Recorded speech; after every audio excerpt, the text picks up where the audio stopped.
ਅੰਗ 12ਵਾਂ। ਭੂਰਾ ਪੜ੍ਹਨੋਂ ਹਟ ਖੇਤੀ ਦੇ ਕੰਮ 'ਚ ਉਲਝ ਗਿਆ। ਪੱਠਿਆਂ ਨੂੰ 4 ਕਨਾਲਾਂ ਜ਼ਮੀਨ ਰੱਖ ਬਾਕੀ 3 ਘੁਮਾਂ 'ਚ ਸਬਜ਼ੀ ਬੀਜਦਾ। ਇੱਕ ਘੁਮਾਂ 'ਚੋਂ ਕਣਕ ਬੀਜਦਾ। ਕਣਕ ਵਾਲੀ ਘੁਮਾਂ ਉਹ ਠੇਕੇ 'ਤੇ ਲੈਂਦਾ ਸੀ। ਕਣਕ ਤੋਂ ਬਾਅਦ ਝੋਨਾ ਕਰ ਦਿੰਦਾ। ਕਣਕ ਖਾਣ ਜੋਗੀ ਖੁੱਲ੍ਹੀ ਹੋ ਜਾਂਦੀ। ਸਬਜ਼ੀ ਵਾਲੀ ਜ਼ਮੀਨ 'ਚ ਰੂੜੀ ਦੀ ਰੇਹ ਭਰਮੀ ਪਾਉਂਦਾ। ਠੇਕੇ 'ਤੇ ਲਏ ਖੇਤ 'ਚ ਰੂੜੀ ਦੀ ਰੇਹ ਵਾਰਾ ਨਹੀਂ ਖਾਂਦੀ ਸੀ। ਪਤਾ ਨਹੀਂ ਅਗਲੇ ਸਾਲ ਵਾਸਤੇ ਮਾਲਕ ਦੇਵੇ ਜਾਂ ਨਾ, ਇਸ ਲਈ ਉਹ ਉੱਥੇ ਕਣਕ ਹੀ ਕਰਦਾ। ਸਬਜ਼ੀ ਘਰ ਦੇ ਖੇਤ ਬੀਜਦਾ। ਉਹਦੇ ਬਾਪੂ ਨੇ ਤਾਂ ਸਾਰੀ ਉਮਰ ਇੱਕ ਬਲਦ ਤੇ ਇੱਕ ਝੋਟੇ ਨਾਲ ਹੀ ਖੇਤੀ ਕੀਤੀ ਸੀ, ਪਰ ਭੂਰਾ ਟਰੈਕਟਰ ਲੈਣ ਬਾਰੇ ਸੋਚਦਾ। ਸਾਲ ਕੁ ਭਰ ਤੋਂ ਕਿਸੇ ਤੋਂ ਕਿਰਾਏ ਤੇ ਜ਼ਮੀਨ ਵਹਾ ਲੈਂਦਾ ਰਿਹਾ, ਪਰ ਹੁਣ ਇਹ ਕੰਮ ਵੀ ਔਖਾ ਲੱਗਦਾ। ਸੁਰਤੀ ਟਰੈਕਟਰ ਲੈਣ ਦੇ ਗੇੜੇ ਖਾਂਦੀ।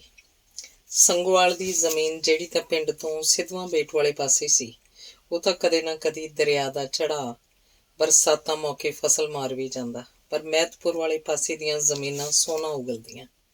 ਲੋਕਾਂ ਟਿੰਡਾਂ ਵਾਲੇ ਖੂਹ ਪੂਰ ਦਿੱਤੇ ਸਨ ਤੇ ਬੋਰ ਕਰ ਲਏ ਸਨ। ਖੰਡ ਵਰਗਾ ਪਾਣੀ ਲੋਹੜਿਆਂ ਦੀ ਫਸਲ ਹੁੰਦੀ। ਪੂਰਾ ਮਿਹਨਤੀ ਸੀ। 4 ਛਿੱਲੜੀ ਕੋਲ ਸਨ। ਉਹਨੇ ਟਰੈਕਟਰ ਲੈਣ ਦੀ ਪੱਕੀ ਧਾਰ ਲਈ ਤਾਂ ਉਹਨੂੰ ਲੁਧਿਆਣੇ ਇੱਕ ਵਰਕਸ਼ਾਪ 'ਚ ਕੁਝ ਟਰੈਕਟਰ ਵਿਕਾਊ ਖੜਿਆਂ ਦੀ ਦੱਸ ਪਈ। ਦੱਸਣ ਵਾਲੇ ਨੇ ਦੱਸਿਆ ਸੀ ਕਿ ਵਰਕਸ਼ਾਪ ਵਾਲੇ ਭਲੇ ਲੋਕ ਆ, ਵਪਾਰੀਆਂ ਵਾਲੀ ਕੋਈ ਗੱਲ ਨਹੀਂ ਕਰਦੇ। ਥੋੜ੍ਹੇ ਮੁਨਾਫੇ 'ਤੇ ਟਰੈਕਟਰ ਛੱਡ ਦਿੰਦੇ ਆ, ਠੱਗੀ ਨਹੀਂ ਮਾਰਦੇ ਆਮ ਵਪਾਰੀਆਂ ਵਾਂਗੂ। ਉੱਥੇ ਗੇੜਾ ਕੱਢ ਕੇ ਆ। ਪੂਰੇ ਦੇ ਬਾਪੂ ਨੇ ਆਖਿਆ ਸੀ ਕਿ 1000 ਖੰਡ ਰੁਪਈਆ ਨਾਲ ਲੈ ਜਾ, ਜੇ ਕੋਈ ਪਸੰਦ ਆ ਗਿਆ ਤਾਂ ਸਾਈ ਫੜਾ ਕੇ ਆ ਜਾਈਂ, ਫਿਰ ਟਰੈਕਟਰ ਪੈਸੇ ਦੇ ਕੇ ਲੈ ਆਵਾਂਗੇ। ਪਰ ਪੂਰਾ ਨਵਾਂ ਖੂਨ, ਮੋਟੀ ਰਕਮ, ਚਾਦਰੇ ਦੀ ਡੱਬ 'ਚ ਤੁੰਨ ਬੱਸ ਬੈਠ ਗਿਆ। ਉਹ ਪਿੰਡੋਂ ਵੀ ਕੁਵੇਲੇ ਤੁਰਿਆ ਸੀ। ਇੱਕ ਕੱਤੇ ਮੱਘਰ ਦੇ ਦਿਨ ਉਹ ਲੁਧਿਆਣੇ ਆਲੀ ਚੌਕ ਕੋਲ ਉਤਰਿਆ ਤਾਂ ਦਿਨ ਘੰਟਾ ਕੁ ਭਾਰੀ ਸੀ। ਉਹਨੇ ਵਰਕਸ਼ਾਪ ਦਾ ਪਤਾ ਕੀਤਾ, ਜੋ ਇੱਥੇ ਨੇੜੇ ਹੀ ਸੁਣੀ ਸੀ। ਵੇਖੀ ਤਾਂ ਵਰਕਸ਼ਾਪ ਬੰਦ ਪਈ ਸੀ। ਉਹਨੇ ਚਾਹ ਵਾਲੇ ਖੋਖੇ 'ਤੇ ਖੜੇ 2 ਜਣਿਆਂ ਤੋਂ ਪੁੱਛਿਆ ਤਾਂ ਉਹਨਾਂ ਦੱਸਿਆ ਕਿ ਵਰਕਸ਼ਾਪ ਵਾਲੇ ਦਿਆਲੀ ਵਾਲੇ ਰਹਿੰਦੇ ਆ, ਅੱਜ ਵਰਕਸ਼ਾਪ ਬੰਦ ਆ, ਘਰੇ ਮਿਲ ਜਾਣਗੇ, ਜ਼ਰੂਰੀ ਮਿਲਣਾ ਤਾਂ। ਮੈਂ ਟਰੈਕਟਰ ਦੇਖਣਾ, ਭੂਰੇ ਨੇ ਦੱਸਿਆ ਤਾਂ ਉਹਨਾਂ ਆਖਿਆ ਕਿ ਫਿਰ ਚੁੱਪ ਕਰਕੇ ਦੀਵਾਲੀ ਵਾਲੇ ਜਾ ਵੜ, ਟਰੈਕਟਰ ਘਰੇ ਖੜੇ ਆ, ਪਿੰਡ ਜ਼ਿਆਦਾ ਦੂਰ ਨਹੀਂ, ਨਾਲ ਹੀ ਆ, ਇਸੇ ਸੜਕ ਪੈ ਜਾ। ਉਹਨਾਂ ਨੇ ਦੱਸਿਆ ਤਾਂ ਪੂਰਾ ਦਿਆਲੀ ਵਾਲੇ ਵੱਲ ਨੂੰ ਤੁਰ ਪਿਆ। ਤੁਰੇ ਜਾਂਦਿਆਂ ਜਿਹੜਾ ਉਹਨੂੰ ਵੱਧ ਚਾਅ ਚੜ੍ਹਿਆ ਸੀ ਉਹ ਸੀ ਕਿ ਉਹ ਆਪਦੇ ਸਹੁਰਿਆਂ ਦੇ ਕੋਲ ਹੀ ਫਿਰਦਾ ਸੀ। ਬੱਦੋਵਾਲ ਤਾਂ ਮੰਗਿਆ ਸੀ ਉਹ। ਜਿਨ੍ਹਾਂ ਉਹਨੂੰ ਦਿਆਲੀ ਵਾਲੇ ਵੱਲ ਨੂੰ ਤੋਰਿਆ ਸੀ, ਉਹ ਸਕੂਟਰ 'ਤੇ ਉਹਦੇ ਕੋਲ ਦੀ ਲੰਘੇ ਸਨ ਤੇ ਥੋੜ੍ਹੇ ਚਿਰ ਬਾਅਦ ਹੀ ਫੇਰ ਅੱਗੋਂ ਮੁੜ ਆਏ। ਕਿਤੇ ਮੈਂ ਤੋਂ ਪੈਸੇ ਖੋਹਣ ਨੂੰ ਤਾਂ ਨਹੀਂ ਫਿਰਦੇ? ਮੈਂ ਲੱਖ ਰੁਪਈਏ ਦੀ ਰਕਮ ਕਾਹਨੂੰ ਨਾਲ ਲੈ ਕੇ ਤੁਰਨੀ ਸੀ? 500 ਦੀਆਂ ਨੋਟਾਂ ਦੀਆਂ ਗੱਡੀਆਂ ਨੂੰ ਉਹਨੇ ਆਪਣੇ ਡੱਬ 'ਚ ਟੋਇਆ। ਉਹੀ ਆਦਮੀ ਫੇਰ ਕੋਲੋਂ ਦੀ ਲੰਘੇ ਤਾਂ ਇੰਨਾ ਡਰ ਗਿਆ, ਲੱਤਾਂ ਕੰਬਣ ਲੱਗ ਪਈਆਂ। ਮਨਾ ਤੈਨੂੰ ਮਾਰ ਕੇ ਰੁਪਈਏ ਲੈ ਜਾਣਗੇ, ਸੋਚਦਾ ਉਹ ਸੜਕ ਛੱਡ ਖੇਤਾਂ ਵਿੱਚ ਦੀ ਹੋ ਗਿਆ ਤੇ ਇੱਕ ਕਮਾਦ ਦੇ ਖੇਤ 'ਚ ਵੜ ਗਿਆ। ਉਹ ਕੋਈ ਘੰਟਾ ਕਮਾਦ 'ਚ ਬੈਠਾ ਰਿਹਾ। ਬਾਹਰ ਨਿਕਲਿਆ, ਦਿਨ ਛਿਪ ਚੁੱਕਿਆ ਸੀ। ਮੱਠੀ ਮੱਠੀ ਠੰਡ ਵੀ ਉਤਰ ਆਈ ਸੀ। ਨਾ ਕਿਸੇ ਨਾਲ ਜਾਣ ਨਾ ਪਛਾਣ, ਖੇਤਾਂ ਦਾ ਕੰਮ, ਕੋਲ ਮੋਟੀ ਰਕਮ, ਪੂਰੀ 1 ਲੱਖ ਰੁਪਈਏ ਦੀ, 50-50 ਹਜ਼ਾਰ ਦੀਆਂ 2 ਗੁੱਟੀਆਂ, 200-400 ਰੁਪਈਆ ਬਟੂਏ 'ਚ ਵੀ। ਦਿਆਲੀ ਟਰੈਕਟਰ ਵਾਲਿਆਂ ਦੇ ਘਰ ਜਾਣ ਦਾ ਤਾਂ ਸਵਾਲ ਹੀ ਨਹੀਂ ਪੈਦਾ ਹੁੰਦਾ ਸੀ। ਮਤਾ ਲੁਟੇਰੇ ਉਹਨੂੰ ਉੱਥੇ ਉਡੀਕ ਰਹੇ ਹੋਣ। ਪਿੱਛੇ ਮੁੜਨਾ ਵੀ ਔਖਾ ਸੀ, ਕੀ ਪਤਾ ਉਹਨਾਂ ਦਾ ਕਿੱਥੇ ਟੱਕਰ ਪੈਣ। ਉਹਨੇ ਜੱਕੋ ਤੱਕੋ ਕਰਦਿਆਂ ਬੱਦੋਵਾਲ ਜਾਣ ਦੀ ਸੋਚੀ। ਅਜੇ ਉਹ ਮੰਗਿਆ ਸੀ। ਜੇ ਸਹੁਰੇ ਪੁਰਾਣੇ ਜ਼ਮਾਨੇ 'ਚ ਹੋਣ ਤਾਂ ਬੁਰਾ ਵੀ ਮੰਨ ਸਕਦੇ ਸੀ, ਕੱਚੇ ਕੁਆਰੇ ਸਾਕ 'ਚ ਘਰੇ ਆਉਣਾ, ਪਰ ਉਹਨੇ ਆਪਣੀ ਮਜਬੂਰੀ ਸਮਝ ਬੱਦੋਵਾਲ ਦੇ ਰਾਹ ਪੈਣ ਦੀ ਸੋਚੀ। ਇੱਕ ਪਾਣੀ ਵਾਲਾ ਦਿਸਿਆ ਤਾਂ ਉਹ ਤੋਂ ਰਾਹ ਪੁੱਛਣ ਦੀ ਸੋਚੀ। ਪਾਣੀ ਵਾਲਾ ਵੀ ਪਹਿਲਾਂ ਹੈਰਾਨਗੀ ਨਾਲ ਝਾਕਿਆ ਕਿ ਇਹ ਬੰਦਾ ਕਿੱਧਰੇ ਰਾਹੋਂ ਕਰਾਏ ਜੇ ਫਿਰਦਾ, ਪਰ ਆਪਾਂ ਨੂੰ ਕੀ ਹੋਊ ਕੋਈ ਸੋਚ। ਉਹਨੇ ਆਖਿਆ, ਆਹ ਪਹੀ ਵੱਡੇ ਰਾਹ 'ਤੇ ਚੜ੍ਹ ਜਾਊ, ਫਿਰ ਸਿੱਧਾ ਤੁਰਿਆ ਜਾਏਂਗੇ, ਉਹ ਰਾਹ ਬੱਦੋਵਾਲ ਹੀ ਜਾਂਦਾ। ਆਖੋ ਆਪਣੇ ਕੰਮ ਲੱਗ ਗਿਆ। ਪੂਰਾ ਉੱਥੋਂ ਹੀ ਚੱਕਵੇਂ ਪੈਰੀ ਹੋ ਗਿਆ। ਜਦੋਂ ਪਿੰਡ ਘਰ ਪੁੱਛ ਪਛਾ ਕੇ ਉਹ ਸਹੁਰਿਆਂ ਦੇ ਘਰ ਵੜਿਆ ਤਾਂ ਹਨੇਰਾ ਹੋ ਚੱਲਿਆ ਸੀ। ਕਾਕਾ ਤੂੰ ਸੁੱਖ ਤਾਂ ਹੈ? ਉਹਦੇ ਸਹੁਰੇ ਜਗਤ ਸਿੰਘ ਨੇ ਪੁੱਛਿਆ। ਜਗਤਾ ਉਹਨੂੰ ਰਾਹ ਵਾਲੀ ਬੈਠਕ 'ਚ ਲੈ ਆਇਆ। ਤੇਜੋ ਦੇ ਵੀ ਕੰਨੀ ਕੱਢ ਆਇਆ ਸੀ। ਉਹ ਵੀ ਸਿਰ ਪਲੋਸ ਗਈ ਸੀ। ਸੀਮਾ ਵੀ ਚੋਰ ਝਾਤੀਆਂ ਮਾਰ ਰਹੀ ਸੀ। ਸੀਮਾ ਦਾ ਦਿਲ ਹਾਣੀ ਦੀ ਆਮਦ ਨਾਲ ਧੱਕ ਧੱਕ ਕਰਨ ਲੱਗ ਪਿਆ ਸੀ। ਦੁੱਧ ਬਾਅਦ ਹੀ ਮੂੰਹ ਹੱਥ ਧੋਣ ਲੱਗੇ ਭੂਰੇ ਨੇ ਡੱਬ 'ਚੋਂ ਕੱਢ ਨੋਟ ਜਗਤੇ ਦੇ ਹੱਥ 'ਤੇ ਰੱਖੇ ਤਾਂ 500 ਦੇ ਨੋਟਾਂ ਦੀ ਝਲਕ ਵੇਖ ਉਹਦੀਆਂ ਅੱਖਾਂ ਪਥਰਾ ਗਈਆਂ। ਤੇਜੋ ਦਾ ਤਾਂ ਸਾਹ ਕਾਹਲਾ ਚੱਲਣ ਲੱਗ ਪਿਆ। ਜਦ ਜਗਤੇ ਨੇ ਉਹਨੂੰ ਫੜਾ ਰੱਖਦੇ ਪੇਟੀ 'ਚ ਜਿੰਦਾ ਲਾ ਦੀ ਆਖਿਆ ਸੀ, ਸਹੁਰਿਆਂ ਕਮਲਿਆ, ਇੰਨੀ ਰਕਮ ਲੈ ਕੇ ਕਾਹਨੂੰ ਤੁਰਨਾ ਸੀ? ਚੱਲ ਅਜੇ ਵੀ ਕੱਖ ਨਹੀਂ ਵਿਗੜਿਆ, ਖੋਹ ਵੀ ਹੋ ਜਾਂਦੀ, ਸੱਟ ਫੇਟ ਵੀ ਮਾਰ ਜਾਂਦੇ, ਕੀ ਕਰ ਲੈਣਾ ਸੀ? ਮੁੜ ਕੇ ਓੜੂ ਨਾ ਬੋੜੂ ਕੋਈ। ਚੱਲ ਕੁਛ ਨਹੀਂ ਵਿਗੜਿਆ, ਚੰਗਾ ਹੀ ਹੋ ਗਿਆ ਜਿਹੜਾ ਇੱਥੇ ਆ ਗਿਆ। ਜਗਤਾ ਆਖ ਰਿਹਾ ਸੀ। ਦਿਮਾਗ 'ਚ ਘੋੜ ਦੌੜ ਜੀ ਹੋਣ ਲੱਗ ਪਈ ਸੀ। ਜਗਤਾ ਠੇਕੇ ਤੋਂ ਪਊਆ ਆਪੀ ਇੱਕ ਬੋਤਲ ਫੜ ਲਿਆ ਸੀ। ਦਿਮਾਗ 'ਚ ਘੋੜਿਆਂ ਦੇ ਪੌੜ ਵੱਜ ਰਹੇ ਸੀ। ਉਹ ਠੇਕੇ ਤੋਂ ਮੁੜਿਆ ਤਾਂ ਮੇਲਾ ਵੀ ਘਰੇ ਆ ਗਿਆ ਸੀ। ਉਹਦਾ ਪਹਿਲਾਂ ਵੀ ਪੈਗ ਲੱਗਾ ਸੀ। ਆਪਣੇ ਸੀਰੀ ਨਾਲ ਉਹਨੇ ਵੀ ਕੁਛ ਦਿਨ ਪਹਿਲਾਂ ਤੌੜੀ ਤੱਤੀ ਕੀਤੀ ਸੀ। ਉਹਦੀ ਰਹਿੰਦ ਖੂੰਹਦ ਅੱਜ ਹੀ ਮੁੱਕੀ ਸੀ। ਆਖਰੀ ਬੋਤਲ ਨੂੰ ਫੂਕ ਮਾਰ ਖੇਤੋਂ ਤੁਰਿਆ ਸੀ। ਖੇਤ ਜਾ ਕੇ ਸੁੱਤਾ ਹੀ ਰਹਿੰਦਾ ਸੀ। ਲੱਪ ਗੋਲੀਆਂ ਦੀ ਖਾਂਦਾ ਸੀ, ਪੱਕਾ ਨਸ਼ੇਬਾਜ਼। ਲੈ ਫੜ, ਪਾ ਘੁੱਟ, ਸ਼ੇਰ ਬਗਿਆ। ਜਗਤੇ ਨੇ ਬੋਤਲ ਖੋਲ ਮੇਜ਼ ਤੇ ਰੱਖਤੀ ਸੀ। ਮੈਂ ਤਾਂ ਕਦੇ ਪੀਤੀ ਨਹੀਂ ਬਾਪੂ, ਆਖ ਭੂਰੇ ਨੇ ਨੰਨਾ ਸਿਰ ਫੇਰ ਦਿੱਤਾ। ਮੱਲੂ ਵੀ ਆ ਬੈਠਾ। ਉਹਨੇ ਬੋਤਲ ਚੱਕ ਅੱਗੇ ਕੀਤੀ। ਫੜ ਵੀ ਯਾਰ, ਸੰਗ ਕਾਹਦੀ ਹੈ? ਲੈ ਮੈਂ ਪਾਉਣਾ, ਪਹਿਲੇ ਆਖ। ਮੇਲੇ ਨੇ ਆਪਣੇ ਵਾਸਤੇ ਪੈਗ ਪਾਇਆ। ਕੋਈ ਨਹੀਂ ਕਾਕਾ, ਪਾ ਲੈ ਫਿਰ। ਜਗਤਾ ਫੇਰ ਆਖਿਆ ਸੀ। ਭੂਰੇ ਨੇ ਕਦੇ ਪੀਤੀ ਨਹੀਂ ਸੀ। ਉਹ 2 ਪੈਗਾਂ ਨਾਲ ਹੀ ਨਸ਼ੇ 'ਚ ਹੋ ਗਿਆ ਸੀ। ਰੋਟੀ ਖਾ ਛੇਤੀ ਉਹ ਸੌਂ ਗਿਆ। ਨੀਂਦ ਨੇ ਜਿਵੇਂ ਨਾਗ ਵੱਲ ਪਾ ਲਿਆ। ਸਾਰੀ ਦਿਹਾੜੀ ਦਾ ਥੱਕਿਆ ਸੀ, ਘੂਕ ਸੌਂ ਗਿਆ। ਨੀਂਦ ਘਰਾੜਿਆਂ 'ਚ ਬਦਲ ਗਈ। ਸੀਮਾ ਤੋਂ ਚੋਰੀ ਚੋਰੀ ਘਰੇ ਗੁਰਮਤਾ ਹੋਣ ਲੱਗ ਪਿਆ। ਉਹਨਾਂ ਦੀ ਕੁਸਰ ਮੁਸਰ ਤੋਂ ਸੀਮਾ ਨੂੰ ਉਹਨਾਂ ਦੇ ਚਾਲਿਆਂ ਦੀ ਗੰਧ ਆ ਰਹੀ ਸੀ। ਵੇਖ ਮੇਲੂ, ਆਪਣੇ ਸੀਰੇ ਨੇ ਤਾਂ ਪਾਣੀ ਲਾਉਣ ਜਾ ਵੜਨਾ। ਕੱਸੀ ਦੀ ਵਾਰੀ ਹੈ। 10:35 'ਤੇ ਪਾਣੀ ਮੋੜਨਾ ਉਹਨੇ। ਰੋਟੀ ਉਹ ਖਾ ਗਿਆ। ਇਸ ਕੰਮ ਨੂੰ ਉਹ ਨਾਲ ਹੁੰਦਾ ਸੀ ਤਾਂ ਚੰਗਾ। ਮਜ਼ਬੀ ਨਾਲ ਹੋਵੇ ਤਾਂ ਇਹੋ ਜਿਹੇ ਕੰਮ ਸਿਰੇ ਚੜਾਉਣੇ ਸੌਖੇ ਹੁੰਦੇ ਆ। ਪਰ ਇਹ ਤੋਂ ਗੱਲ ਨਹੀਂ ਪਚਣੀ। ਆਪਾਂ ਹੀ ਸੰਭਾਲ ਲਾਂਗੇ। 12 ਕੁ ਵਜਦੇ ਨੂੰ ਭੂਰੇ ਦੀ ਨੀਂਦ ਪੂਰੀ ਪੱਕ ਜਾਊ। ਜਗਤੇ ਨੇ ਆਖਿਆ। ਲੱਖ ਰੁਪਈਆ ਉਹਨਾਂ ਦੀਆਂ ਅੱਖਾਂ 'ਚ ਫੋਲੇ ਪਾਈ ਫਿਰਦਾ ਸੀ। ਤੂੰ ਫਿਕਰ ਨਾ ਕਰ ਬਾਪੂ, ਇਹ ਤਾਂ ਮੈਂ ਇਕੱਲਾ ਹੀ ਪੱਤਰੀਆਂ ਡਾ ਦੂੰ। ਬੇਫਿਕਰ ਹੋ ਕੇ ਕੰਨ ਪਰਨੇ ਸੌਂ ਜਾ ਤੂੰ। ਸਾਰਾ ਕੰਮ ਮੈਂ ਆਪੇ ਕਰ ਦੂੰ। ਮੇਲੇ ਨੇ ਹਿੱਕ ਥਾਪੜੀ। ਮੈਂ ਤੇਰੇ ਨਾਲ ਲੱਗੂ, 2 ਹੀ ਹੁੰਦੇ ਆ। ਕੇਰਾਂ ਪੈਨਾ ਮੈਂ ਘੰਟਾ ਘੜੀ। ਆਖ ਜਗਤਾ ਅੰਦਰ ਸਬਾਤ 'ਚ ਪਿਆ। ਮੇਲਾ ਵੀ ਸਬਾਤ ਨਾਲ ਦੇ ਕਮਰੇ 'ਚ ਵੜ ਗਿਆ। ਬੋਤਲ 'ਚ ਵਧੀ ਸ਼ਰਾਬ ਆਪਣੇ ਕੋਲ ਲਿਆ ਰੱਖੀ। ਸੀਮਾ ਨੂੰ ਉਹਨਾਂ ਦੀ ਸਾਰੀ ਸਕੀਮ ਦੀ ਸੁੰਦਕ ਲੱਗ ਗਈ। ਪਰ ਹੁਣ ਭੂਰੇ ਨੂੰ ਦੱਸੇ ਤਾਂ ਦੱਸੇ ਕਿਵੇਂ? ਫਿਰ ਉਹਨੂੰ ਇੱਕ ਜੁਗਤ ਸੁੱਝ ਗਈ। ਕਈ ਦਿਨ ਪਹਿਲਾਂ ਉਹਨੇ ਮੇਲੇ ਦਾ ਝੱਗਾ ਧੋਣ ਲੱਗੀ ਨੇ ਉਹਦੀ ਜੇਬ 'ਚੋਂ 2 ਪੱਤੇ ਡੈਜ਼ੀਪਾਮ ਦੀਆਂ ਗੋਲੀਆਂ ਦੇ ਕੱਢੇ ਸੀ, ਜੋ ਉਹਨੇ ਭਾਂਡਿਆਂ ਵਾਲੀ ਟਾਣ 'ਤੇ ਰੱਖਦੇ ਸੀ। ਵੇਖੀਆਂ ਤਾਂ ਗੋਲੀਆਂ ਉੱਥੇ ਹੀ ਪਈਆਂ ਸੀ। ਉਹਨੇ ਸਾਰੀਆਂ ਗੋਲੀਆਂ ਪੱਤੇ 'ਚੋਂ ਕੱਢ ਕੁੱਟ ਲਈਆਂ। ਕੁਝ ਤਾਂ ਪਾਊਡਰ ਆਪਣੀ ਬੇਬੇ ਤੇ ਬਾਪੂ ਦੇ ਦੁੱਧ 'ਚ ਪਾ ਤਾ, ਬਾਕੀ ਮੇਲੇ ਦੀ ਸਬਜ਼ੀ 'ਚ ਰਲਾ ਤਾ। ਉਹਨੂੰ ਪਤਾ ਸੀ ਮੇਲਾ ਆਦੀ ਕਰਕੇ ਥੋੜ੍ਹੀਆਂ ਗੋਲੀਆਂ ਨਾਲ ਤਾਂ ਉਹਦਾ ਕੁਛ ਨਹੀਂ ਬਣਨਾ ਸੀ। ਮੇਲਾ ਸਾਲ ਕੇ ਭਰਦਾ ਕਾਫੀ ਨਸ਼ਾ ਕਰਨ ਲੱਗ ਪਿਆ ਸੀ। ਉਹਦੀ ਬੇਬੇ ਤੇ ਬਾਪੂ ਤਾਂ ਛੇਤੀ ਸੌਂ ਗਏ। ਉੱਠ ਕੇ ਵੇਖਿਆ ਮੇਲਾ ਵੀ ਸੁੱਤਾ ਪਿਆ ਸੀ। ਪਊਆ ਕੁਛ ਸ਼ਰਾਬ ਦਾ ਉਹਦੇ ਸਰਾਣੇ ਸੀ। ਉਹ ਝਟਕ ਫੇਰ ਆਪਣੇ ਮੰਜੇ ਤੇ ਜਾ ਲੰਮੀ ਪਈ। ਫਿਰ ਹੌਲੀ ਕੁ ਦਿਨੇ ਉੱਠੀ, ਬੋਚ ਪੈਰ ਧਰਦੀ ਦਲਾਨ 'ਚ ਦੀ ਬੈਠਕ 'ਚ ਆ ਗਈ। ਭੂਰਾ ਖੇਸਲੇ ਸੁੱਤਾ ਪਿਆ ਸੀ। ਭੂਰਿਆ, ਵੇ ਭੂਰਿਆ। ਸੀਮਾ ਨੇ ਉਹਦੇ ਕੰਨ ਕੋਲ ਮੂੰਹ ਕਰਕੇ ਆਵਾਜ਼ਾਂ ਦਿੱਤੀਆਂ ਤੇ ਹਲੂਣਿਆ ਵੀ ਤਾਂ ਭੂਰਾ ਬੁੜ ਕੇ ਉੱਠਿਆ। 0 ਵਾਟ ਦੇ ਬੱਲਬ ਦੀ ਰੋਸ਼ਨੀ 'ਚ ਸੀਮਾ ਆਪਣੇ ਤੇ ਝੁਕੀ ਲੱਗੀ। ਉਹਨੂੰ ਜਿਵੇਂ 1100 ਵੋਲਟੇਜ ਬਿਜਲੀ ਦਾ ਝੰਜਕਾ ਲੱਗਾ। ਉਹ ਇਹ ਤਾਂ ਸੋਚ ਹੀ ਨਹੀਂ ਸੀ ਸਕਦਾ ਕਿ ਉਹਦੀ ਮੰਗੇਤਰ ਉਸ ਕੋਲ ਰਾਤ ਨੂੰ ਆਉਣ ਦੀ ਦਲੇਰੀ ਕਰੂ। ਉਹ ਇਹ ਤਾਂ ਜਾਣਦਾ ਹੀ ਨਹੀਂ ਸੀ ਕਿ ਉਹਦੀ ਹੋਣੀ ਨੂੰ ਪਛਾੜਨ ਆਈ ਆ ਸੀਮਾ। ਤੂੰ ਗੱਲ ਕੀ ਆ? ਉਹ ਮਸਾਂ ਇੰਨਾ ਹੀ ਆਖ ਸਕਿਆ। ਨੀਂਦ ਨਾਲ ਅੱਖਾਂ ਬੋਝਲ ਸੀ। ਦਿਮਾਗ ਸ਼ਰਾਬ ਪੀਣ ਕਰਕੇ ਵੀ ਸੁੰਨ ਜਿਹਾ ਸੀ। ਤੂੰ ਉੱਠ ਕੇ ਜੁੱਤੀ ਪਾ ਪੈਰਾਂ 'ਚ। ਮਿੰਟ ਮਾਰ, ਕੁਛ ਵੀ ਦੱਸਣ ਪੁੱਛਣ ਦਾ ਵੇਲਾ ਨਹੀਂ। ਇੰਨਾ ਸਮਝ ਕੇ ਆਪਣੇ ਸਿਰ ਤੇ ਹੋਣੀ ਕੂਕਦੀ ਹੈ, ਆਖ ਸੀਮਾ ਨੇ ਜਿਵੇਂ ਭੂਰੇ ਦੇ ਸਿਰ 'ਚ ਬਰੰਜੀ ਠੋਕਤੀ। ਸੀਮਾ ਨੂੰ ਪਤਾ ਸੀ ਕਿ ਜੇ ਝੱਟ ਪਛੜ ਗਏ, ਮੇਲੂ ਦੀ ਅੱਖ ਉਗੜ ਗਈ, ਦੋਵੇਂ ਮਾਰੇ ਜਾਵਾਂਗੇ। ਦੋਹਾਂ ਦੀ ਇੱਕੋ ਥਾਂ ਢੇਰੀ ਹੋਊ। ਬਖਸ਼ਣਾ ਮੈਨੂੰ ਵੀ ਨਹੀਂ। ਮਿਰਜ਼ਾ ਤੇ ਸਾਹਿਬਾਂ ਉਜਾੜ 'ਚ ਮਾਰੇ ਸੀ। ਰੋਹੀ ਬੀਆਬਾਨ 'ਚ ਉਹਨਾਂ ਦਾ ਵਸਦੇ ਰਸਦੇ ਪਿੰਡ 'ਚ ਕਤਲ ਹੋਊ। ਤਾਂ ਵੀ ਜੇ ਜਾਨ ਬਚਾਉਣੀ ਆ, ਕੁਛ ਨਾ ਪੁੱਛ, ਮੇਰੇ ਪਿੱਛੇ ਆ ਜਾ। ਆਖੋ ਅੱਗੇ ਲੱਗ ਤੁਰੇ। ਹੌਲੀ ਕੁ ਦਿਨੇ ਰਾਹ ਵਾਲਾ ਬਾਰ ਖੋਲ ਜੋ ਪਹਿਲਾਂ ਭਿੜਿਆ ਹੀ ਸੀ, ਉਹ ਘਰੋਂ ਬਾਹਰ ਹੋ ਫਿਰਨੀ ਤੇ ਆ ਗਏ। ਫਿਰਨੀ ਤੇ ਸੀਮਾ ਕੇ ਗੁਆਂਢੀਆਂ ਦਾ ਵਾੜਾ ਸੀ। ਸੀਮਾ ਟੱਪਣ ਪਾਸੇ ਕਰ ਭੂਰੇ ਨੂੰ ਵਾੜੇ 'ਚ ਲੈ ਆਈ, ਜਿੱਥੇ ਛੱਤ ਡਿੱਗੀ ਵਾਲਾ ਕੋਠਾ ਸੀ। ਉਹਦੀਆਂ ਕੰਧਾਂ ਨਾਲ ਕੜਬਦੀਆਂ ਪੂੜੀਆਂ ਪਈਆਂ ਸੀ।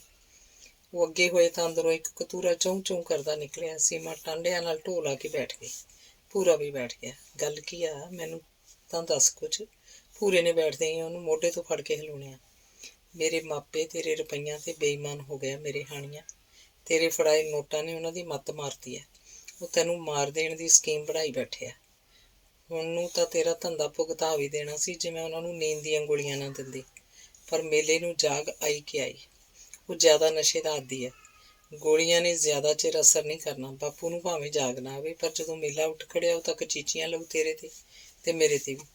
ਹੁਣ ਮੈਂ ਵੀ ਪਿੱਛੇ ਨਹੀਂ ਹਟ ਸਕਦੀ। ਸੀਮਾ ਨੇ ਸਾਰੀ ਹਕੀਕਤ ਦੱਸੀ ਤਾਂ ਭੂਰੇ ਨੂੰ ਇਉਂ ਲੱਗਾ ਜਿਵੇਂ ਸਿਰ 'ਚ ਭਾਰੀ ਵਦਾਨ ਆ ਠੁਕਿਆ ਹੋਵੇ। ਨਾ ਚਾਹੁੰਦਿਆਂ ਵੀ ਮੂੰਹ 'ਚੋਂ ਨਿਕਲ ਗਿਆ, ਪੈਸੇ। ਹਲਾਲ ਦੀ ਕਮਾਈ ਵੱਲ ਧਿਆਨ ਜਾਣਾ ਕੁਦਰਤੀ ਸੀ। ਕੁੰਜੀ ਬੇਬੇ ਕੋਲ ਸੀ, ਨਾਲੇ ਪੇਟੀ ਵੀ ਖੜਕਣੀ ਸੀ। ਜੇ ਕੁੰਜੀ ਹੱਥ ਵੀ ਆ ਜਾਂਦੀ, ਇੱਕ ਕੰਮ ਹੋ ਸਕਦਾ, ਸੀਮਾ ਨੇ ਆਖਿਆ। ਉਹ ਜਾਣਦੀ ਸੀ ਕਿ ਇਸ ਰੌਲੇ ਰੱਪੇ 'ਚ 1 ਲੱਖ ਦੀ ਰਕਮ ਤਾਂ ਜਾਊ ਹੀ। ਅਗਲਿਆਂ ਕੁੜੀ ਕੱਢ ਕੇ ਲਿਜਾਣ ਦੇ ਨਾਲ ਉਲਟੇ ਘਰੋਂ ਪੈਸੇ ਗਏ ਬਣਾ ਦੇਣੇ ਆ। ਕੀ? ਭੂਰੇ ਦੀ ਸੁਰ 'ਤੇ ਮਾਰੀ ਪਈ ਸੀ। ਉਹ ਅਜੇ ਇਸ ਲੱਗੇ ਸ਼ੌਕ 'ਚੋਂ ਨਿਕਲਿਆ ਨਹੀਂ ਸੀ। ਸਾਡੇ ਪਿੰਡ ਪੁਲਿਸ ਦੀ ਚੌਂਕੀ ਆ। ਥਾਣੇਦਾਰ ਮੈਨੂੰ ਚੰਗੀ ਤਰ੍ਹਾਂ ਜਾਣਦਾ। ਮੇਰੀ ਸਹੇਲੀ ਦਾ ਮਾਸੜ ਹੈ, ਮੈਂ ਵੀ ਮਾਸੜ ਕਹਿੰਦੀ ਹੁੰਦੀ ਹਾਂ। ਉਹਨੂੰ ਚੌਂਕੀ ਜਾ ਕੇ ਸਾਰੀ ਗੱਲ ਦੱਸੀਏ। ਇਹ ਠੀਕ ਆ। ਜੇ ਐਂ ਭੱਜ ਗਏ ਫਿਰ ਕੰਮ ਖਰਾਬ ਆ। ਭੂਰੇ ਨੇ ਵੀ ਹਾਮੀ ਭਰਤੀ ਤੇ ਉਹਨਾਂ ਚੌਂਕੀ ਵੱਲ ਪੈਰ ਪੱਟ ਲਏ। ਹਨੇਰੀ ਰਾਤ ਖਾਣ ਨੂੰ ਆ ਰਹੀ ਸੀ। ਅੰਗ 13ਵਾਂ। ਜਗਤੇ ਕਾ ਸੀਰੂ ਕੋਚੂ ਪਾਣੀ ਲਾਉਣ ਗਿਆ ਸੀ ਤਾਂ ਅੱਗੇ ਖਾਲ 'ਚ ਪਾਣੀ ਰੁਮਕ ਕੇ ਤੁਰ ਰਿਹਾ ਸੀ। ਅੱਧੀ ਵਾਰੀ ਤਾਂ ਪਾਣੀ ਮੂੰਹੇ ਤੱਕ ਆਉਂਦਾ ਹੀ ਖਾ ਗਿਆ। ਸੂਆ ਪਿੱਛੋਂ ਬੰਦ ਸੀ, ਝਾਰਾ ਹੀ ਆ ਰਿਹਾ ਸੀ। ਨੀਂਦਰੇ ਮਰਨ ਦਾ ਫਾਇਦਾ ਹੀ ਨਹੀਂ ਸੀ। ਝਾਰੇ ਨੇ ਤਾਂ ਕਿਆਰਾ ਵੀ ਨਹੀਂ ਸੀ ਭਨਾਉਣਾ। ਉਹ ਗੇਤਰੀ ਬਰਸੀਮ ਵਾਲੇ ਪਾਸੇ ਦਾ ਮੂੰਹ ਖੋਲ ਘਰ ਵੱਲ ਤੁਰ ਪਿਆ। ਤੁਰੇ ਆਉਂਦੇ ਨੂੰ ਚੇਤਾ ਆਇਆ ਕਿ ਤੜਕੇ ਪੈਂ ਫਾੜਦੀ ਨਾਲ ਤਾਂ ਰੂੜੀ ਚੱਕਣ ਲੱਗਣਾ ਸੀ। ਜਗਤੇ ਨੇ ਦਿਨੇ ਆਖਿਆ ਸੀ ਕਿ ਪੈਂ ਫੜਦੀ ਨਾਲ ਲੱਗ ਪਵਾਂਗੇ, ਮੈਂ ਵੀ ਲੱਗੂ ਨਾਲ। ਉਹਨਾਂ ਟਰੈਕਟਰ ਕਿਰਾਏ ਤੇ ਪੁੱਛਿਆ ਸੀ। ਜਗਤੇ ਕਾ ਬਾਰ ਖੁੱਲ੍ਹਾ ਵੇਖ ਉਹਨੇ ਆਪਣੇ ਘਰ ਜਾਣ ਦੀ ਬਜਾਏ ਇੱਧਰ ਹੀ ਬੈਠਕ 'ਚ ਘੰਟਾ ਘੜੀ ਢਮਕਾ ਲਾਉਣ ਦੀ ਸੋਚ ਲਈ। ਸੋਚਿਆ ਮਨਾ ਘਰੇ ਵੀ ਕਿਹੜਾ ਚੂੜੇ ਵਾਲੀ ਅੰਗੜਾਈਆਂ ਭੰਨੀ ਜਾਂਦੀ ਆ। ਮਜਬਨ ਨੂੰ ਸਾਲ ਹੋ ਗਿਆ, ਘਰੋਂ ਰੁੱਸ ਕੇ ਗਿਆ। ਉਹ ਜਗਤੇ ਦੇ ਘਰੇ ਆ ਦਲਾਨ 'ਚ ਹੀ ਬੈਠਕ 'ਚ ਆ ਗਿਆ। 0 ਵਾਟ ਦਾ ਬੱਲਬ ਜਗ ਰਿਹਾ ਸੀ। ਸਾਹਮਣੀ ਕੰਧ ਤੇ ਟਾਈਮ ਪੀਸ 12 ਵਜਾ ਰਿਹਾ ਸੀ। ਉਹ ਮੰਜੇ ਤੇ ਖੇਸ ਲੈ ਕੇ ਪੈ ਗਿਆ। ਸੋਚਿਆ ਜਿਹੜਾ ਰਾਤ ਇਹਨਾਂ ਦੇ ਪ੍ਰਾਹੁਣਾ ਆਇਆ ਸੀ ਸਬਾਤ 'ਚ ਪੈ ਗਿਆ। ਉਸ ਮੰਜੇ ਤੇ ਹੀ ਟੇਢਾ ਹੋ ਗਿਆ ਜਿੱਥੋਂ ਭੂਰਾ ਉੱਠ ਕੇ ਗਿਆ ਸੀ। ਛੇਤੀ ਉਹ ਥੱਕੇ ਮਾਂਦੇ ਦੀ ਅੱਖ ਲੱਗ ਗਈ ਤੇ ਉਹ ਸੁਪਨਿਆਂ ਦੀ ਦੁਨੀਆ 'ਚ ਗੁਆਚਦਾ ਗਿਆ। ਮੇਲੇ ਦੀ ਅੱਖ ਭੜਕ ਦੇਣੀ ਖੁੱਲ੍ਹੀ ਸੀ। ਘੜੀ ਵੇਖੀ ਤਾਂ 12:30 ਤੇ ਸੂਈਆਂ ਵੇਖੋ ਉੱਤਰੇ ਦੀ ਅੱਖ ਸੀਖ ਪਰਨੀ ਹੋ ਗਿਆ। ਮੰਜੇ ਹੇਠ ਧਿਆਨ ਮਾਰਿਆ। ਬੋਤਲ 'ਚ ਪਊਆ ਕੁ ਸ਼ਰਾਬ ਦਾ ਪਿਆ ਸੀ ਜੋ ਰਾਤ ਦੀ ਬਚੀ ਸੀ। ਲੰਬੀ ਉਬਾਸੀ ਲੈ ਕੇ ਉਹਨੇ ਗਲਾਸ 'ਚੋਂ ਲੱਦ ਕੇ ਰਾਹੀਂ ਅੰਦਰ ਸੁੱਟ ਲਿਆ। 5-4 ਮਿੰਟਾਂ 'ਚ ਹੀ ਨਸ਼ਾ ਗੇੜਾ ਦੇ ਕੇ ਚੜ੍ਹ ਗਿਆ।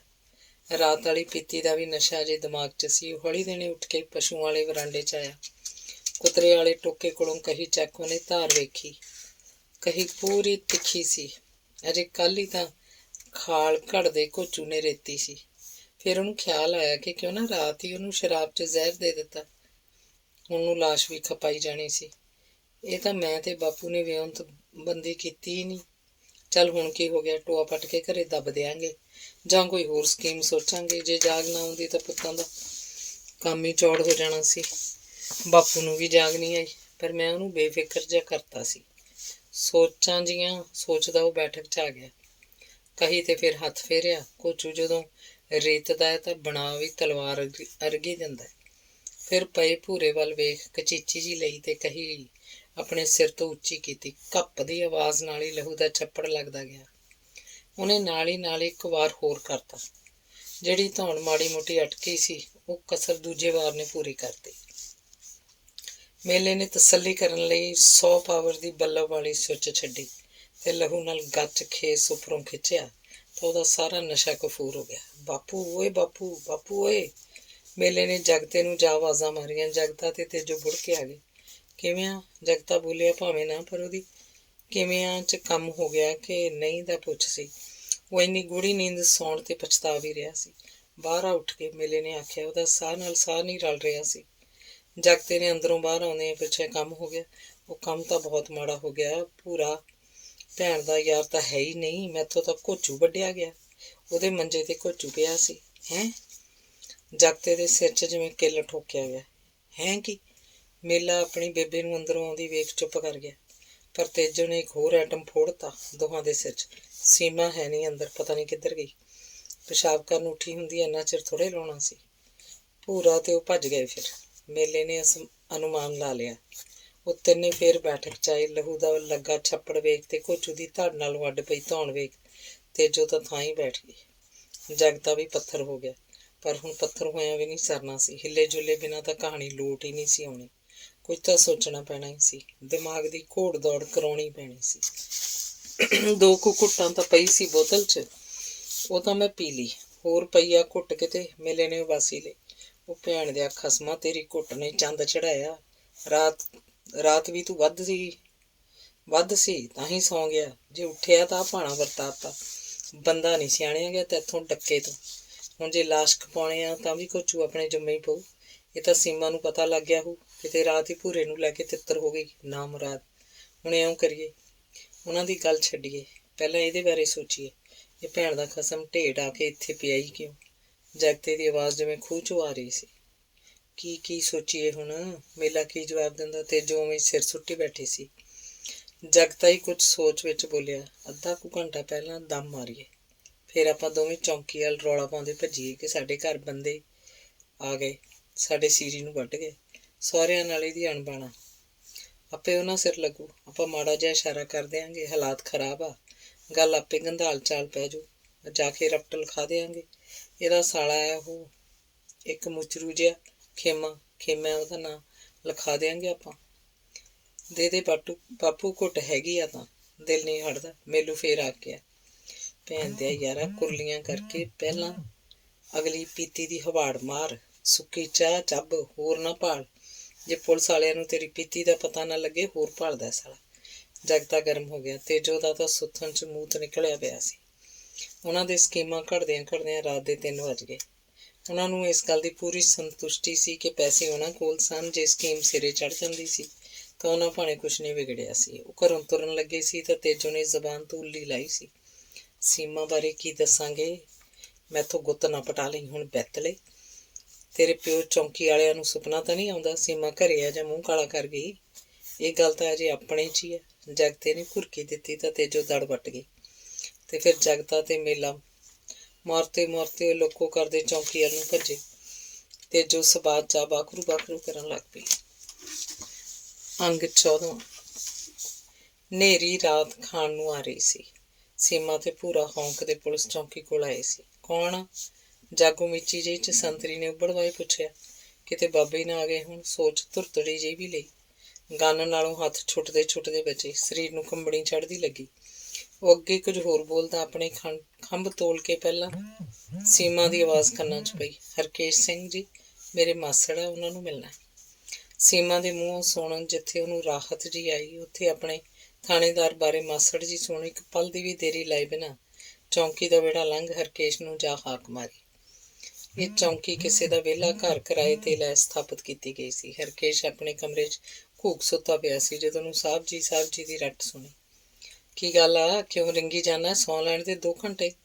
ਹੁਣ ਪੈਟਰੋਲ ਤੋਂ ਆਏ ਹਾਂ ਅਸੀਂ, ਹੁਣ ਤੂੰ ਟਾਰਾਂ ਦੇਣ ਲੱਗ ਪਿਆ।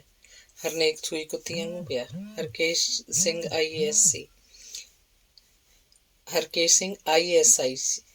ASI ਸੀ।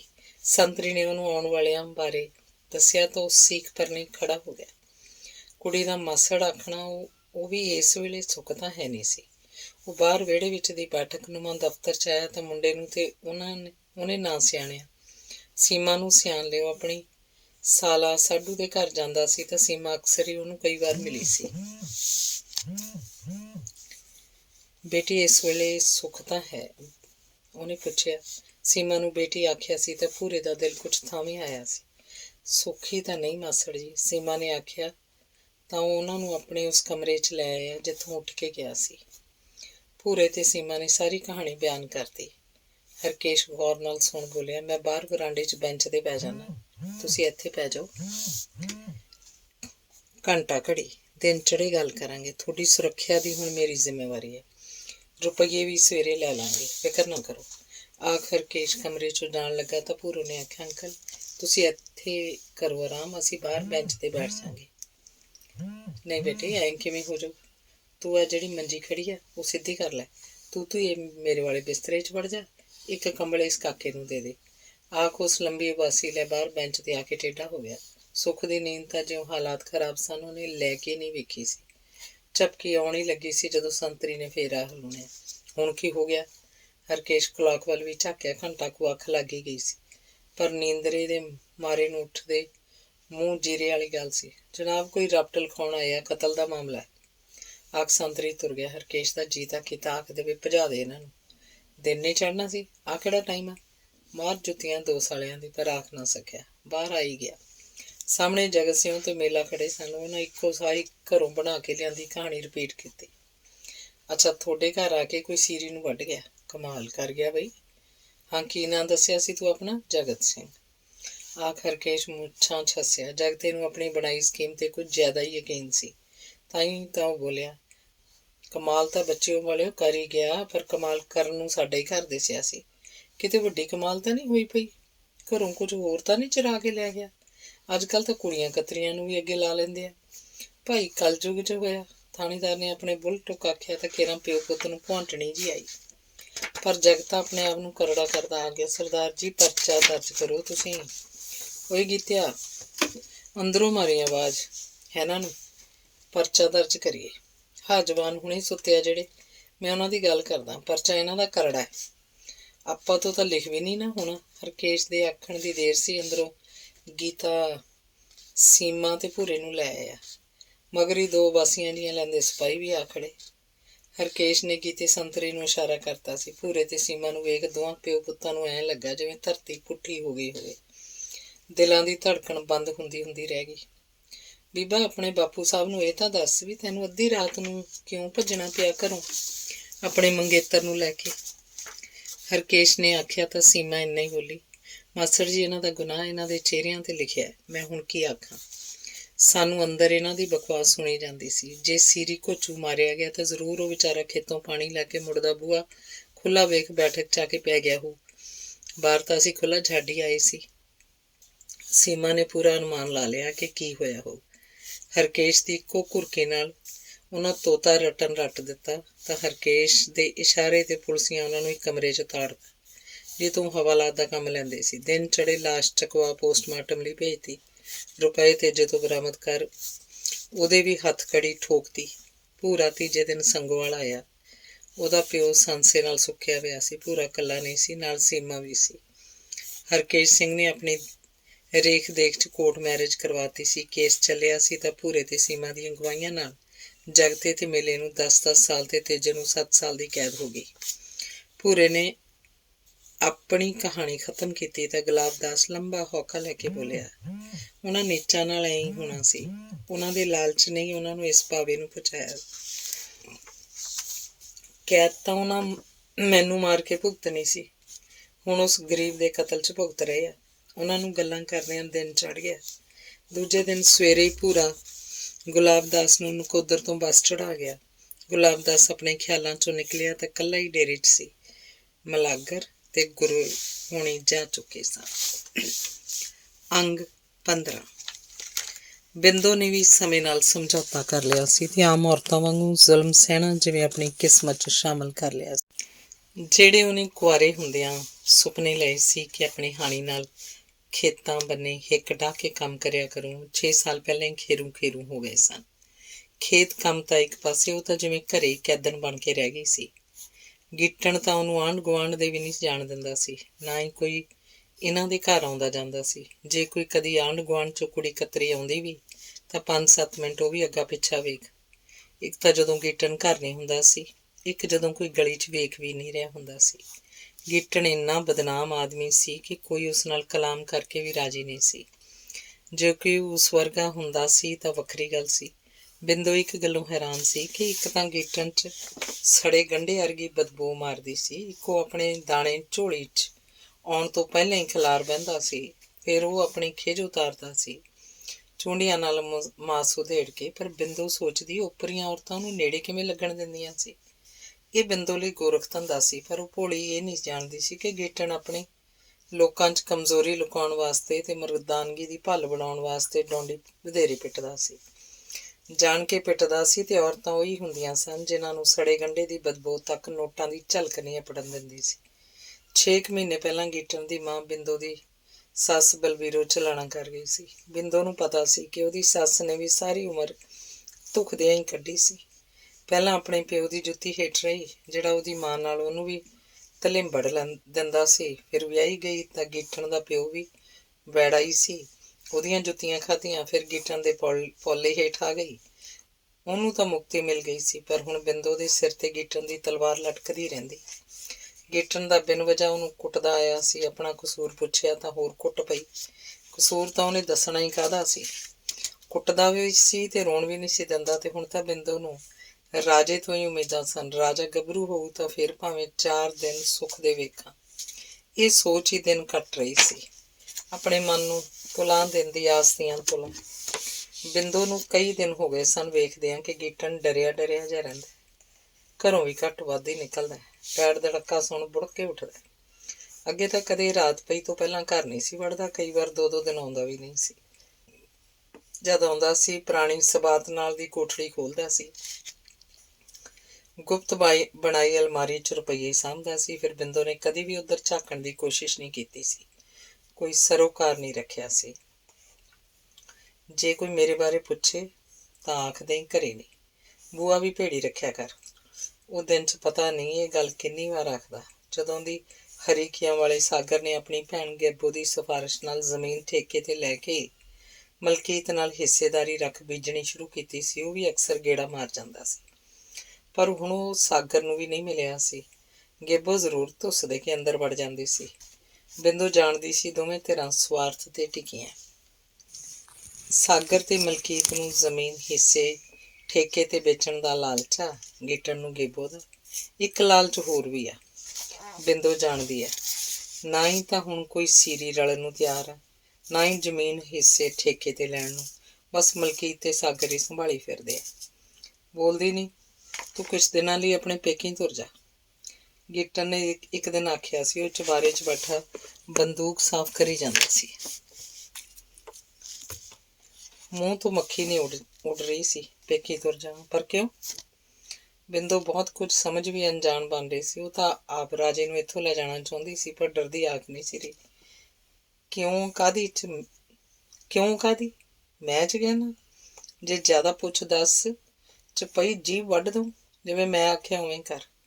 ਗੀਟਣ ਨੇ ਆਖਿਆ ਸੀ ਤਾਂ ਬਿੰਦੋ ਨੇ ਆਪਣੀ ਜ਼ਬਾਨ ਨੂੰ ਨਿਓਲ ਲਾ ਲਿਆ ਸੀ। ਨਹੀਂ ਖੋਲ੍ਹੀ ਸੀ, ਨਾ ਹੀ ਖੋਲ੍ਹਣ ਦੀ ਲੋੜ ਸੀ। ਉਹ ਤਾਂ ਆਪ ਰਾਜ ਨੂੰ ਲੈ ਕੇ ਰਿਸਕ ਜਾਣਾ ਚਾਹੁੰਦੀ ਸੀ। ਉਹਦੇ ਦਿਲ ਦੀ ਮੁਰਾਦ ਪੂਰੀ ਹੋ ਗਈ ਸੀ ਤੇ ਦੂਜੇ ਦਿਨ ਹੀ ਉਹ ਰਾਜੇ ਨੂੰ ਲੈ ਕੇ ਮਾਪੀਆਂ ਵੱਜੀ। ਉਹਦੀ ਮਾਂ ਤਾਂ ਕੰਮ ਧੰਦਾ ਕਰਨ ਤੋਂ ਪਹਿਲਾਂ ਹੀ ਆ ਰਹੀ ਸੀ। ਹੁਣ ਕੈਲਾ ਵੀ ਮੰਜੇ 'ਤੇ ਪਿਆ ਸੀ। ਉਹਨੂੰ ਵੀ ਇੱਕ ਰੋਗ ਹਟਦਾ, ਇੱਕ ਫੜ ਲੈਂਦਾ। ਉਹ ਬਿੰਦੋ ਨੂੰ ਦੱਸਦਾ ਸੀ, ਜੇ ਥੋੜ੍ਹਾ ਜਿਹਾ ਵੀ ਵੱਧ ਕੰਮ ਕਰ ਲੈਣਾ ਤਾਂ ਤਾਪ ਚੜ੍ਹ ਜਾਂਦਾ। ਕੰਮ ਤਾਂ ਕਰਨਾ ਹੀ ਪੈਂਦਾ। ਕੰਮ ਕੀਤੇ ਬਿਨਾਂ ਕਿੱਥੇ ਸਰਦਾ। ਹੁਣ ਤਾਂ ਕਈ ਦਿਨਾਂ ਦਾ ਮੰਜੇ 'ਤੇ ਪਿਆ। ਮੁੰਡੇ ਵਾਲੀ ਤਾਂ ਜਮਾਂ ਹੀ ਬੱਸ ਆ। ਤੇਰੇ ਵਿਆਹ ਵਾਲਾ ਤਾਂ ਧੀਏ ਅਜੇ ਕਰਜ਼ਾ ਨਹੀਂ ਲੱਥਾ ਸੀ ਜਦੋਂ ਉਹ ਉਸ ਕੰਜਰ ਦਾ ਕੀਤਾ ਸੀ। ਉਹਨੇ ਤਾਂ ਦਵਾਨੀ ਨਹੀਂ ਵਿਖਾਈ। ਜ਼ਮੀਨ ਘੁਮਾ ਤਾਈਂ ਵੇਚਣੀ ਪਈ ਆ। ਉਹ ਤਾਂ ਛੁੱਟੀ ਵੀ ਸਹੁਰੀ ਕੱਟਦਾ। ਜੇ ਡੰਗ ਦਿਹਾੜੀ ਇੱਥੇ ਰਹਿਣ ਵੀ ਤਾਂ ਰੋਟੀਆਂ ਅੱਡ ਥੱਪਦੇ ਆ। ਚੱਲ ਛੱਡ। ਤੂੰ ਇਹ ਦੱਸ, ਗੀਟਣ ਸਿਓ ਚੰਗਾ ਰਹਿੰਦਾ ਤੇਰੇ ਨਾਲ ਕਿ ਉਹ ਹਾਲ? ਉਹੀ ਹਾਲ ਹੋਣਾ। ਉਹਨੇ ਬੰਦਾ ਕਾਹਦਾ ਬਣਨਾ ਸੀ? ਸਾਡੀ ਤਾਂ ਜਾਨ ਇਹ ਸੋਚ ਕੇ ਸੁੱਕਦੀ ਆ। ਕਿਤੇ ਤੂੰ ਤੇ ਰਾਜਾ ਨਾਮ ਪੁੱਤ ਕੌਣ ਵਹਿੰਦਾ? ਕਸੂਰ ਕਿਹਦਾ ਨਹੀਂ। ਅਗਲੇ ਨੰਗਾ ਕੇ ਤੁਰੇ ਜਾਂਦੇ ਆ। 20 ਥਾਂ ਹੋਈ ਆ, ਕੌਣ ਪੁੱਛਦਾ? ਦੁੱਲੇ ਦੀਆਂ ਕੀਤੀਆਂ ਲੱਦੀ ਨੂੰ ਭੁਗਤਣੀਆਂ ਪੈਂਦੀਆਂ। ਮੁੱਢ ਕਦੀਮੋਂ ਹੁੰਦੀ ਆਈ ਹੈ। ਕੈਲਾ ਧੀ ਨਾਲ ਦੁੱਖ ਸੁੱਖ ਕਰਦਾ ਰਿਹਾ। ਨਛੱਤਰੋ ਨੇ ਵੀ ਗੱਲ ਆਪਣੇ ਪਾਲੇ 'ਚ ਲੈ ਆਉਂਦੀ। ਕੈਲਾ ਤਾਂ ਉਹਨੂੰ ਬੋਲਣ ਹੀ ਨਹੀਂ ਦਿੰਦਾ ਸੀ, ਆਪ ਹੀ ਬੋਲੀ ਜਾਂਦਾ ਸੀ। ਧੀਏ ਚੰਗਾ ਹੋ ਗਿਆ ਤੂੰ ਆ ਗਈ। 4 ਦਿਨ ਸਾਡੇ ਵੀ ਸੌਖੇ ਨਿਕਲ ਜਾਣਗੇ। ਸਾਰਾ ਲੀੜਾ ਲੱਤਾ ਧੋਣ ਵਾਲਾ ਪਿਆ, ਤੈਨੂੰ ਦਿਸੀ ਜਾਂਦਾ ਘਰ ਦਾ ਕੀ ਹਾਲ ਆ। ਵਹੁਟੀ ਪਿੱਛੇ ਲੱਗ ਕੇ ਮੀਕੇ ਨੇ ਤਾਂ ਘਰ ਦੀ ਜਖਣਾ ਹੀ ਕੱਢਤੀ। ਪਤਾ ਨਹੀਂ ਕਿਹੋ ਜਿਹੇ ਖਲਣੇ ਦੀ ਆ। ਆਖਾਂ ਸਿੱਧੀ ਵੱਢ ਦੇ, ਬਸ ਮਾੜਾ ਕਿਸੇ ਦਿਨ ਆਵੇ ਨਾ ਜੰਮੇ। ਨਛੱਤਰੋ ਆਪਣੇ ਰੋਣ ਲੱਗ ਪਈ। ਰਾਜਾ ਮੰਜੇ 'ਤੇ ਬੈਠਾ ਵੀਸਲੀਆਂ ਜਿਹੀਆਂ ਲੈ ਰਿਹਾ ਸੀ। ਨਛੱਤਰੋ ਗੱਲਾਂ ਵੀ ਕਰ ਰਹੀ ਸੀ ਤੇ ਦੋਹਤੇ ਵੱਲ ਧਿਆਨ ਨਾਲ ਵੇਖ ਵੀ ਰਹੀ ਸੀ। ਕਾਫੀ ਨਕਸ਼ ਗੁਲਾਬ ਨਾਲ ਮਿਲਦੇ ਸੀ। ਨਛੱਤਰੋ ਨੂੰ ਪਤਾ ਸੀ ਕਿ ਉਹਦੇ ਵੱਲੋਂ ਦਿੱਤੀਆਂ ਗੋਲੀਆਂ ਬਿੰਦੋ ਨੇ ਖਾਧੀਆਂ ਨਹੀਂ ਸੀ। ਬਿੰਦੋ ਦਾ ਦਿਲ ਤਾਂ ਕਰਦਾ ਸੀ ਕਿ ਆਪਣੇ ਬਾਪੂ ਤੋਂ ਗੁਲਾਬ ਬਾਰੇ ਪੁੱਛੇ, ਉਹਨਾਂ ਦੇ ਘਰ ਬਾਰੇ ਪੁੱਛੇ। ਉਹ ਪੁੱਛਣ ਕਰਦੀ ਸੀ ਜਦੋਂ ਕੈਲੇ ਨੇ ਆਪ ਹੀ ਗੱਲ ਛੇੜ ਲਈ। ਗੁਲਾਬ ਕਾ ਤਾਂ ਘਰ ਹੀ ਮੁੱਦਾ ਹੋ ਗਿਆ। ਉਹਦਾ ਤਾਂ ਪਤਾ ਨਹੀਂ ਹੈ ਕਿ ਨਹੀਂ, ਪਰ ਸਹੁਰੇ ਜਗਤੇ ਨੇ ਕੀ ਸਾਰੇ ਟੱਬਰ ਨੇ ਲੋੜਾ ਮਾਰਿਆ। ਹੁਣ ਜੇਲ੍ਹ 'ਚ ਤਿੰਨੇ। ਕੈਲੇ ਨੇ ਸਾਰੀ ਕਥਾ ਸੁਣਾਈ ਤਾਂ ਬਿੰਦੋ ਨੂੰ ਐਂ ਲੱਗਾ ਜਿਵੇਂ ਉਹ ਤਾਂ ਜਮਾਂ ਹੀ ਨਿਕੰਮੀ ਸੀ। ਸਣੇ ਗੁਲਾਬ। ਸੀਮਾ ਆਪਣਾ ਮੰਗੇਤਰ ਤਾਂ ਕੱਢ ਕੇ ਲੈ ਗਈ ਮੌਤ ਦੇ ਮੂੰਹ 'ਚੋਂ, ਪਰ ਆਪੋ ਆਪਣੀ ਕਿਸਮਤ ਆ। ਉਹ ਆਪਣੇ ਨਾਲ ਗੱਲਾਂ ਕਰਦੀ ਉੱਠੀ ਤੇ ਚਾਹ ਧਰਤੀ। ਗੱਲਾਂ 'ਚ ਕਿਸੇ ਨੂੰ ਵੀ ਸੁੱਧ ਨਹੀਂ ਸੀ ਕਿ ਜਦੋਂ ਦੀ ਆਈ ਸੀ ਪਾਣੀ ਦੀ ਘੁੱਟ ਨਹੀਂ ਪੀਤੀ ਸੀ। ਚਾਹ ਪੀ ਰਾਜਾ ਖੇਡ ਲੱਗ ਗਿਆ ਤੇ ਬਿੰਦੋ ਘਰ ਸਵਾਰਨ ਲੱਗ ਪਈ। ਭਾਂਡਿਆਂ ਦਾ ਵੀ ਜਿਵੇਂ ਬਾਜ਼ਾਰ ਹੀ ਲੱਗਾ ਪਿਆ ਸੀ, ਮਾਂਜਣ ਧੋਣ ਵਾਲਿਆਂ ਦਾ। ਬਿੰਦੋ ਨੇ 2 ਦਿਨਾਂ 'ਚ ਹੀ ਘਰ ਦੀ ਨੁਹਾਰ ਬਦਲਤੀ। ਦਿਨ ਤਾਂ ਨਿਕਲ ਜਾਂਦਾ ਪਰ ਰਾਤ ਨੂੰ ਗੁਲਾਬ ਦੀ ਯਾਦ ਸੌਣ ਨਾ ਦਿੰਦੀ। ਕੈਲੇ ਨੇ ਕਿਰਾ ਇੰਨਾ ਹੀ ਆਖਿਆ ਸੀ, ਕੀ ਕਰੇਂਗੀ ਧੀਏ ਖੇਤ ਜਾ ਕੇ? ਪਰ ਤੇਰੀ ਮਰਜ਼ੀ ਆ, ਹੋਰ ਨਹੀਂ ਤਾਂ ਲੱਤ ਬਾਂਹ ਹੀ ਸਿੱਧੀ ਹੋ ਜਾਊ। ਜਿਸ ਦਿਨ ਦੀ ਆਈ ਹੈ ਘਰੋਂ ਬਾਹਰ ਨਹੀਂ ਨਿਕਲੀ। ਨਛੱਤਰੋ ਚੁੱਪ ਹੀ ਰਹੀ ਸੀ। ਦੋਵੇਂ ਐਡੇ ਭੋਲੇ ਵੀ ਨਹੀਂ ਸੀ। ਉਹ ਸਮਝ ਰਹੀ ਸੀ ਕਿ ਬਿੰਦੋ ਬੀਤ ਚੁੱਕੇ ਸਮੇਂ ਨੂੰ ਮੁੱਠ 'ਚ ਕਰਨਾ ਚਾਹੁੰਦੀ ਹੈ ਜੋ ਨਹੀਂ ਆਉਂਦਾ। ਪੁਲਾਂ ਹੇਠਾਂ ਦੀ ਲੰਘੇ ਪਾਣੀ ਕਦ ਪਰਤਦੇ ਆ। ਪਹਿਲਾਂ ਉਹਨੇ ਸੋਚਿਆ ਕਿ ਉਹ ਆਪਣੀ ਸਹੇਲੀ ਪਿਆਰੋ ਨੂੰ ਕਿਉਂ ਨਾ ਲੈਂਦੀ ਆਈ, ਪਰ ਫਿਰ ਆਪਣੀ ਮੂਰਖਤਾ ਤੇ ਆਪ ਹੀ ਹੱਸ ਪਈ। ਪਿਆਰੋ ਵੀ ਤਾਂ ਕਿਹੜੇ ਵੇਲਿਆਂ ਦੀ ਸਹੁਰੇ ਘਰ ਸੀ, ਵਿਆਹੀ ਜਾ ਚੁੱਕੀ ਸੀ। ਕੁੜੀਆਂ ਦੀ ਤਾਂ ਕੂੰਜਾਂ ਵਾਲੀ ਉਡਾਰੀ ਹੁੰਦੀ ਆ। ਬੇੜੀ ਦਾ ਪੂਰ ਤਰਿੰਜਣ ਦੀਆਂ ਕੁੜੀਆਂ ਵੀ ਕਦੇ ਇਕੱਠੀਆਂ ਹੋਈਆਂ। ਉਹ ਖੇਤ ਆਈ ਸੀ ਤਾਂ ਮਨ ਹੋਰ ਉਦਾਸ ਹੋ ਗਿਆ। ਉਹੋ ਹੀ ਵੱਟਾਂ ਡੌਲਾਂ, ਉਹੋ ਹੀ ਬੋਰ ਵਾਲੀ ਕੋਠੜੀ, ਕੁਝ ਵੀ ਨਹੀਂ ਬਦਲਿਆ ਸੀ। ਇੱਕ ਘੁਮਾਉਣ ਦਾ ਖੇਤ ਜ਼ਰੂਰ ਨਾਲ ਦੇ ਖੇਤ 'ਚ ਜਾ ਰਲਿਆ ਸੀ। ਬੋਰ ਵਾਲੀ ਕੋਠੜੀ 'ਚ ਵੜੀ ਸੀ ਤਾਂ ਮੰਜੀ ਤਾਂ ਹੁਣ ਨਹੀਂ ਸੀ, ਪਰ ਉਹਦੇ ਪਾਵੇ ਤੇ ਬਾਹੀਆਂ ਇੱਕ ਸੇਰੂ ਜ਼ਰੂਰ ਇੱਕ ਗੁੱਟ 'ਚ ਖੜੇ ਕੀਤੇ ਪਏ ਸੀ। ਬੀਬੀ, ਇੱਥੇ ਆਪਾਂ ਕੀ ਲੈਣ ਆਏ ਆ? ਰਾਜੇ ਨੇ ਪੁੱਛਿਆ ਸੀ। ਛੋਟਾ ਜਿਹਾ ਦਿਮਾਗ ਇੱਥੇ ਆਉਣ ਦੀ ਤੁੱਕ ਪੁੱਛ ਰਿਹਾ ਸੀ। ਖੇਤਾਂ ਬਾਰੇ ਤਾਂ ਉਹ ਜਾਣਦਾ ਹੀ ਨਹੀਂ ਸੀ। ਉਹਨੂੰ ਖੇਤ ਲੈ ਕੇ ਵੀ ਕਿਹਨੇ ਜਾਣਾ ਸੀ ਜਦੋਂ ਕੋਈ ਬਿੰਦੋ ਹੀ ਨਹੀਂ ਗਈ, ਕਦੇ ਬਿੰਦੋ ਹੀ ਨਹੀਂ ਸੀ ਗਈ। ਪਰ ਉਹ ਕੀ ਜਾਣਦਾ ਸੀ ਜਿਹੜੀਆਂ ਟੁੱਟੀਆਂ ਬਾਹੀਆਂ ਵੱਲ ਉਹਦੀ ਬੀਬੀ ਵੇਖ ਰਹੀ ਹੈ, ਉਹਦੀ ਹੋਂਦ ਦੀ ਉੱਥੋਂ ਤੁਰੀ ਹੈ। ਇਹ ਆਪਣੇ ਖੇਤ ਹੁੰਦੇ ਸੀ ਬੇਟੇ, ਤੇਰੇ ਨਾਨੇ ਕੇ ਖੇਤ।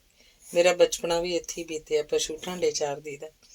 ਆਖੋ ਰਾਜੇ ਦੀ ਉਂਗਲ ਫੜ ਧੋਰੀ ਖਾਲਾਂ ਤੇ ਲੈ ਆਈ। ਗੁਲਾਬ ਕੇ ਖੇਤ 'ਚ ਤੀਵੀਆਂ ਕਪਾਹ ਚੁਗ ਰਹੀਆਂ ਸੀ। ਆਸੇ ਪਾਸੇ ਝੋਨੇ ਸਨ। ਇਹ ਛੋਟਾ ਜਿਹਾ ਖੇਤ ਕਪਾਹ ਦਾ ਸੀ। ਪੱਕੇ ਖਾਲ ਕਿਤੋਂ ਡਿੱਗ ਚੁੱਕੇ ਸੀ। ਅੱਗੇ ਆਰਜੀ ਖਾਲ ਬਣਾ ਪਾਣੀ ਵਗਦਾ ਕੀਤਾ ਸੀ। ਉਹਦੀਆਂ ਸੋਚਾਂ ਵੱਟਾਂ ਤੇ ਗੁਲਾਬ ਨਾਲ ਭੱਜੀਆਂ ਫਿਰਦੀਆਂ ਸੀ। ਬਿੰਦੋ ਆਈ ਤਾਂ ਖੇਤ ਆਪਣੇ ਜ਼ਖਮਾਂ ਤੇ ਮੱਲਮ ਲਾਉਣ ਸੀ, ਪਰ ਖੇਤ ਆ ਕੇ ਜ਼ਖਮ ਹੋਰ ਉੱਚੜ ਗਏ ਸੀ। ਘੰਟਾ ਘੜੀ ਖੇਤ ਬੌਂਦਿਆਂ ਵਾਂਗ ਫਿਰਨ ਤੋਂ ਬਾਅਦ ਉਹ ਘਰ ਵੱਲ ਤੁਰ ਪਈ। ਰਾਜਾ ਮਟਕ ਮਟਕ ਉਸ ਨਾਲ ਤੁਰਦਾ ਆਇਆ ਸੀ।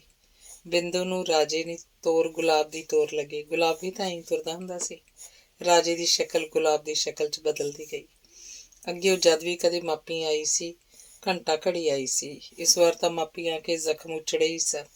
ਉਹ ਘਰੇ ਆਈ ਤਾਂ ਉਹਦੀ ਮਾਂ ਨੇ ਉਹਦੇ ਸਿਰ 'ਚ ਹੋਰ ਬਰੰਜੀ ਠੋਕਤੀ। ਇਹ ਆਖਦਿਆਂ, ਕੁੜੇ ਤੂੰ ਅੱਗੇ ਤਾਂ ਕਿਤੇ ਇੰਨੇ ਦਿਨ ਰੁਕੀ ਨਹੀਂ, ਕਿਤੇ ਗੀਟਣ ਸੀ ਉਹਨਾਂ ਲੜਕੇ ਤਾਂ ਨਹੀਂ ਆਈ? ਬਿੰਦੂ ਨੂੰ ਜਿਵੇਂ ਇਸ ਸੱਚਾ ਦਾ ਅੱਜ ਹੀ ਪਤਾ ਲੱਗਾ ਸੀ ਕਿ ਮਾਪਿਆਂ ਦੇ ਘਰ ਧੀ ਤਾਂ 2-4 ਦਿਨ ਦੀ ਪ੍ਰਾਹੁਣਚਾਰੀ ਵਾਂਗ ਹੀ ਹੁੰਦੀ ਹੈ। ਲੋਕਾਂ ਤਾਂ ਆਖਣਾ ਹੀ ਹੁੰਦਾ ਜਦੋਂ ਮਾਂ ਪਿਓ ਵੀ ਆਖਣ ਲੱਗ ਪੈਂਦੇ ਆ, ਕੀ ਗੱਲ ਮੈਂ ਇਸ ਘਰ 'ਚ ਜੰਮੀ ਨਹੀਂ? ਮੇਰਾ ਇੰਨਾ ਵੀ ਹੱਕ ਨਹੀਂ ਕਿ 2-4 ਦਿਨ ਰਹਿ ਜਾਵਾਂ? ਬਿੰਦੂ ਗਰਮੀ ਨਾਲ ਬੋਲੀ, ਪਰ ਨਛੱਤਰੋ ਨੇ ਠਾਰਦੇ ਆਖਿਆ, ਧੀਏ ਤੂੰ ਗੁੱਸਾ ਕਰ ਗਈ। ਕਈ ਵਾਰ ਘਰਾਂ 'ਚ 100 ਗਿਲੇ ਸ਼ਿਕਵੇ ਹੋ ਜਾਂਦੇ ਆ। ਗਿੱਟਣ ਸਿਓ ਤਾਂ ਹੈ ਵੀ ਇਹੋ ਜਿਹੀ। ਮੈਂ ਤਾਂ ਸਬੈਕ ਪੁੱਛ ਲਿਆ ਪੁੱਤ। ਬਿੰਦੂ ਆਈ ਨੂੰ ਅਜੇ ਹਫ਼ਤਾ ਕੋਈ ਹੋਇਆ ਸੀ ਕਿ ਉਹਨੂੰ ਲੈਣ ਬੰਦਾ ਆ ਗਿਆ। ਉਹਨੇ ਦੱਸਿਆ ਸੀ ਕਿ 4 ਬੰਦਿਆਂ ਦੀ ਧਾੜ ਘਰੇ ਆਈ ਸੀ, ਮਗਰ ਦੀ ਪੌੜੀ ਲਾ ਕੇ ਛੱਤ ਤੇ ਚੜ੍ਹੇ ਸੀ। ਗਿੱਟਣ ਨੂੰ ਚੁਬਾਰੇ 'ਚ ਜਾ ਨੱਪਿਆ ਸੀ। ਲੋਕਾਂ ਨੇ ਚੀਕਾਂ ਜ਼ਰੂਰ ਸੁਣੀਆਂ ਸੀ, ਪਰ ਕੋਈ ਨੇੜੇ ਨਹੀਂ ਆਇਆ ਸੀ। ਆਉਣ ਵਾਲਿਆਂ ਛੱਤ ਤੋਂ ਹੀ ਆਵਾਜ਼ ਦੇ ਦਿੱਤੀ ਸੀ ਕਿ ਇਸ ਕੰਜਰ ਦੇ ਖਾੜਕੂ ਜਥੇਬੰਦੀ ਦੇ ਨਾਂ ਹੇਠ ਜਾਲੀ ਲੈਟਰ ਪੈਡ ਛਪਵਾਏ ਸੀ। ਆਪ ਲੁੱਟਾਂ ਖੋਹਾਂ ਕਰ ਉਹਨਾਂ ਲੈਟਰ ਪੈਡਾਂ ਦਾ ਇਸਤੇਮਾਲ ਕਰ ਲੈਂਦਾ ਸੀ। ਫਰੌਤੀ ਵੀ ਵਸੂਲਦਾ ਸੀ। ਕਈ ਕਤਲ ਤਾਂ ਇਹਨੇ ਫਰੌਤੀਆਂ ਲੈ ਕੇ ਵੀ ਕੀਤੇ। ਮੋਟੀ ਰਕਮ ਲੈ ਕੇ ਕਤਲ ਕਰਨਾ ਇਸ ਬੰਦੇ ਲਈ ਆਮ ਗੱਲ ਹੈ। ਆਪਣੇ ਘਰੇਲੂ ਸ਼ਰੀਕੇ ਕੱਢਣ ਲਈ ਲੋਕ ਇਹੋ ਜਿਹੇ ਕਮੀਨਿਆਂ ਬੰਦਿਆਂ ਦਾ ਇਸਤੇਮਾਲ ਕਰਦੇ ਵੀ ਆਏ ਆ। ਸਾਡੇ ਕੋਈ ਨੇੜੇ ਨਾ ਆਵੇ, ਜੇ ਆਇਆ ਤਾਂ ਸਾਡੀ ਗੋਲੀ ਨੇ ਕੋਈ ਅਤਾ ਪਤਾ ਨਹੀਂ ਪੁੱਛਣਾ। ਅਗਲੇ ਪਾਲੀ ਬੰਦਾ ਧਰਮਰਾਜ ਦੀ ਕਚਹਿਰੀ ਹਾਜ਼ਰੀ ਜਾ ਭਰਦਾ। ਇੱਕ ਜਣਾ ਗੜਕੇ ਨਾਲ ਬੋਲ ਰਿਹਾ ਸੀ। ਗਿੱਟਣ ਦੀਆਂ ਚੀਕਾਂ ਅਸਮਾਨ ਸਿਰ ਤੇ ਚੱਕ ਲਿਆ ਸੀ। ਉਹਨੇ ਆਪਣੀ ਸਬਾਤ ਨਾਲ ਦੀ ਕੋਠੜੀ 'ਚੋਂ ਬੋਰੀ ਭਰੀ ਨੋਟਾਂ ਦੀ ਫੜਾਤੀ ਸੀ। ਘਰੇ ਖੋਟੀ ਦੀਵਾਨੀ ਨਹੀਂ ਰੱਖੀ ਸੀ, ਪਰ ਗੈਰ ਉਹਦੀ ਫੇਰ ਵੀ ਨਹੀਂ ਛੁੱਟੀ ਸੀ।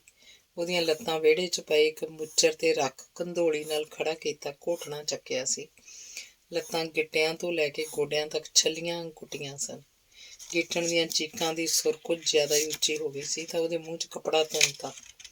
ਛੱਤ ਤੇ ਖੜਾ ਆਦਮੀ ਆਖ ਰਿਹਾ ਸੀ, ਇਹਦੀਆਂ ਲੱਤਾਂ ਐਂ ਭੰਨੋ ਜਿਹਨੂੰ ਦੁਨੀਆ ਦਾ ਕੋਈ ਡਾਕਟਰ ਹੱਡੀਆਂ ਦਾ ਜੋੜ ਤੱਕ ਹੀ ਹਿਸਾਬ ਕਿਤਾਬ ਵੀ ਨਾ ਲਾ ਸਕੇ ਕਿ ਹੱਡੀ ਹੈ ਕਿ ਕਿਹੜੇ ਬੰਨੇ ਦੀ।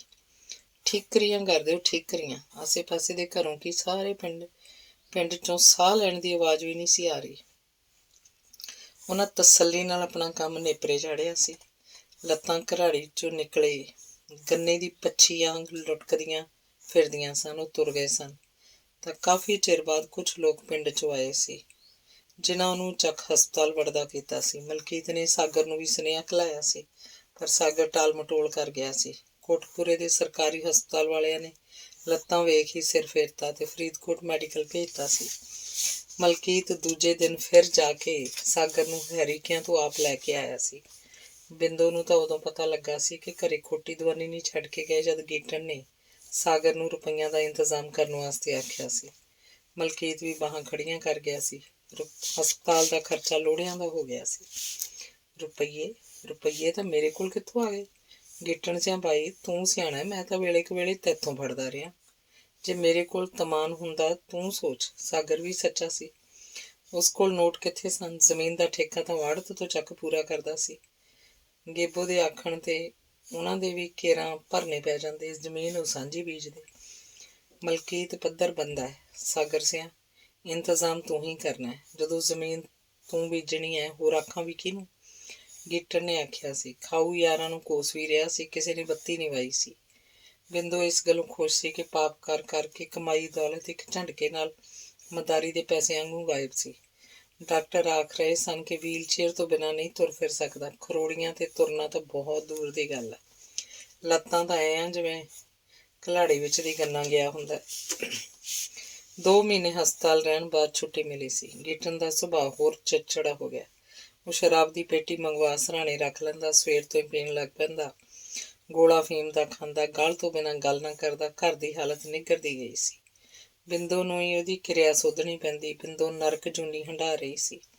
ਸ਼ਰਾਬ ਦਾ ਰੱਜਿਆ ਗੀਟਣ ਐਵੇਂ ਥੱਪੜ ਘੁਕਾ ਦਿੰਦਾ। ਸਰਾਣੇ ਲੰਮੀ ਸੋਟੀ ਰੱਖਦਾ, ਜਿਹਦੀ ਮਾਰ ਦੂਰ ਤੱਕ ਹੁੰਦੀ। ਕਈ ਵਾਰ ਰਾਜੇ ਨੂੰ ਵੀ ਕੁੱਟ ਜਾਂਦਾ।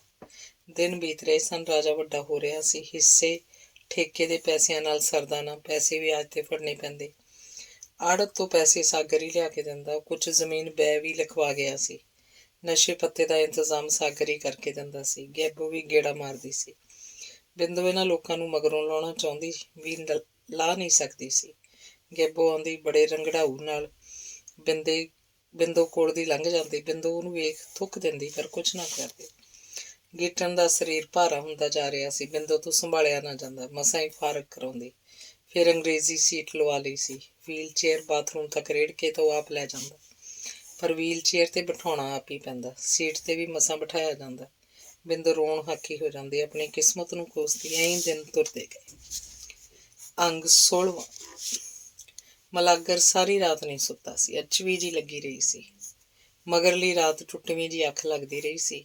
ਉਹ ਆਪਣੀ ਭੈਣ ਦੇ ਇਸ ਉਮਰ 'ਚ ਵੀ ਗੀਟਣ ਨਾਲ ਨਜਾਇਜ਼ ਸੰਬੰਧਾਂ ਨੂੰ ਲੈ ਕੇ ਪਰੇਸ਼ਾਨ ਤਾਂ ਹੋ ਹੀ ਜਾਂਦਾ ਸੀ। ਗੈਬੋ ਨੇ ਤਾਂ ਆਪਣੀਆਂ ਮਾਵਾਂ ਵਰਗੀ ਉਮਰ 'ਚ ਵੱਡੀ ਆਪਣੀ ਭਰਜਾਈ ਸਾਗਰ ਦੇ ਘਰ ਵਾਲੀ ਵੀ ਕਿਹੜਾ ਗੀਟਣ ਅੱਗੇ ਪਰੋਸਤੀ ਸੀ।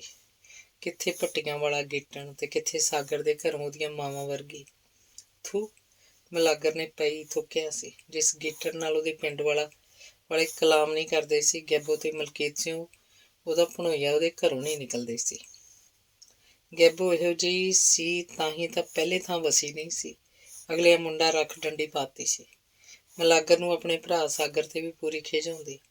ਹੁਣ ਬਿਰਧ ਹੋਇਆ ਵੀ ਟਿੱਕੇ ਨਹੀਂ ਬਹਿੰਦਾ ਸੀ। ਕੀ ਲੈਣਾ ਸੀ ਉਹਨੇ ਗੀਟਣ ਤੋਂ? ਠੇਕੇ ਤੇ ਜ਼ਮੀਨ ਲੈ ਕੇ ਵਾਹੁਣ ਦਾ ਹੀ ਲਾਲਚ ਸੀ। ਪਿਛਲੀ ਉਮਰ 'ਚ ਸਾਗਰ ਦੇ ਮੁੰਡਾ ਧੀਰਾ ਜੰਮਿਆ ਸੀ, ਜਿਹੜਾ ਗੱਭਰੂ ਸੀ ਹੁਣ। ਮਲਾਗਰ ਨੂੰ ਕਦੇ ਕਦੇ ਡਰ ਜਿਹਾ ਵੀ ਲੱਗਦਾ, ਕਿਤੇ ਸਾਗਰ ਗੀਟਣ ਤੋਂ ਮੇਰਾ ਹੀ ਕੰਡਾ ਨਾ ਕਢਵਾ ਦੇਵੇ। ਕੀ ਪਤਾ ਲੱਗਦਾ ਬੰਦੇ ਦਾ। ਪਰ ਉਹ ਹੁਣ ਉਸ ਦਿਨ ਦਾ ਖੁਸ਼ ਸੀ ਜਦੋਂ ਦੀਆਂ ਗੀਟਣ ਦੀਆਂ ਕੋਈ ਲੱਤਾਂ ਤੋੜ ਗਿਆ ਸੀ। ਹੁਣ ਗੀਟਣ ਇੱਥੇ ਤਾਂ ਨਾ ਕਦੀ ਲੰਘਦਾ ਟੱਪਦਾ ਸਾਗਰ ਕੇ ਘਰੇ ਵੜੂ। ਭਰਜਾਈ ਵੀ ਮੇਰੀ ਸਾਲੀ ਬੁੱਢੀ ਘੋੜੀ ਲਾਲ ਲਗਾਮ। ਲਾਲਚ ਬੁਰੀ ਬਲਾ ਹੁੰਦੀ ਹੈ। ਮਲਾਗਰ ਸਿਆਂ, ਬੁਰੀ ਬਲਾ। ਧੀਰੇ ਨੂੰ ਵੀ ਭੱਟੀਆਂ ਘੱਲੀ ਰੱਖਦਾ ਕਿ ਭੂਆ ਕੋਲ ਆ। ਮੈਨੂੰ ਤਾਂ ਐਂ ਲੱਗਦਾ ਪਹਿਲਾਂ ਗੀਟਣ ਦੀ ਇਹਨਾਂ ਦੀਆਂ ਜ਼ਮੀਨਾਂ ਤੇ ਅੱਖ ਸੀ, ਹੁਣ ਉਹ ਇਹਨਾਂ ਦੇ ਡਿੱਕੇ ਆਇਆ। ਹੁਣ ਤਾਂ ਦੱਸਦੇ ਆ ਸਾਰਾ ਪੈਸਾ ਧੇਲਾ ਲਿਜਾ ਕੇ ਹੀ ਸਾਗਰ ਦਿੰਦਾ। ਚਲੋ ਆਪਾਂ ਨੂੰ ਕੀ, ਜਿਹੜਾ ਮਰਜ਼ੀ ਰੰਗ ਰੰਗਾਵੇ। ਤੂੰ ਮਸਤ ਰਹਿ। ਜਦੋਂ ਸਾਰੀ ਉਮਰ ਭਰਾ ਭਰਜਾਈ ਨਾਲ ਨਹੀਂ ਬਣੀ, ਉਹਨਾਂ ਬਾਰੇ ਸੋਚਣਾ ਵੀ ਕੀ। ਪਰ ਸੋਚਾਂ ਤੇ ਤਾਂ ਕੰਟਰੋਲ ਨਹੀਂ ਨਾ ਹੁੰਦਾ ਗੀਟਣ ਕਾ ਭੱਟੀਆਂ ਜੱਦੀ ਪਿੰਡ ਨਹੀਂ ਸੀ। ਗੀਟਣ ਕੇ ਪੜਦਾਦੇ ਖੜਦਾਦੇ ਨੂੰ ਮਲਾਗਰ ਦੇ ਖੜਦਾਦੇ ਦੀ ਭੈਣ ਵਿਆਹੀ ਸੀ। ਮਲਾਗਰ ਦਾ ਵੱਡਾ ਵਡੇਰਾ ਹੀ ਉਹਨਾਂ ਨੂੰ ਇੱਥੇ ਆਪਣੀ ਢੇਰੀ ਤੇ ਲੈ ਕੇ ਆਇਆ ਸੀ ਤੇ ਭੱਟੀਆਂ ਬਿਠਾਤੇ ਸੀ। ਗੀਟਣ ਕੀ ਜ਼ਮੀਨ 15 ਕਿੱਲੇ ਇਹਨਾਂ ਦੀ ਜ਼ਮੀਨ ਵਿੱਚੋਂ ਹੀ ਸੀ। ਦੱਸਦੇ ਹੁੰਦੇ ਸੀ 8 ਕੁਮਾਂ ਜ਼ਮੀਨ ਤੇ ਗੀਟਣ ਕੇ ਬੁੜੇ ਆਏ ਸੀ। ਉਹ 60 ਚੋਂ 15 ਗੀਟਣ ਕੋਲ ਸੀ, ਬਾਕੀ 'ਚ ਹੋਰ ਘਰ ਸਨ। ਇਹ ਤਾਂ ਬਹੁਤ ਪੁਰਾਣੀਆਂ ਗੱਲਾਂ ਸਨ। ਲੋਕਾਂ ਨੇ ਤਾਂ ਇਹ ਵੀ ਭੁੱਲ ਚੁੱਕਿਆ ਸੀ ਕਿ ਗੀਟਣ ਦਾ ਪਿਛੋਕਣ ਕਿਹੜੇ ਪਿੰਡ ਦਾ ਸੀ। ਗ੍ਰੰਥੀ ਸਿੰਘ ਦੀ ਆਵਾਜ਼ ਨਾਲ ਹੀ ਮਲਾਗਰ ਉੱਠ ਬੈਠਾ ਸੀ। ਅੱਖਾਂ ਭਾਰੀਆਂ ਭਾਰੀਆਂ ਸਨ। ਪਹਿਲਾਂ ਤਾਂ ਬਾਹਰ ਅੰਦਰ ਜਾ ਕੇ ਚਾਹ ਪੀਂਦਾ ਹੁੰਦਾ ਸੀ, ਪਰ ਅੱਜ ਉਹਨੇ ਪਹਿਲਾਂ ਬਣਾ ਕੇ ਪੀ ਲਈ ਸੀ। ਬਾਹਰ ਨੂੰ ਜਾਣ ਲੱਗਾ ਰਾਤ ਦੀ ਰੱਖੀ ਦਾਤਨ ਚੱਕਣ ਲੱਗਾ ਸੀ, ਪਰ ਹੱਥ ਪਿਛਾਂਹ ਖਿੱਚ ਲਿਆ। ਹੁਣ ਤਾਂ ਚਾਹ ਡੱਫੀ ਆ ਮਨ ਚ ਆਖ ਉਵੇਂ ਗਲੀ ਵਾਲਾ ਬਾਹਰ ਖੋਲ ਤੁਰ ਗਿਆ। ਉਹ ਜੇ ਗਲੀ ਵਾਲਾ ਮੋੜ ਮੁੜਿਆ ਨਹੀਂ ਸੀ, ਸਾਹਮਣੇ ਅਕਾਲੀਆਂ ਦੇ ਵਾੜੇ ਚੋਂ ਛੋਟੂ ਜੱਬਲ ਦੀ ਕੁੜੀ ਨਿਕਲਦੀ ਵੇਖੀ। ਕੁੜੀ ਨੇ ਬਥੇਰਾ ਪਾਸਾ ਜਿਹਾ ਤਾਂ ਕੀਤਾ, ਪਰ ਸਿਆਣੀ ਗਈ। ਮਲਾਗਰ ਨਾ ਚਾਹੁੰਦਿਆਂ ਵੀ ਪੋਲੀ ਜੀ ਖੰਘੂਰ ਮਾਰ ਗਿਆ। ਕੁੜੀ ਆਪਣੇ ਘਰ ਵੱਲ ਨੂੰ ਮੁੜ ਗਈ। ਮਲਾਗਰ ਨੇ ਉੱਥੇ ਪੈਰ ਮਲ ਲਏ। ਉਹਨੇ ਅਨੁਮਾਨ ਲਾ ਲਿਆ ਸੀ ਕਿ ਛੋਟੂ ਕਿਸੇ ਆਪਣੀ ਸਕੀਰੀ 'ਚ ਗਿਆ ਹੋ। ਦੋਵੇਂ ਜੀ ਸਨ ਪਿਛਲੇ ਪੈਰ ਕੱਲ ਟੈਂਪੂ ਤੇ ਚੜੇ। ਜ਼ਰੂਰ ਘਰੇ ਕੁੜੀ ਇਕੱਲੀ ਹੋ। ਉਦੋਂ ਹੀ ਵਾੜੇ 'ਚੋਂ ਸਮਿੰਦਰ ਅਕਾਲੀ ਦਾ ਭਈਆ ਨਿਕਲਿਆ। ਕਿਹੜਾ ਹੈ ਤੂੰ? ਮਲਾਗਰ ਨੇ ਪੁੱਛਿਆ। ਉਹ ਬੰਦਾ ਵੇਖਣ ਮਾਰਾ ਹੀ ਪੈਰ ਮਲੀ ਖੜਾ ਸੀ। ਮੈਂ ਰਾਮੂ ਹੈਂਗੀ, ਭਈਏ ਨੇ ਦੱਸਿਆ ਤੇ ਅੱਗੇ ਨਿਕਲ ਗਿਆ। ਪਰ ਮਲਾਗਰ ਦੀ ਮਗਰੋਂ ਦਿੱਤੀ ਆਵਾਜ਼ ਨਾਲ ਪੈਰ ਗੱਡ ਗਿਆ। ਰਾਮੂ ਤਾਂ ਤੂੰ ਹੈਂਗੀ, ਪਰ ਜਾਤੇ ਆ ਲੁੱਚ ਪੁਣੇ ਕਰਨੋਂ ਤੂੰ ਬਾਜ ਆ ਜਾ। ਮਲਾਗਰ ਨਾ ਚਾਹੁੰਦੇ ਵੀ ਆ ਗਿਆ। ਚਾਚੂ ਮੈਂ ਤੇਰੇ ਪੈਰ ਫੜਦੀ ਹੈਂਗੀ, ਮੁੜ ਨਹੀਂ ਇਹ ਕੰਮ ਕਰਦੀ। ਰਾਮੂ ਕੰਨਾਂ ਨੂੰ ਹੱਥ ਲਾ ਗਿਆ। ਚੰਗਾ ਚੰਗਾ, ਹੁਣ ਨਾ ਇਹੋ ਜਿਹਾ ਕੰਮ ਕਰੀ, ਸਾਲੀ ਚੌਲ ਖਾਣੀ ਜਾਤ, ਆਖ ਮਲਾਗਰ ਅੱਗੇ ਤੁਰ ਗਿਆ। ਅਕਾਲੀ ਸਮਿੰਦਰ ਕਾ ਘਰ ਵੀ 2 ਘਰ ਛੱਡ ਗਲੀ 'ਚ ਹੀ ਸੀ। ਪਸ਼ੂ ਡੰਗਰ ਉਹਨਾਂ ਦਾ ਵਾੜੇ 'ਚ ਹੀ ਹੁੰਦਾ ਸੀ।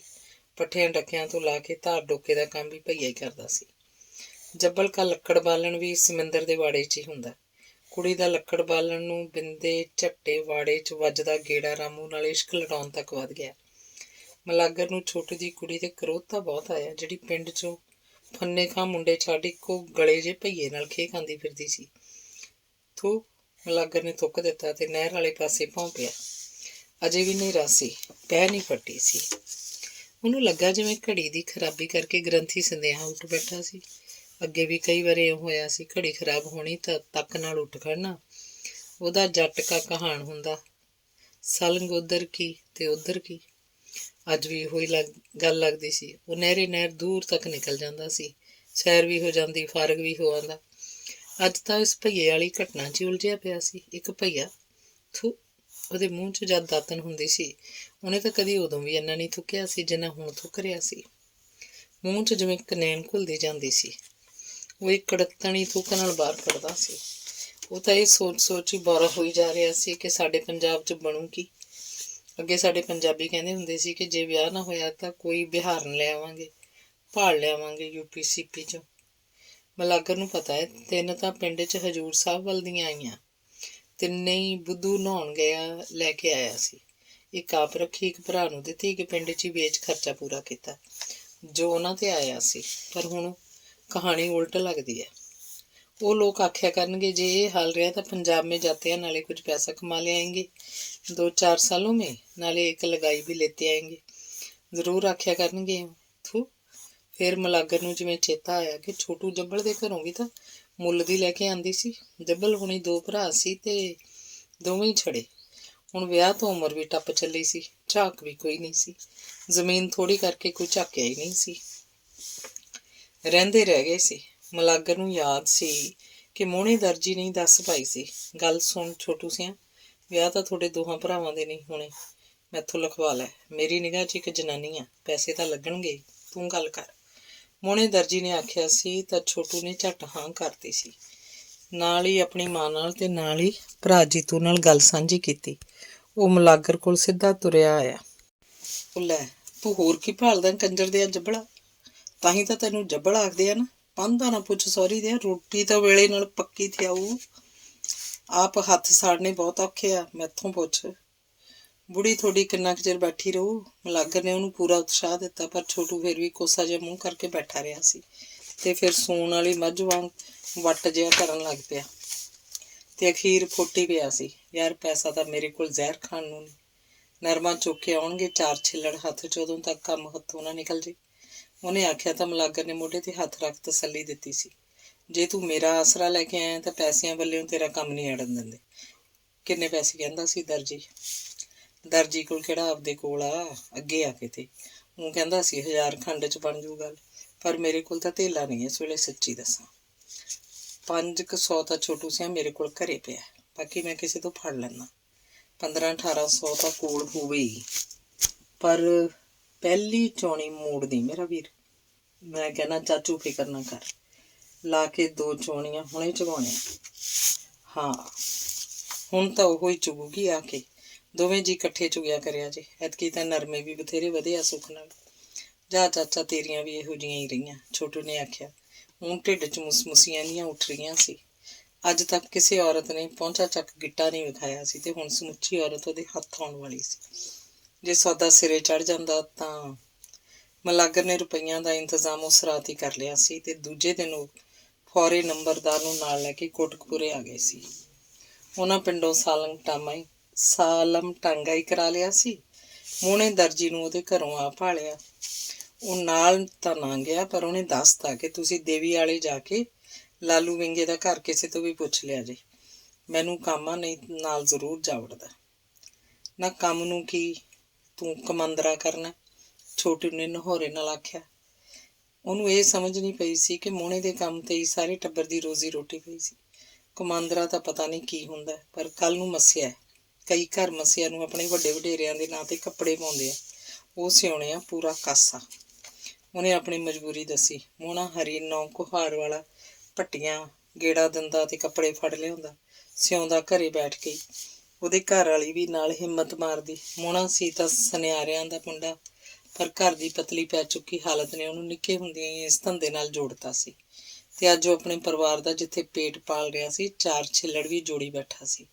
ਬੱਚਾ ਕੋਈ ਹੈ ਨਹੀਂ ਸੀ। ਭਤੀਜੇ ਭਤੀਜਿਆਂ ਨੂੰ ਚਿੱਤ ਮੰਨਦਾ ਤਾਂ ਹੱਥ ਝਾੜ ਦਿੰਦਾ। ਮਾਂ ਪਿਓ ਦੇ ਜਿਉਂਦੇ ਸਨ, ਜਿਨ੍ਹਾਂ ਦੀ ਚੰਗੀ ਸੰਭਾਲ ਕਰ ਰਿਹਾ ਸੀ। ਮਲਾਗਰ ਹੁਣੀ ਟਾਂਗੇ ਤੇ ਦੇਵੀ ਵਾਲੇ ਆਏ ਤਾਂ ਉਹ ਕੱਚੇ ਰਾਹ ਦੀ ਧੂੜ ਨਾਲ ਬੁਰੇ ਹਾਲੀਆਂ ਸਨ। ਪੱਕੀ ਸੜਕ ਉੱਪਰ ਦੀ ਆਉਂਦੀ ਸੀ। ਉਹ ਕਿਸੇ ਸਿੱਧ ਪੱਧਰੇ ਬੰਦੇ ਦੇ ਆਖੇ ਕੱਚੇ ਰਾਹ ਪੈ ਗਏ। ਸਾਰੇ ਰਾਹ ਹੀ ਢਿਚਕੂ ਹੁੰਦੀ ਆਈ ਸੀ। ਉਹਨਾਂ ਜਦ ਇੱਕ ਅਧਖੜ ਜੀ ਤੀਵੀਂ ਤੋਂ ਘਰ ਪੁੱਛਿਆ ਤਾਂ ਉਹਨੇ ਮੁਸਕੜੀਆਂ ਹੱਸਦਿਆਂ ਇੱਕ ਘਰ ਵੱਲ ਉਂਗਲ ਸੇਧਦਿਆਂ ਆਖਿਆ ਸੀ, ਉਹ ਜਿੱਥੇ ਕਿੱਕਰ ਖੜੀ ਆ ਉਹੀ ਬਾਹਰ ਆ। ਉਹ ਤਾਂ ਹੱਸੀ ਹੋਊ ਕਿ ਨੰਗਾਂ ਦੇ ਨੰਗ ਪ੍ਰਾਹੁਣਿਆਂ ਵਾਂਗ ਉਹ ਵੀ ਉਹੋ ਜਿਹੇ ਹੋਣਗੇ। ਉਹਨਾਂ ਕਿੱਕਰ ਕੋਲ ਹੀ ਟੰਗਾ ਅੱਕ ਲਿਆ ਰਿਹਾ। ਆਵਾਜ਼ ਦਿੱਤੀ ਤਾਂ ਇੱਕ ਆਦਮੀ ਢਿਚਕ ਜੀ ਮਾਰਦਾ ਬਾਹਰ ਨਿਕਲਿਆ। ਉਹਨਾਂ ਨੂੰ ਸਮਝਦਿਆਂ ਚਿਰ ਨਾ ਲੱਗਾ ਕਿ ਲਾਲੂ ਵਿੰਗੀ ਇਹੋ ਆ। ਉਹਨਾਂ ਵੱਲ ਝਾਕਦਿਆਂ ਉਸ ਆਪਣੇ ਖੁੱਡ ਅੱਖਾਂ ਨਾਲ ਹੀ ਪੁੱਛਿਆ, ਦੱਸੋ? ਗੁੱਸਾ ਤਾਂ ਭਾਈ ਸਾਹਿਬ ਕਰਿਓ ਨਾ, ਸਾਨੂੰ ਮੋਹਣੇ ਦਰਜੀ ਨੇ ਭੇਜਿਆ, ਮਲਾਗਰ ਨੇ ਆਖਿਆ। ਛੋਟੇ ਤੇ ਫੌਰੀ ਨੰਬਰਦਾਰ ਨੇ ਆਪਣੇ ਕੱਪੜਿਆਂ ਤੋਂ ਰਾਹ ਦੀ ਪੀਕ ਝਾੜੀ। ਛੋਟੂ ਤਾਂ ਆਪਣੇ ਆਪ ਨੂੰ ਵਿਆਂਦੜ ਸਮਝ ਰਿਹਾ ਸੀ। ਆਜੋ ਅੰਦਰ ਹੀ ਆਜੋ, ਆਖ ਵਿੰਗੀ ਉਹਨੂੰ ਘਰੇ ਲੈ ਆਇਆ ਤੇ ਉਹ ਵਿਹੜੇ 'ਚ ਪਏ ਇੱਕ ਢਿੱਲੇ ਜਿਹੇ ਮੰਜੇ ਤੇ ਬੈਠ ਗਏ। ਮਲਾਗਰ ਹੋਣਾ ਘਰ ਦੀ ਹਾਲਤ ਉਸ ਵੇਲੇ ਸੁੰਘ ਲਈ। 2 ਕੱਚੇ ਜਿਹੇ ਕੋਠੇ ਜਿਨ੍ਹਾਂ ਨੂੰ ਮਿੱਟੀ ਲੱਗਿਆਂ ਵੀ ਪਤਾ ਨਹੀਂ ਕਿੰਨਾ ਚਿਰ ਹੋ ਗਿਆ ਹੋ, ਥਾਂ ਤੋਂ ਲਿਓੜ ਲੱਥੇ ਪਏ ਸੀ। ਵਿਹੜੇ 'ਚ ਐਂ ਸੀ ਜਿਵੇਂ ਕਈ ਮਹੀਨਿਆਂ ਤੋਂ ਬੌਕਰ ਨਾ ਵੱਜੀ ਹੋਵੇ। ਮੋਹਣੇ ਨੇ ਘੱਲਿਆ ਤਾਂ ਤੀਵੀਂ ਦੇ ਗਾਹਕ ਤਾਂ ਨਹੀਂ। ਵਿੰਗੀ ਦੀ ਬੋਲਦਿਆਂ ਗਰਾਰੀ ਵੀ ਅੜਦੀ ਸੀ। ਹਾਂ ਹੈ ਤਾਂ ਗਾਹਕ ਹੀ। ਨਾਲ ਆਏ ਫੌਰੇ ਨੇ ਪੋਲੀ ਜੀ ਖੰਘੂਰ ਮਾਰ ਰੱਖਦਿਆਂ ਆਪਣੀ ਹੋਂਦ ਵੀ ਜਤਾਈ। ਛੋਟੂ ਵਟਣੇ ਜੇ ਲੈ ਰਿਹਾ ਸੀ ਤੇ ਆਸੇ ਪਾਸੇ ਵੀ ਝਾਕ ਰਿਹਾ ਸੀ। ਵਿੰਗੀ ਨੇ ਅੱਕੀ ਹਾਕ ਮਾਰੀ ਤਾਂ ਅੰਦਰੋਂ ਇੱਕ ਨਹੀਂ 2 ਜਨਾਨੀਆਂ ਬਾਹਰ ਨਿਕਲੀਆਂ। ਇੱਕ ਮੋਟੀ ਜੀ ਪੀਨੇ ਜਿਹੇ ਨੱਕ ਵਾਲੀ, ਰੰਗ ਵੀ ਕਾਲਾ। ਦੂਜੀ ਸੀ ਤਾਂ ਸਮੱਧਰ, ਪਰ ਰੰਗ ਗੋਰਾ ਸੀ। ਨੈਣ ਨਕਸ਼ ਵੀ ਮੂੰਹ ਮੱਥੇ ਲੱਗਦੇ ਸੀ। ਉਹ ਨਾ ਪਤਲੀ ਸੀ ਨਾ ਭਾਰੀ ਸੀ। ਜਿਹੜੀ ਤਾਂ ਮੋਟੀ ਜਿਹੀ ਆ, ਇਹਦਾ ਤਾਂ ਜਿਹੜਾ ਕੁਝ ਮਰਜ਼ੀ ਦੇ ਦਿਓ, ਸਾਲੀ ਧੜੀ ਤਾਂ ਅੰਨ ਖਾਂਦੀ ਆ। ਸਹੀ ਗੱਲ ਦੱਸਦਾ, ਉਹ ਰੋਟੀਆਂ ਵਧੀਆ ਥੱਪ ਦਿੰਦੀ ਆ। ਜਿਹੜੀ ਦੂਜੀ ਅੱਕੀ ਆ, ਇਹਦਾ ਪੂਰਾ 1500 ਲੈਣਾ, ਨਾ ਅੰਨ ਘੱਟ ਨਾ ਵੱਧ। ਜਿੰਨੇ ਮਰਜ਼ੀ ਜਵਾਕ ਲੈ ਲਵੀਂ, ਇਹ ਵੀ ਗਰੰਟੀ ਆ। ਵਿੰਗੀ ਨੇ ਐਂ ਆਖਿਆ ਜਿਵੇਂ ਮੱਝ ਦੇ ਗੁਣ ਦੱਸ ਰਿਹਾ ਹੋਵੇ। ਮਲਾਗਰ ਨੇ ਭਾਅ ਪੱਥਾ ਕਰਨ ਤੋਂ ਪਹਿਲਾਂ ਹੀ ਖੋਰ ਕੱਢ ਮਾਰੀ। ਕੰਜਰ ਦੀਆਂ 2 ਤੀਵੀਆਂ ਘਰੇ ਰੱਖੀ ਬੈਠਾ, ਬੌਕਰ ਤਾਂ ਮਰਵਾ ਲਿਆ ਕਰ। ਪਰ ਉਹਦੀ ਗੱਲ ਵੱਲ ਵਿੰਗੀ ਨੇ ਕੋਈ ਧਿਆਨ ਨਾ ਦਿੱਤਾ। ਛੋਟਾ ਤਾਂ ਅੱਕੀ ਵੱਲ ਆਨੇ ਕੱਢ ਝਾਕ ਰਿਹਾ ਸੀ ਭੁੱਖਿਆਂ ਵਾਂਗ, ਪਰ ਉਹ ਰੱਜਿਆ ਵੀ ਕਦ ਸੀ ਜ਼ਿੰਦਗੀ 'ਚ। ਫੌਰੇ ਨੇ ਇਹ ਗੱਲ ਆਪਣੇ ਆਪ ਨਾਲ ਹੀ ਕੀਤੀ। ਛੋਟੂ ਵੱਲ ਝਾਕਦਿਆਂ ਮਲਾਗਰ ਨੇ ਛੋਟੂ ਨੂੰ ਗੱਲ ਸੁਣੇ ਉਰਿਆ ਆਖ ਇੱਕ ਪਾਸੇ ਕਰ ਲਿਆ। ਹੁਣ ਦੱਸ ਕਿਹੜੀ ਫਿੱਟ ਆ? ਮਲਾਗਰ ਨੇ ਪੁੱਛਿਆ। ਮਲਾਗਰ ਜਾਣਦਾ ਸੀ ਕਿ ਮੋਟੀ ਤਾਂ ਮੁਫਤ 'ਚ ਵੀ ਮਾੜੀ ਹੈ। ਜਿਹਨੂੰ ਰੱਖ ਵਿੰਗੀ 4 ਦਿਨਾਂ ਚੱਕਿਆ ਪਿਆ, ਛੋਟੂ ਕਿਵੇਂ ਕੱਟ ਲੂ ਉਹਦੇ ਨਾਲ? ਗੋਰੀ ਜੀ ਦਾ ਹੀ ਮਕਾ ਲਓ ਜੇ 11-12 ਸਹਿ ਬਣਦੀ ਆ ਤਾਂ, ਛੋਟੂ ਨੇ ਆਖਿਆ। ਤਾਂ ਫਿਰ ਵਿੰਗੀ ਕੋਲ ਆ ਗਏ। ਅੱਕੀ ਦਾ 1100 ਦਿੰਦੇ ਆ। ਮਲਾਗਰ ਨੇ ਅੱਕੀ ਵੱਲ ਹੱਥ ਕੀਤਾ। ਕੀ ਗੱਲ ਕਰਦੇ ਆ ਤੁਸੀਂ ਭਾਈ ਸਾਹਿਬ? ਮੋਟੀ ਲੈ ਜਾਓ, ਲਿਆਓ 500 ਹੀ ਦੇ ਦਿਓ। ਲਿਆਓ ਫੜਾਓ। ਵਿੰਗੀ ਨੇ ਹੱਥ ਸਿੱਧਾ ਕਰ 4 ਉਂਗਲਾਂ ਹਿਲਾਈਆਂ। ਮੋਟੀ ਦੀ ਛੱਡ 1200 ਦੇ ਦਈਏ? ਮਲਾਗਰ ਫੇਰ ਬੋਲਿਆ। ਕਮਾਲ ਕਰਦੇ ਆ ਤੁਸੀਂ, ਘੱਟ ਵੱਧ ਨੂੰ ਕਿਹੜਾ ਘੁਮਿਆਰ ਮੰਡੀ ਫਿਰਦੇ ਆ। 1500 ਲੈਣਾ ਪੂਰਾ। ਮੇਰੇ ਤਾਂ ਸੱਚੀ ਦੱਸਾਂ ਪੂਰੇ ਨਹੀਂ ਕਰਾਉਂਦੀਆਂ। ਧੜੀ ਤਾਂ ਅੰਨ ਖਾ ਜਾਂਦੀਆਂ, ਚੰਗਾ ਚੋਖਾ ਭਾਲਦੀਆਂ। ਮੋਟੀ ਤਾਂ ਪਊਆ ਦਾਰੂ ਦਾ ਵੀ ਭਾਲਦੀ ਹੈ। ਉਹਨੇ ਆਖਿਆ। ਬੰਦਾ ਇੰਨਾ ਢੀਠ ਸੀ, ਹੁਣ ਤੱਕ ਚਾਹ ਤਾਂ ਕਈ ਫੋਕੇ ਪਾਣੀ ਦੀ ਸੁਲਾਹ ਨਹੀਂ ਮਾਰੀ ਸੀ। ਉਹਨਾਂ ਦਾ 1500 'ਚ ਸੌਦਾ ਹੋ ਗਿਆ। ਐਂ ਤਾਂ ਨਹੀਂ ਤੋਰ ਦੇਂਗਾ? ਮਾੜਾ ਮੋਟਾ ਮੂੰਹ ਮੱਥਾ ਵੀ ਬਣਾ, ਨਵਾਂ ਲੀੜਾ ਲੱਤਾ ਪਾ ਕੇ। ਜੇ ਐਂ ਤੋਰਨੀਆਂ ਤਾਂ ਘੱਟ ਕਰ, ਅਸੀਂ ਆਪੇ ਸ਼ਹਿਰੋਂ ਨਵੇਂ ਸਮਾ ਕੇ ਪਾ ਦਿਆਂਗੇ। 10 ਮਨਜ਼ੂਰ?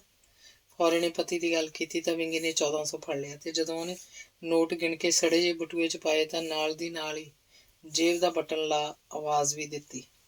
ਅੱਕੀਏ, ਤੂੰ ਤਿਆਰ ਹੋ, ਇਹਨਾਂ ਬੰਦਿਆਂ ਨਾਲ ਜਾਣਾ। ਨੀਲੋ ਨੂੰ ਆਖ ਚਾਹ ਧਰੇ, ਮੈਂ ਹੱਟੀ ਤੋਂ ਦੁੱਧ ਲੈ ਕੇ ਆਉਣਾ। ਆਖ ਗੜਵੀ ਚੱਕ ਬਾਹਰ ਨੂੰ ਤੁਰ ਗਿਆ ਤਾਂ ਫੌਰੇ ਨੇ ਫਲਿਕ ਦੇਣੇ ਆਖਿਆ।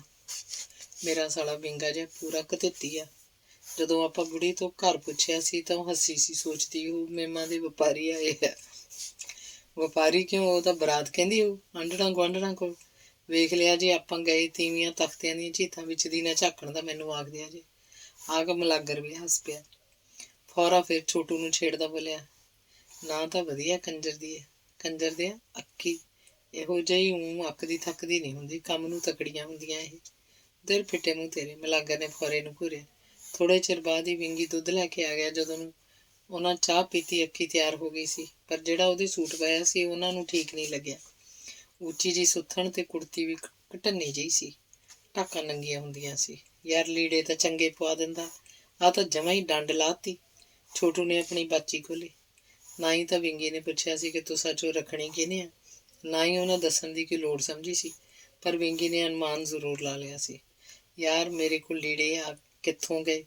ਮਾਂ ਦੇ ਸੰਦੂਕ 'ਚ ਵੀ ਹੈ ਨਹੀਂ ਕੋਈ ਸੂਟ ਜਿਹੜਾ ਕੱਢ ਕੇ ਪਵਾ ਦਿੰਦਾ। ਜਿਹੜਾ 100 ਘੱਟ ਕੀਤਾ ਉਹ ਇਸ ਕੰਮ ਤੇ ਵਰਤਿਆ ਜੋ ਸ਼ਹਿਰ ਜਾ ਕੇ ਲੀੜੇ ਲੈ ਕੇ ਬੋਤਲ ਵੀ ਆ ਜਾਊ ਸੁੱਖ ਨਾਲ ਉਹਦੇ ਵਿੱਚੋਂ। ਆਖ ਵਿੰਗੀ ਹੱਸ ਪਿਆ। ਇੰਨੇ ਨੂੰ ਟਾਂਗੇ ਵਾਲੇ ਨੇ ਵੀ ਚਾਹ ਪੀ ਬੀੜੀ ਲਾ ਲਈ ਸੀ। ਜਦੋਂ ਉਹਨਾਂ ਅੱਕੀ ਨੂੰ ਬਿਠਾ ਟਾਂਗਾ ਤੋਰਿਆ ਤਾਂ ਮਲਾਗਰ ਦੇ ਕਹਿਣ ਵਾਂਗੂ ਸੱਚਮੁੱਚ ਹੀ ਤੀਵੀਆਂ ਤਖਤਿਆਂ ਦੀਆਂ ਝੀਤਾਂ ਵਿੱਚ ਦੀ ਝਾਕਦੀਆਂ ਸੀ। ਜਿੱਥੋਂ ਘਰ ਪੁੱਛਿਆ ਸੀ ਉਹ ਤਾਂ ਸਾਹਮਣੇ ਬਾਰ 'ਚ ਹੀ ਖੜੀ ਸੀ।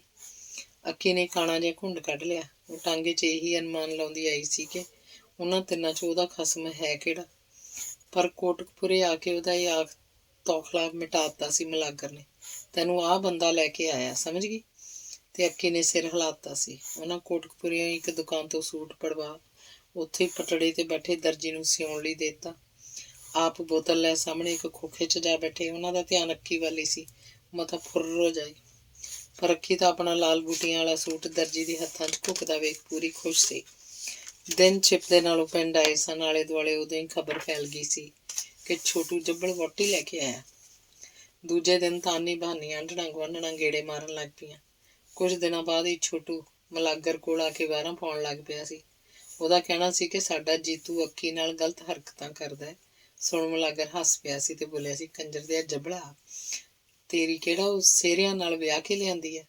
ਜੇ ਤੇਰੀ ਰੀਸ ਨਾਲ ਅੱਕੇ ਜੀਤੂ ਨੇ ਵੀ ਕੋਈ ਭਾਲ ਲਈ, ਜ਼ਮੀਨ ਦੋਈ ਥਾਈਂ ਹੋ ਜਾਊ ਉਦੋਂ ਹੀ। ਜੇ ਜ਼ਮੀਨ ਇੱਕ ਥਾਂ ਰੱਖਣੀ ਹੈ ਰਲ ਮਿਲ ਕੇ ਰਹੋ। ਆਪਣੇ ਪਿੰਡਾਂ 'ਚ ਤਾਂ ਇਹ ਵਰਤਾਰਾ ਕਾਫੀ ਸੀ। ਇੱਕ ਭਰਾ ਵਿਆਹਿਆ ਜਾਂਦਾ ਤਾਂ ਸਾਰੇ ਹੀ ਵਿਆਹੇ ਗਏ ਸਮਝੇ ਜਾਂਦੇ ਸੀ। ਉਹ ਤੇਰੀ ਗੱਲ ਤਾਂ ਠੀਕ ਆ, ਪਰ ਅੱਕੀ ਨਹੀਂ ਨਾ ਮੰਨਦੀ, ਛੋਟੂ ਨੇ ਆਖਿਆ। ਤਾਂ ਫਿਰ ਮਲਾਗਰ ਹੀ ਅੱਕੀ ਕੋਲ ਗਿਆ ਸੀ। ਗੱਲ ਸੁਣਨੀ ਅੱਕੀ, ਜਿਹੋ ਜਿਹਾ ਤੈਨੂੰ ਛੋਟੂ ਉਹੋ ਜਿਹਾ ਜੀਤੂ, ਪੈਸੇ ਦੋਹਾਂ ਦੇ ਸਾਂਝੇ ਲੱਗੇ ਸੀ, ਤੂੰ ਵੀ ਸਾਂਝੀ ਹੋ ਗਈ ਕਿ ਨਹੀਂ? ਮਲਾਗਰ ਨੇ ਆਖਿਆ ਸੀ ਤਾਂ ਅੱਕੀ ਨੇ ਚੰਗਾ ਫਿਰ ਆਖਤਾ ਸੀ। ਮਲਾਗਰ ਨੂੰ ਪਤਾ ਹੀ ਨਹੀਂ ਲੱਗਾ ਸੀ ਕਿ ਉਹ ਕਦੋਂ ਬਾਹਰ ਜਾ ਕੇ ਘਰ ਆ ਗਿਆ ਸੀ। ਚਿੱਟਾ ਦਿਨ ਚੜ੍ਹ ਚੁੱਕਿਆ ਸੀ। ਅੰਗ 17ਵਾਂ। ਗੁਰਾ ਫੌਜੀ ਸਵੇਰ ਦੀ ਰੋਟੀ ਖਾਓ ਨਹੀਂ ਪੈਰੀ ਫਿਰ ਸੱਥ 'ਚ ਆ ਗਿਆ। ਜਦੋਂ ਉਹ ਤੇ ਮਲਾਗਰ ਇਕੱਠੇ ਹੋਏ ਤਾਂ ਮਲਾਗਰ ਨੇ ਭਈਏ ਰਾਮੂ ਦੀ ਜੱਬਲ ਦੀ ਕੁੜੀ ਨਾਲ ਯਾਰਾਨੇ ਦੀ ਗੱਲ ਦੱਸਦੀ। ਗੁਰਾ ਵੀ ਉਸ ਗੱਲ ਨੂੰ ਲੈ ਕੇ ਪਿੱਛੇ ਮਾਨ ਹੋ ਗਿਆ। ਸੌਰੀ ਨਿੱਕੀ ਸੁੱਕੀ ਜਾਤ ਉੱਠ ਕੇ, ਇਹ ਗੱਲ ਉਹਦੇ ਹਜ਼ਮ ਨਹੀਂ ਹੋ ਰਹੀ ਸੀ। ਪਰ ਉਹਨੇ ਇਹ ਸੋਚ ਕੇ ਆਪਣੇ ਮਨ ਨੂੰ ਸ਼ਾਂਤ ਕੀਤਾ ਕਿ ਹੁਣ ਹੋ ਵੀ ਕੀ ਸਕਦਾ। ਉਹਨੇ ਆਪਣੇ ਆਪ ਨੂੰ ਲਾਲਚ ਲਾਉਣ ਲਈ ਡੇਰੇ ਚੋਂ ਬੋਕਰ ਚੱਕ ਲਿਆਂਦੀ ਤੇ ਬੋਹੜ ਦੇ ਖਿਲਰੇ ਪੱਤੇ ਹੁੰਜਣ ਲੱਗ ਗਿਆ। ਮਲਾਗਰ ਡੇਰੇ ਵਿੱਚ ਹੀ ਜਾ ਬੈਠਾ। ਉੱਡਰੀ ਗਰਦ ਉਹ ਤੋਂ ਝੱਲੀ ਨਹੀਂ ਗਈ। ਗੁਰੇ ਨੂੰ ਵੀ ਸੱਥ ਤੋਂ ਬਿਨਾਂ ਕੋਈ ਕੰਮ ਨਹੀਂ ਸੀ। ਪਹਿਲੀ ਉਮਰ ਉਹਨੇ ਫੌਜ 'ਚ ਕੱਢ ਲਈ। ਪੈਨਸ਼ਨੀਆ ਫੌਜੀ ਆ ਉਹ। ਜ਼ਮੀਨ ਗੁਜ਼ਾਰੇ ਜੋਗੀ ਹੈ। 2 ਮੁੰਡੇ ਤੇ 1 ਕੁੜੀ ਹੈ। ਦੋਵੇਂ ਮੁੰਡੇ ਵੀ ਵਿਆਹੇ ਆ, ਕੁੜੀ ਵੀ। ਗੁਰਾ ਸ਼ਾਮ ਨੂੰ 7 'ਚ ਉੱਠ ਪਹਿਲਾਂ ਸਿੱਧਾ ਠੇਕੇ ਤੇ ਜਾਂਦਾ। ਪਊਆ ਪੀ ਕੇ ਮੁੜਦਾ। ਨਾ ਵੱਧ ਪੀਂਦਾ ਨਾ ਘੱਟ। ਨਾ ਕਹਿੰਦਾ ਕੱਚਾ ਨਾ ਕਹਿੰਦਾ ਪੱਕਾ ਹੈ। ਹਾਂ, ਜਿਸ ਦਿਨ ਅੱਧੀ ਰਾਤ ਅੱਖ ਖੁੱਲ ਜਾਏ ਫਿਰ ਠੇਕੇਦਾਰ ਦੀ ਮਾਂ ਭੈਣ ਇੱਕ ਕਰ ਦਿੰਦਾ। ਆਪਣੀ ਪੈਨਸ਼ਨ ਉਹ ਘਰ ਨਹੀਂ ਫੜਾਉਂਦਾ, ਆਪਣੇ ਤੇ ਖਰਚ ਕਰਦਾ। ਸਵੇਰੇ ਉੱਠ ਚਮਚਾ ਪੋਸਤ ਖਾਣ ਦਾ ਆਦੀ ਆ। ਉਹਦੇ ਘਰ ਵਾਲੀ ਉਹਦੇ ਲਈ ਨਾ ਹੋਇਆ ਵਰਗੀ ਆ। ਦਿਨੇ ਪੋਤੇ ਪੋਤੀਆਂ ਚੁਲਝੀ ਰਹਿੰਦੀ ਆ, ਰਾਤ ਨੂੰ ਛੇਤੀ ਘਰਾੜੇ ਮਾਰਨ ਲੱਗ ਪੈਂਦੀ ਆ। ਬੁਲਾਇਆ ਵੀ ਨਹੀਂ ਬੋਲਦੀ। ਗੁਰੇ ਨੂੰ ਖਿਝ ਤਾਂ ਬਹੁਤ ਆਉਂਦੀ ਹੈ, ਪਰ ਨੂੰਹਾਂ ਦੀ ਸ਼ਰਮ, ਮੁੰਡਿਆਂ ਦਾ ਡਰ, ਉਹ ਭੁੜਕਦਾ ਤਾਂ ਜ਼ਰੂਰ ਆ ਪਰ ਉੱਚੀ ਨਹੀਂ ਬੋਲਦਾ। ਉਹਨੇ ਨੂੰ ਉਹ ਨਾ ਗੋਲਦੀ। ਪੱਤਿਆਂ ਦੀ ਢੇਰੀ ਲਾ ਕੇ ਉਹਦੇ ਇਕੱਠੇ ਜੇ ਹੋਏ ਬੈਠੇ ਸੱਤੂ ਅਮਲੀ ਤੋਂ ਸੀਖਾਂ ਵਾਲੀ ਡੱਬੀ ਲੈ ਕੇ ਅੱਗ ਲਾਤੀ। ਫਿਰ ਗੁਰਦੁਆਰੇ ਵਾਲਾ ਗ੍ਰੰਥੀ ਸਿੰਘ ਉੱਚੀ ਉੱਚੀ ਬੋਲਦਾ ਸੁਣਿਆ। ਮਲਾਗਰ ਵੀ ਡੇਰੇ ਚੋਂ ਬਾਹਰ ਨਿਕਲ ਆਇਆ। ਉਹਨੂੰ ਵੀ ਬੋਲ ਸੁਣ ਗਿਆ ਹੋ। ਗੁਲਾਬ ਦਾਸ ਨਹੀਂ ਬਾਹਰ ਨਿਕਲਿਆ। ਸੇਵਾਦਾਰ ਝਾਤੀ ਜੀ ਮਾਰ ਮੁੜ ਆਇਆ। ਗੁਰਦੁਆਰੇ ਚੋਂ ਮੀਟਰ ਦੀ ਰੀਡਿੰਗ ਲੈ ਕੇ ਰੀਡਿੰਗ ਕਲਰਕ ਨਿਕਲਿਆ ਸੀ। ਉਹ ਵੀ ਬੋਲ ਰਿਹਾ ਸੀ। ਗੁਰੇ ਨੇ ਪੁੱਛ ਹੀ ਲਿਆ, ਕੀ ਗੱਲ ਆ ਭਾਈ ਸਾਹਿਬ, ਸਾਡੇ ਸਿੰਘ ਨਾਲ ਬੈਸੀ ਜਾਂਦੇ ਆ? ਕੁੰਡੀ ਲੱਗੀ ਸੀ ਸਿੱਧੀ ਭਰਾ ਜੀ।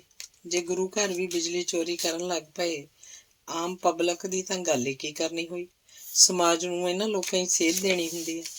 ਜੇ ਆਪ ਹੀ ਤੁਹਾਡੇ ਸਿੰਘ ਨੂੰ ਆਖਿਆ ਤਾਂ ਅੱਗੋਂ ਕਹਿੰਦਾ ਹੈ ਕਿ ਮੈਂ ਥੋੜ੍ਹੇ ਲਾਈ ਹੈ। ਹੁਣ ਤੁਸੀਂ ਦੱਸੋ ਭਲਾ, ਕੁੰਡੀ ਮੈਂ ਲਾ ਗਿਆ ਆ ਕੇ? ਰੀਡਿੰਗ ਵਾਲਾ ਬਾਬੂ ਭਰਿਆ ਪੀਤਾ ਪਿਆ ਸੀ। ਉਹਦੇ ਇੱਕ ਹੱਥ 'ਚ ਕਾਪੀ ਸੀ ਤੇ ਇੱਕ ਹੱਥ 'ਚ ਐਕਸਰੇ ਦੀ ਇੰਚੀ ਕੁ ਭਰ ਚੌੜੀ ਕੱਟੀ ਫਿਲਮ। ਕਿਸੇ ਦੇ ਮੀਟਰ 'ਚੋਂ ਹੀ ਪੱਤਾ ਜਿਹਾ ਕੱਢ ਕੇ ਲਿਆਇਆ ਹੋ। ਬਾਊ ਤੁਸੀਂ ਵੀ ਸੱਚੇ ਆ। ਸੱਚਾ ਸਾਡਾ ਜਥੇਦਾਰ ਵੀ ਆ। ਅਸਲ ਗੱਲ ਤਾਂ ਇਹ ਆ, ਬਸ ਸਮਝੋ ਰਾਮ ਦੇ ਨਾਮ ਬਿਨਾਂ ਸਾਰੀ ਦੁਨੀਆ ਰੋਂਦੀ ਆ। ਮਲਾਗਰ ਨੇ ਮੋੜਤਾ। ਨਹੀਂ ਨਾ ਭਾਈ ਸਾਹਿਬ, ਫਿਰ ਵੀ ਧਾਰਮਿਕ ਸੰਸਥਾ ਤਾਂ ਸ਼ਰਮ ਕਰਨ। ਧਾਰਮਿਕ ਸੰਸਥਾ ਉੱਤੋਂ ਨਹੀਂ ਉਤਰੀਆਂ, ਸਾਡੇ ਵਿੱਚੋਂ ਹੀ ਆ। ਅਸੀਂ ਬਣਾਈਆਂ। ਤੁਹਾਡੇ ਬਿਜਲੀ ਮੁਲਾਜ਼ਮ ਹੀ ਕੁੰਡੀਆਂ ਲਵਾਉਂਦੇ ਆ। ਉਹ ਗਰਮੀ ਹੋਵੇ ਸਰਦੀ ਹੋਵੇ ਇੱਥੇ ਹੀ ਮੰਜੀਆਂ ਤੋੜਦੇ ਆ, ਪੱਖਿਆਂ ਹੇਠ ਸੌਂਦੇ ਆ, ਸਿਆਲ 'ਚ ਹੀਟਰ ਲਾਉਂਦੇ ਆ, ਰੋਟੀਆਂ ਵੀ ਇੱਥੋਂ ਪੀੜਦੇ ਆ। ਦੁੱਧ 'ਚ ਪੱਤੀ ਬਿਨਾਂ ਚਾਹ ਹੀ ਨਹੀਂ ਪਸੰਦ ਆਉਂਦੀ ਇਹਨਾਂ ਦੇ। ਗ੍ਰੰਥੀ ਸਿੰਘ ਉਹਨਾਂ ਦੇ ਸਿਰਾਂ ਤੇ ਘੂਕਦੇ। ਪੱਖਿਆਂ ਦਾ ਬਿੱਲ ਕਿੱਥੋਂ ਦੇਵੇ? ਰੁਪਈਏ ਤੋਂ ਵੱਧ ਕੋਈ ਮੱਥਾ ਨਹੀਂ ਟੇਕਦਾ ਸੰਗਰਾਮ ਤੋਂ ਬਿਨਾਂ। ਗੁਰਾ ਬੋਲ ਹੀ ਰਿਹਾ ਸੀ ਕਿ ਬਾਊ ਛੋਤ ਜੀ ਲੁਹਾ ਕੇ ਅੱਗੇ ਨੂੰ ਖਿਸਕ ਗਿਆ ਤੇ ਉਦੋਂ ਨੂੰ ਫਿਰ ਇੱਕ ਮੱਧੂ ਭੱਜਿਆ ਆਇਆ ਤੇ ਉਸ ਨਾਲ ਜਾ ਰਲਿਆ। ਉਹ ਹੱਥ ਜੋੜਦਾ ਉਵੇਂ ਦਿਸ ਰਿਹਾ ਸੀ। ਪਹਿਲਾਂ ਤਾਂ ਬਾਊ ਗੱਲ ਜਿਹੀ ਨਾ ਗੋਲਿਆ, ਪਰ ਫਿਰ ਉਹ ਖੜ ਕੇ ਘੁਸਰ ਮੁਸਰ ਜਿਹੀ ਕਰਨ ਲੱਗ ਪਏ। ਸੱਤੂ ਅਮਲੀ ਨੇ ਆਖਿਆ, ਬੀੜੀ ਦਾ ਸੂਟਾ ਮਾਰ, ਸੌਦਾ ਹੋਣ ਲੱਗਾ ਹੈ। ਮਲਾਗਰ ਸਿਆ ਇਹ ਉਹ ਪਾ ਗਿਆ ਜੇਬ 'ਚ ਨੋਟ। ਸਾਲਾ ਅਮਲੀ ਗਾਲਾਂ ਦੇਣ ਲੱਗ ਪਿਆ। ਬਾਊ ਗਲੀ ਵਾਲਾ ਮੁੜ ਗਿਆ। ਮਹਿੰਗਾਈ ਬੰਬ ਕੱਢੀ ਆਉਂਦੀ ਆ। ਹਰ ਇੱਕ 4 ਪੈਸੇ ਬਚਾਉਣੇ ਚਾਹੁੰਦਾ, ਕੁੰਡੀ ਕੰਡੀ ਲਾ ਕੇ ਕਿਤੇ ਵੀ ਲੱਗਦੀ ਹੋਵੇ। ਇੱਕ ਜਣਾ ਹੋਰ ਬੋਲਿਆ। ਮਲਾਗਰ ਵੀ ਸੱਥ 'ਚ ਆ ਬੈਠਾ ਸੀ। ਪੱਤਿਆਂ 'ਚੋਂ ਧੂੰਆਂ ਭਾਵੇਂ ਅਜੇ ਵੀ ਨਿਕਲ ਰਿਹਾ ਸੀ, ਪਰ ਮਲਾਗਰ ਹਵਾ ਦਾ ਰੁੱਖ ਵੇਖ ਬੈਠ ਗਿਆ। ਕਾਹਦੀ ਗੱਲ ਆ, ਦੁਨੀਆ ਊਂ ਹੀ ਭ੍ਰਿਸ਼ਟ ਹੋਈ ਫਿਰਦੀ ਆ। ਅਫਸਰਸ਼ਾਹੀ ਦਾ ਰਾਜ ਆ, ਮਨਾਹੀਆਂ ਕਰਦੇ ਆ ਸਾਰੇ। ਇਹ ਤਾਂ ਇਹੋ ਜਿਹੀ ਸਰਕਾਰ ਬਣੇ ਜਿਹੜੀ ਲੋਕਾਂ ਦੇ ਹਿੱਤ ਦੀ ਗੱਲ ਕਰੇ। ਲੋਕਾਂ ਦੇ ਹਿੱਤ ਤੇ ਤਾਂ ਡਾਕੇ ਪੈਣ ਲੱਗੇ ਆ। ਲੀਡਰ ਲੋਕ ਆਪਣੀਆਂ ਝੋਲੀਆਂ ਭਰਨ ਤੇ ਤੁਲੇ ਆ। ਉੱਤੋਂ ਲਾ ਕੇ ਹੇਠ ਤੱਕ, ਹੇਠੋਂ ਲਾ ਕੇ ਉੱਤੇ ਤੱਕ ਸਾਰੇ ਗਲੇ ਵੇ ਆ। ਜੇ ਕੋਈ ਚੰਗਾ ਹੈ ਵੀ, ਬਾਜਿਆਂ 'ਚ ਤੂਤੀ ਦੀ ਕੌਣ ਸੁਣਦਾ? ਇੱਕ ਹੋਰ ਆਵਾਜ਼ ਆਈ। ਇਹ ਲੱਛੂ ਸੀ, ਕਾਮਰੇਡ ਸੁੱਚਾ ਸਿੰਘ ਦਾ ਮੁੰਡਾ। ਲੱਛੂ ਆਪਣੇ ਬਾਪੂ ਦੀਆਂ ਪਈਆਂ ਕਿਤਾਬਾਂ ਚੱਕ ਕੁਝ ਨਾ ਕੁਝ ਪੜ੍ਹਦਾ ਰਹਿੰਦਾ ਸੀ। ਕਾਮਰੇਡ ਸੁੱਚਾ ਸਿੰਘ ਦਾ ਕਈ ਸਾਲ ਪਹਿਲਾਂ ਤੁਰ ਗਿਆ ਸੀ। ਖਾੜਕੂ ਲਹਿਰ ਦੇ ਲੋਕ ਪੂਰੇ ਜੋਸ਼ ਨਾਲ ਮਗਰ ਲੱਗਣ। ਰਾਜ ਪਲਟੇ ਦਾ ਕੀ ਆ?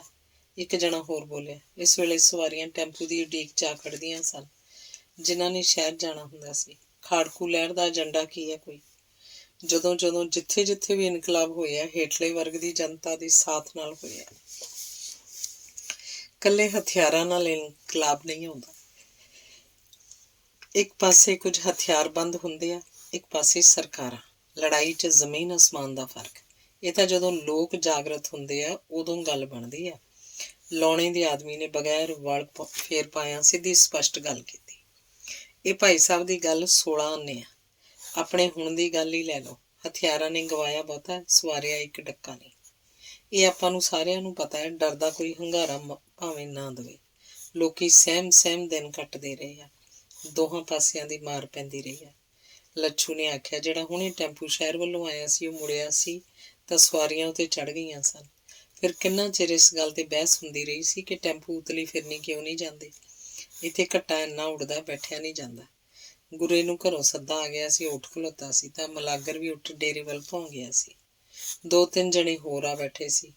ਇਹ ਗੱਲ ਸਾਰੇ ਹੀ ਜਾਣਦੇ ਸੀ ਕਿ ਜਿਹੜਾ ਵੀ ਉੱਥੋਂ ਉੱਠ ਕੇ ਤੁਰਦਾ ਉਹਦੀ ਗੈਰ ਹਾਜ਼ਰੀ 'ਚ ਉਹਦੀਆਂ ਚੁਗਲੀਆਂ ਜ਼ਰੂਰ ਹੁੰਦੀਆਂ। ਇਹ ਗੁਰਦੁਆਰੇ ਆਉਣ ਵਾਲੇ ਵੀ ਜਾਣਦੇ ਸੀ ਕਿ ਬਖਸ਼ਿਆ ਉਹਨਾਂ ਨੂੰ ਵੀ ਨਹੀਂ ਜਾਂਦਾ। ਆ ਜਿਹੜੀ 2 ਵਾਰੀ ਮੱਥਾ ਰਗੜਨ ਆਉਂਦੀ ਆ ਫਾਕੇ ਵਾਲੀ, ਇਹਨੇ ਤਾਂ ਸਾਰਾ ਫਰਸ਼ ਘਸਾਤਾ ਮਾਰ ਪੋਚਾ। ਜਦੋਂ ਝਾੜੂ ਫੜ ਲੈਂਦੀ ਹੈ, ਦਿੱਤ ਤੇਰੇ ਦੀ। ਰੱਬ ਨੇ ਸਾਰਾ ਕੁਝ ਦਿੱਤਾ ਹੈ, ਹੋਰ ਛੁਣਛੁਣਾ ਭਾਲਦੀ ਹੈ। ਉਹ ਬੰਦਾ ਰੱਜਿਆ ਕਦੀ। ਹੋਰ ਇਹਨੇ ਤਾਂ ਝੋਲੀ ਅੱਡੀ ਰੱਖਣੀ ਹੋਈ। ਸਾਡੇ ਗੁਰੂਆਂ ਨਿੱਜ ਤਿਆਗ ਲੁਕਾਈ ਲਈ, ਆਪਣੀਆਂ ਜਾਨਾਂ ਦੀ ਪਰਵਾਹ ਨਹੀਂ ਕੀਤੀ। ਪਰ ਵਾਰ ਤੇ ਅਸੀਂ 100 ਰੁਪਈਏ ਦੇ ਪਤਾਸੇ ਲੈ ਕੇ ਪਤਾ ਨਹੀਂ ਕੀ ਮੰਗੀ ਜਾਂਦੇ ਆ ਉਹਨਾਂ ਤੋਂ। ਉਹ ਜੇ ਕਿਤੇ ਉਹ ਵੇਖ ਰਹੇ ਹੋਣ, ਹੱਸਦੇ ਕੀ ਆਪਣਾ ਸਿਰ ਪਿੱਟਦੇ ਹੋਣਗੇ। ਸਿਰ ਕਹਿੰਦੇ ਹੋਣਗੇ, ਅਸੀਂ ਜਿੱਥੇ ਤੂੰ ਸਾਨੂੰ ਛੱਡ ਕੇ ਗਏ ਸੀ ਉਦੋਂ ਮਗਰ ਨੂੰ ਗਏ ਆ, ਅੱਗੇ ਨੂੰ ਤਾਂ ਇੱਕ ਪੈਰ ਵੀ ਨਹੀਂ ਪੱਟਿਆ। ਆਹ ਗੀਤਾ ਹੈ ਠੁੱਡਰ ਜਿਹਾ। ਅਜੇ ਅੱਧੀ ਰਾਤ ਹੁੰਦੀ ਹੈ ਜਦੋਂ ਗ੍ਰੰਥੀ ਨੂੰ ਆਹ ਹਾਕ ਮਾਰਦਾ। ਉਹਨੂੰ ਵੀ ਨੀਂਦ ਪੂਰੀ ਕਰ ਲੈਣ ਦਿਓ ਵਿਚਾਰੇ ਨੂੰ। ਉਹਦੀ ਵੀ ਕੋਈ ਨਿੱਜੀ ਜ਼ਿੰਦਗੀ ਆ। ਨਿੱਜੀ ਜ਼ਿੰਦਗੀ ਕਿਉਂ ਨਹੀਂ? ਜਿਹੜਾ ਗ੍ਰੰਥੀ ਇਹ ਤੋਂ ਪਹਿਲਾਂ ਹੁੰਦਾ ਸੀ, ਉਹਨੇ ਮੈਨੂੰ ਹਾਕ ਮਾਰ ਲਈ। ਛੱਤ ਤੋਂ ਕੁਝ ਸਮਾਨ ਚੱਕਣਾ ਸੀ। ਮੈਂ ਉੱਤੇ ਚੜਿਆ ਤਾਂ ਖਾਲੀ ਅਧੀਆ ਪਊਆ ਨਾਲ ਛੱਤ ਟੁੱਟਣ ਕਰੇ। ਮਾਰੋ ਤੁਹਾਡਾ ਭਾਈ ਜੀ, ਇਹ ਕੀ? ਮੈਂ ਆਖਿਆ ਤਾਂ ਕਹਿੰਦਾ, ਚੁੱਪ ਕਰ ਅਮਲੀਆ, ਗੱਟਾ ਭਰ ਲੈ, ਵੇਲੇ ਕਬਾੜੀਏ ਨੂੰ ਵੇਚ ਦੇ। ਇਹ ਤਾਂ ਹਾਲ ਆ, ਸੱਤੂ ਅਮਲੀ ਨੇ ਦੱਸਿਆ। ਪਰ ਉਹਦੀ ਇਸ ਗੱਲ ਤੇ ਪਤਾ ਨਹੀਂ ਕਿਉਂ ਕੋਈ ਬੋਲਿਆ ਨਾ। ਸੱਤੂ ਨੇ ਫਿਰ ਗੁਰੇ ਦੀ ਛੇੜ ਲਈ। ਆਹ ਗੁਰਾ ਫੌਜੀ ਕੰਜਰ ਦਾ ਮੂੰਹ ਭੋਰਾ ਝੂਠ ਨਹੀਂ ਮਾਰਦਾ, ਆਪਾਂ ਨੂੰ ਸਾਰਿਆਂ ਨੂੰ ਪਤਾ ਹੈ। ਪਰ ਜਦੋਂ ਫੌਜ ਦੀ ਗੱਲ ਕਰਦਾ, ਪਤਾ ਨਹੀਂ ਕੀ ਹਲਕ ਛੁੱਟਦਾ ਇਹਨੂੰ। ਫਿਰ ਸਾਹਬ ਤਾਂ ਇਹਦੀ ਜੀਭ ਤੇ ਐਂ ਚੜ੍ਹਦਾ ਹੈ ਜਿਵੇਂ ਗੋਪੀਏ 'ਚ ਗਲੇਲਾ ਫਿੱਟ ਹੁੰਦਾ। ਅਮਲੀਆ, ਫੌਜ 'ਚ ਸਾਬਾਂ ਤੋਂ ਬਿਨਾਂ ਹੋਰ ਹੁੰਦਾ ਹੀ ਕੀ ਆ? ਮਲਾਗਰ ਫੇਰ ਆ ਬੈਠਾ ਸੀ।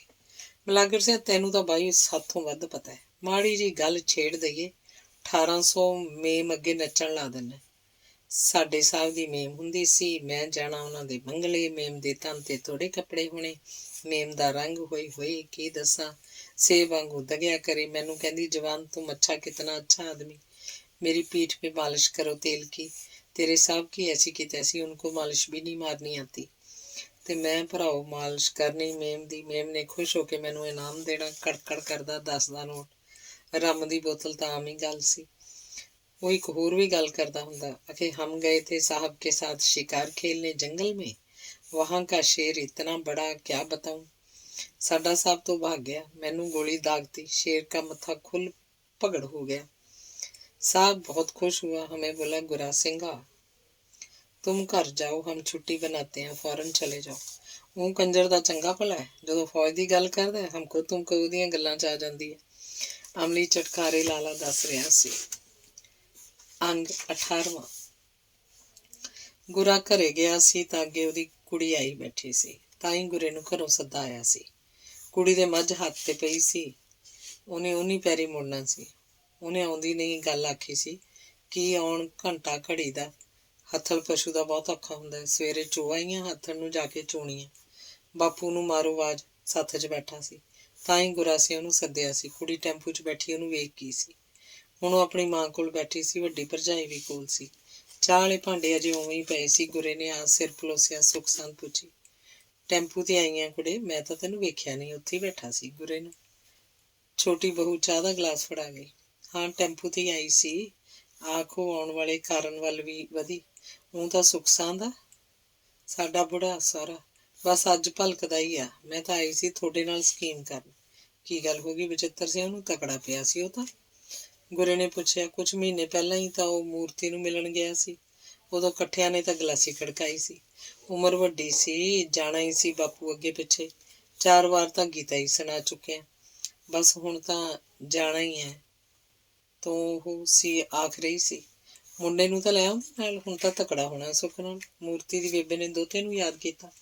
ਡੰਗ ਦਿਹਾੜੀ ਰਹਿਣਾ ਹੋਵੇ ਫੇਰ ਹੀ ਆ ਬੇਬੇ, ਮੁੜਨਾ ਤਾਂ ਉਹ ਨਹੀਂ ਪੈਰੀ ਹੋਇਆ। ਨਾਲੇ ਬੁੜਾ ਤਾਂ ਖੌਣੀ ਮੇਰੇ ਮੁੜਦੀ ਕਰਦੀ ਨੂੰ ਪੂਰਾ ਹੀ ਹੋਇਆ ਪਿਆ ਹੋਵੇ। ਇਹ ਤਾਂ ਹੈ ਹੀ ਪੁੱਤ, ਕਈਆਂ ਨੂੰ ਤਾਂ ਰੱਬ ਮੰਗੀ ਮੌਤ ਵੀ ਨਹੀਂ ਦਿੰਦਾ, ਨਰਕ ਜੋ ਭਰਾਉਣਾ ਹੋਇਆ। ਮੈਂ ਤਾਂ ਇਉਂ ਆਈ ਸੀ, ਫਿਰ ਮੈਂ ਆਖਿਆ ਮੈਥੋਂ ਜਾ ਵੀ ਨਹੀਂ ਹੋਣਾ। ਤੁਸੀਂ ਜਿਹੜੀ ਛਾਪ ਬਣਾਈ ਪੂਰੀ ਭਾਰੀ ਬਣਾਇਆ ਜੇ, 1.5 ਤੋਲੇ ਤੋਂ ਘੱਟ ਨਾ ਹੋਵੇ। ਐਵੇਂ ਨਾ ਕੱਚਾ ਕੀਤਿਆ ਜੇ, ਕੱਚਾ ਕੱਤਿਆ ਜੇ ਮੇਰੀ ਮਾੜੀ ਜੀ ਗੱਲ ਪਿੱਛੇ। ਲੀੜਾ ਲੱਤਾ ਵੀ ਚੰਗਾ ਹੀ ਆਵੇ। ਕਈ ਤਾਂ ਵੇਖੀ ਦੇ ਆ ਪੱਗ ਤਾਂ ਜਮਾਂ ਹੀ ਪੌਂਚਾ ਜੀ ਬਣਾ ਲਿਆਉਂਦੇ ਆ, ਨਾ ਚੱਜ ਦੀ ਨਾ ਹਾਲ ਦੀ। ਇਹੋ ਹਾਲ ਸੂਟਾਂ ਦਾ ਹੁੰਦਾ। ਸਾਡੇ ਗੁਆਂਢੀ ਪਿੱਛੇ ਜੇ ਬੁੜਾ ਮਰਿਆ ਸੀ, ਫੱਗੇ ਨਾਲ ਹੀ ਘਰ ਆ, ਸਹੁਰੇ ਉਵੇਂ ਤੁਰਿਆ ਏ ਮੂੰਹ ਚੱਕ ਕੇ।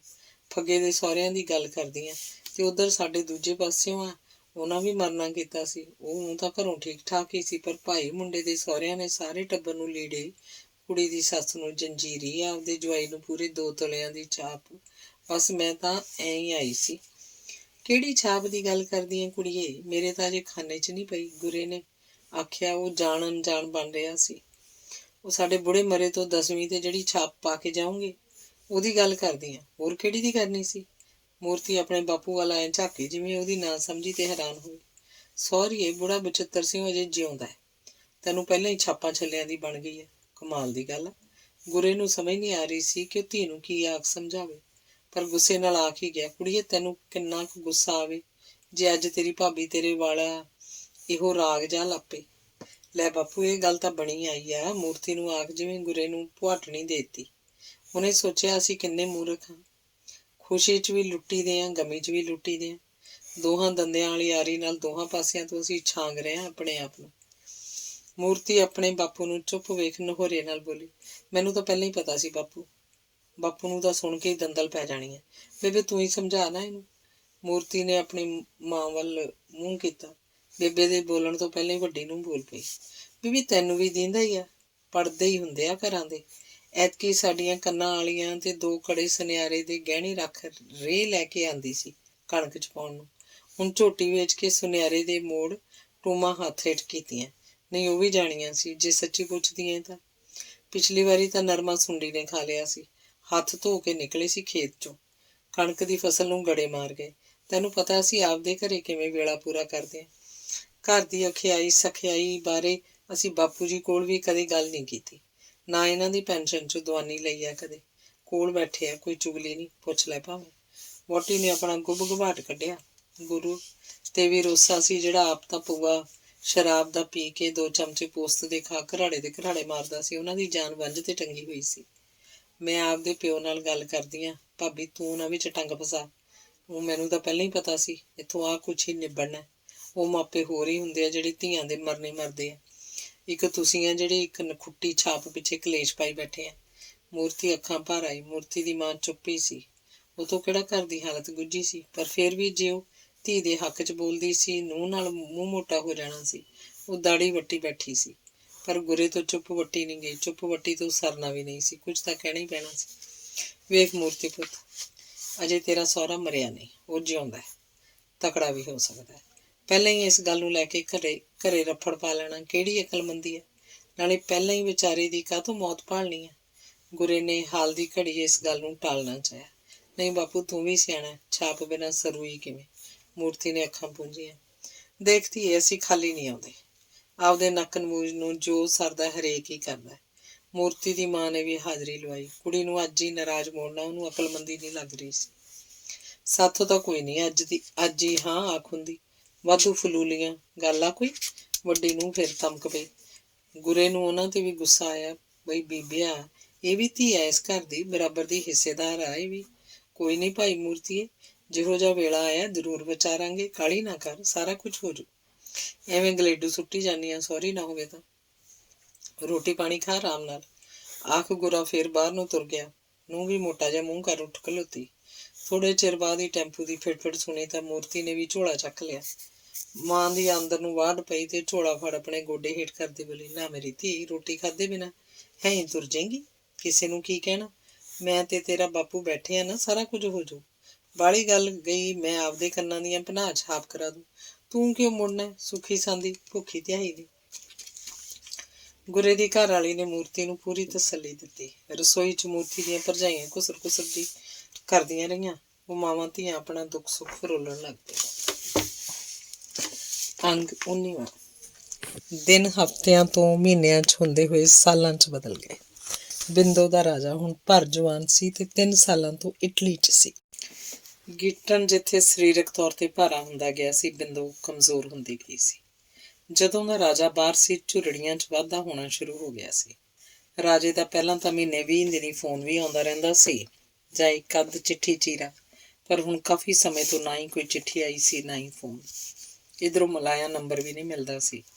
ਨਾ ਹੀ ਰਾਜੇ ਨੂੰ ਬਿੰਦੋ ਬਾਹਰ ਘੱਲ ਕੇ ਹੀ ਰਾਜੀ ਸੀ, ਨਾ ਹੀ ਰਾਜਾ ਜਾਊ ਸੀ, ਪਰ ਗਿੱਟਣ ਅੱਗੇ ਦੋਹਾਂ ਮਾਂ ਪੁੱਤਾਂ ਦੀ ਪੇਸ਼ ਨਹੀਂ ਗਈ ਸੀ। ਗਿੱਟਣ ਦਾ ਡੰਡਾ ਬਿੰਦੋ ਤੇ ਅਜੇ ਵੀ ਵਰ ਜਾਂਦਾ ਸੀ। ਰਾਜੇ ਤੇ ਵੀ ਉਹਦਾ ਦਬਾਅ ਸੀ, ਜਾਂ ਰਾਜੇ ਨੇ ਸਲੱਗ ਪੁੱਤ ਵਾਲੀ ਝੇਪ ਨਹੀਂ ਚੱਕੀ ਸੀ। ਗਿੱਟਣ 15 ਘੁਮਾਂ ਚੋਂ 3 ਘੁਮਾਂ ਜ਼ਮੀਨ ਹਰੀਕਿਆਂ ਵਾਲੇ ਧੀਰੇ ਨੂੰ ਵੇਚ ਚੁੱਕਿਆ ਸੀ। ਸਾਗਰ ਦੀ ਮੌਤ ਤੋਂ ਬਾਅਦ ਧੀਰੇ ਦੀ ਆਵਾਜਾਈ ਵੱਧ ਗਈ ਸੀ। ਉਹ ਤਾਂ ਆਪਣੀ ਭੂਆ ਗੇਬੋਕਿਆਂ ਵਾਲੀ ਜ਼ਮੀਨ ਵੀ ਆਪ ਹੀ ਬੀਜਦਾ ਸੀ। ਉਹਦੀ ਇੱਕ ਲੱਤ ਗੇਬੋ ਕੇ ਘਰ ਹੁੰਦੀ, ਦੂਜੀ ਗਿੱਟਣ ਕੇ ਘਰ। ਕਦੀ ਹਰੀਕੇ ਲੋਕ ਉਹਨੂੰ ਧੀਰਾ ਫਿਰਕੀ ਕਹਿੰਦੇ। ਉਹ ਫਿਰਕੀ ਆਂਗੀ ਘੁੱਕਿਆ ਫਿਰਦਾ ਸੀ। ਗਿੱਟਣ ਨੂੰ ਸ਼ਰਾਬ ਤੇ ਅਫੀਮ ਉਹ ਹੀ ਲਿਆ ਕੇ ਦਿੰਦਾ। ਬਿੰਦੋ ਦੀ ਕੋਈ ਪੇਸ਼ ਨਾ ਚੱਲਦੀ। ਜੇ ਹੋਰ ਕੋਈ ਗਿੱਟਣ ਦੀ ਜ਼ਮੀਨ ਹਿੱਸੇ ਠੇਕੇ ਤੇ ਲੈਣ ਨੂੰ ਤਿਆਰ ਹੁੰਦਾ ਤਾਂ ਧੀਰੇ ਦੀ ਘੁਰਕੀ ਉਹਨੂੰ ਪਿੱਛੇ ਕਰ ਜਾਂਦੀ। ਅਵਲ ਤਾਂ ਕੋਈ ਗਿੱਟਣ ਦੀ ਜ਼ਮੀਨ ਲੈ ਕੇ ਰਾਜੀ ਨਹੀਂ ਸੀ। ਰਾਜ ਨੂੰ ਬਾਹਰ ਘੱਲਣ 'ਚ ਧੀਰੇ ਦਾ ਬਹੁਤ ਵੱਡਾ ਹੱਥ ਸੀ। ਪਾਸਪੋਰਟ ਤੋਂ ਲੈ ਕੇ ਆਪਣੇ ਇੱਕ ਏਜੰਟ ਯਾਰ ਦੇ ਹੱਥੀਂ ਗਿੱਟਣ ਨੂੰ ਉਹਨੇ ਹੀ ਚੜ੍ਹਾਇਆ ਸੀ। ਬਿੰਦੋ ਗਿੱਟਣ ਨੂੰ ਬਹੁਤ ਆਖ ਰਹੀ ਸੀ, ਇੱਕ ਟੈਂਗਾ, ਉਹਨੂੰ ਬਾਹਰ ਘੱਲ ਕੇ ਆਪ ਕੀ ਕਰਾਂਗੇ? +2 ਕਰ ਗਿਆ ਤਾਂ ਕੋਈ ਅੱਗੇ ਕੋਰਸ ਕਰਾ ਦਿਆਂਗੇ, ਕੋਈ ਨੌਕਰੀ ਭਾਲ ਲਊ। ਜੇ ਨੌਕਰੀ ਨਾ ਵੀ ਮਿਲੀ, ਉਹ ਤਾਂ ਖੇਤੀ ਕਰਨ ਨੂੰ ਵੀ ਤਿਆਰ ਆ। ਪਰ ਤੈਨੂੰ ਪੁੱਠੀ ਭੰਬਾਲੀ ਹਰੀਕਿਆਂ ਵਾਲੇ ਨੇ ਦਿੱਤੀ ਆ। ਉਹ ਨਹੀਂ ਚਾਹੁੰਦਾ ਰਾਜ ਹੁਣ ਆਪਣੀ ਜ਼ਮੀਨ ਆਪ ਸੰਭਾਲੇ। ਧੀਰਾ ਆਪਣੇ ਪਿਓ ਤੋਂ 4 ਰੱਤੀਆਂ ਤਾਂ ਹੈ। ਜੇ ਆਪਣੀ ਜ਼ਮੀਨ ਬੀਜਦਾ ਰਿਹਾ, ਸਾਰੀ ਲਿਖਵਾ ਜਾਊ। ਤੇਰਾ ਬੈਠੇ ਦਾ ਵੈਲ ਪਾਉਣਾ ਕੀ ਕਰੂ? ਮੁੰਡੇ ਨੂੰ ਬਾਹਰ ਨਾ ਤੱਕ, ਮਿੰਨਤ ਆ ਮੇਰੀ। ਬੈਠੀ ਰਹਿ, ਘੇਸਲਿਆਂ ਨਾਲ ਹੀ ਸੂਤ ਆਉਣੀ ਹੈ ਤੂੰ, ਘੇਸਲਿਆਂ ਨਾਲ। ਉਹ ਘਰੇ ਬੈਠਿਆਂ ਨੂੰ ਲਿਆ ਦੇਈ ਗਏ, ਦੇਈ ਜਾਂਦੇ ਆ। ਪਿੰਡ ਦਾ ਕੋਈ ਕੰਜਰ ਤਾਂ ਛੁਪਿਆ ਨਹੀਂ ਆ ਕੇ। ਜਿਉਂ ਮੇਰੇ ਸੱਟਾਂ ਵੱਜੀਆਂ, ਗਿੱਟਣ ਬੋਲਣ ਲੱਗਾ, ਮੂੰਹ ਚੋਂ ਝੱਗ ਸੁੱਟ ਰਿਹਾ ਸੀ। ਮੈਂ ਪੁਰਾਣੇ ਦੇੜੇ ਨਹੀਂ ਦੇੜਦੀ, ਪਰ ਤੂੰ ਇਹ ਕਦੀ ਸੋਚਿਆ ਪਿੰਡ ਦੇ ਲੋਕ ਤੈਨੂੰ ਮੂੰਹ ਕਿਉਂ ਨਹੀਂ ਲਾਉਂਦੇ? ਤੇਰੀ ਮੈਂ ਮਾਂ ਨੂੰ। ਤੇ ਬਿੰਦੋ ਦੀ ਆਵਾਜ਼ ਜੇ ਕਦੀ ਭੁੱਲੀ ਵਿਸਰੀ ਨਿਕਲੀ ਵੀ ਸੀ ਤਾਂ ਡਾਂਗ ਦੀ ਹੁੱਜ ਨਾਲ ਦੱਬ ਜਾਂਦੀ ਸੀ। ਗਿੱਟਣ ਜ਼ਿਆਦਾ ਤੋਂ ਜ਼ਿਆਦਾ ਵੀਲ ਚੇਅਰ ਤੇ ਘੰਟਾ ਘੜੀ ਬੂਹੇ ਅੱਗੇ ਆ ਜਾਂਦਾ, ਪਰ ਲੋਕ ਪਾਸਾ ਵੱਟ ਲੰਘ ਜਾਂਦੇ ਤੇ ਗਿੱਟਣ ਆਪਣੀ ਇਹ ਖਿਜਵੀਂ ਘਰ ਆ ਕੇ ਬਿੰਦੋ ਤੇ ਹੀ ਉਤਾਰਦਾ। ਪਰ ਜਦੋਂ ਹੁਣ ਰਾਜਾ ਉਸ ਵੱਲ ਕਦੇ ਨਾ ਕਦੇ ਕੌੜ ਕੇ ਝਾਕਦਾ ਤਾਂ ਗਿੱਟਣ ਡਰ ਜਾਂਦਾ ਤੇ ਸੋਚਦਾ, ਮਨਾਂ ਜੇ ਮੁੰਡਾ ਅੱਗੋਂ ਬੋਲ ਪਿਆ ਤਾਂ ਮੈਂ ਕਰ ਵੀ ਕੀ ਲਊਂ? ਮੰਜੇ ਤੇ ਪਿਆ ਇੱਕ ਨਹੀਂ ਚੱਲਣੀ, ਇੱਕ ਨਹੀਂ ਵੱਟੀ ਜਾਣੀ। ਜਿੰਨੀ ਛੇਤੀ ਹੋ ਸਕੇ ਇਹਨੂੰ ਬਾਹਰ ਭੇਜ ਦਿਆਂ। ਬਿੰਦੋ ਨੂੰ ਮੈਂ ਦੁਆਲਣੀ, ਨਾਲੇ ਘੱਲੂ ਬਾਹਰੋਂ ਡਾਲਰ, ਮੈਨੂੰ ਮੌਜਾਂ ਹੀ ਮੌਜਾਂ। ਜੇ ਇੱਥੇ ਰਿਹਾ, ਜਿਵੇਂ ਧੀਰਾ ਕਹਿੰਦਾ ਸੀ, ਮੈਨੂੰ ਇਹ ਛੇਤੀ ਕਾਬੂ ਕਰ ਲਓ। ਧੀਰਾ ਸਿਆਣਾ, ਸਿਆਣੇ ਦੀ ਸਿਆਣੀ ਮੱਤ। ਗਿੱਟਣ ਸੋਚਦਾ ਤੇ ਦੂਜੇ ਪਾਸੇ ਸੋਚਦਾ ਰਾਜ ਵੀ। ਮਨਾਂ ਜੇ ਪਿਓ ਨੂੰ ਅੱਗੇ ਬੋਲਦਾ, ਲੋਕ ਛਿੱਬੀਆਂ ਦੇਣਗੇ। ਅਪਾਹਜ ਪਿਓ ਨੂੰ ਸਾਂਭਣ ਦਾ ਮਾਰਾ ਇਉਂ ਕਰਦਾ। ਬਾਹਰ ਹੋਇਆ ਤਾਂ ਮੈਨੂੰ ਨਿੱਤ ਦੀ ਗਾਲ ਦੁੱਪੜ ਤੋਂ ਤਾਂ ਰਾਹਤ ਮਿਲੂ। ਬੀਬੀ ਦੀ ਹੁੰਦੀ ਦੁਰਦਸ਼ਾ ਤਾਂ ਨਾ ਵੇਖਣੀ ਪਊ। ਪਰ ਨਹੀਂ, ਰਾਜੇ ਤੂੰ ਬੁਜ਼ਦਿਲ ਆ। ਉਹ ਪਿਓ ਕੀ ਲੱਗਦਾ ਜਿਹੜਾ ਗੱਭਰੂ ਪੁੱਤ ਦੇ ਹੁੰਦਿਆਂ ਦੇਵੀ ਵਰਗੀ ਮਾਂ ਦੇ ਰੋਬੜੇ ਪਾ ਦੇਵੇ। ਬੀਬੀ ਦੇ ਵੱਜੀਆਂ ਸੱਟਾਂ ਮੈਂ ਕਿੰਨੀ ਵਾਰ ਅਣਗੌਲੀਆਂ। ਬੀਬੀ ਸੋਚਦੀ ਆ ਉਹ ਆਪਣੇ ਪੁੱਤ ਅੱਗੇ ਝੂਠ ਬੋਲ ਕੇ ਸੱਚ ਲੁਕੋ ਗਈ ਆ, ਤੇ ਮੈਂ ਅੱਖਾਂ ਮੀਟ ਜਾਨਾ ਜਿਵੇਂ ਕੁਝ ਵੇਖਿਆ ਹੀ ਨਾ ਹੋਵੇ। ਮੇਰੇ ਵਰਗਾ ਬੁਜ਼ਦਿਲ ਹੋਊ ਕੋਈ? ਰਾਜੇ ਨੂੰ ਜਿਵੇਂ ਕੋਈ ਸਮਝ ਨਾ ਆਉਂਦੀ ਸੀ। ਉਹ ਕਰੇ ਤਾਂ ਕੀ ਕਰੇ? ਰਾਜੇ ਤੇ ਬਿੰਦੋ ਨੂੰ ਤਾਂ ਇੱਕ ਦਿਨ ਉਸ ਵੇਲੇ ਪਤਾ ਲੱਗਾ ਜਦ ਧੀਰੇ ਨੇ ਗਿੱਟਣ ਨੂੰ ਆਖਿਆ, ਅੱਜ ਰਾਤ ਨੂੰ ਹੀ ਜਾਣਾ ਦਿੱਲੀ, ਵੀਜ਼ਾ ਉੱਥੇ ਮਿਲੂਗਾ। ਇੱਕ ਮੁੰਡਾ ਹੋਰ ਆ, ਬਸ ਹੁਣੇ ਤਿਆਰੀ ਕਰਨੀ ਪਊ। ਪੈਸਿਆਂ ਦਾ ਇੰਤਜ਼ਾਮ ਤਾਂ ਮੈਂ ਤੈਨੂੰ ਕਰ ਹੀ ਦਿੱਤਾ ਸੀ, ਲੋੜ ਪਈ ਤਾਂ ਮੈਂ ਹੈਗਾ। ਆਪਣੇ ਬੰਦੇ ਆ ਉੱਥੇ, ਏਜੰਟ ਆਪਣਾ ਯਾਰ ਹੈ। ਤੇ ਉਸ ਰਾਤ ਹੀ ਰਾਜ ਘਰੋਂ ਤੁਰ ਗਿਆ ਸੀ।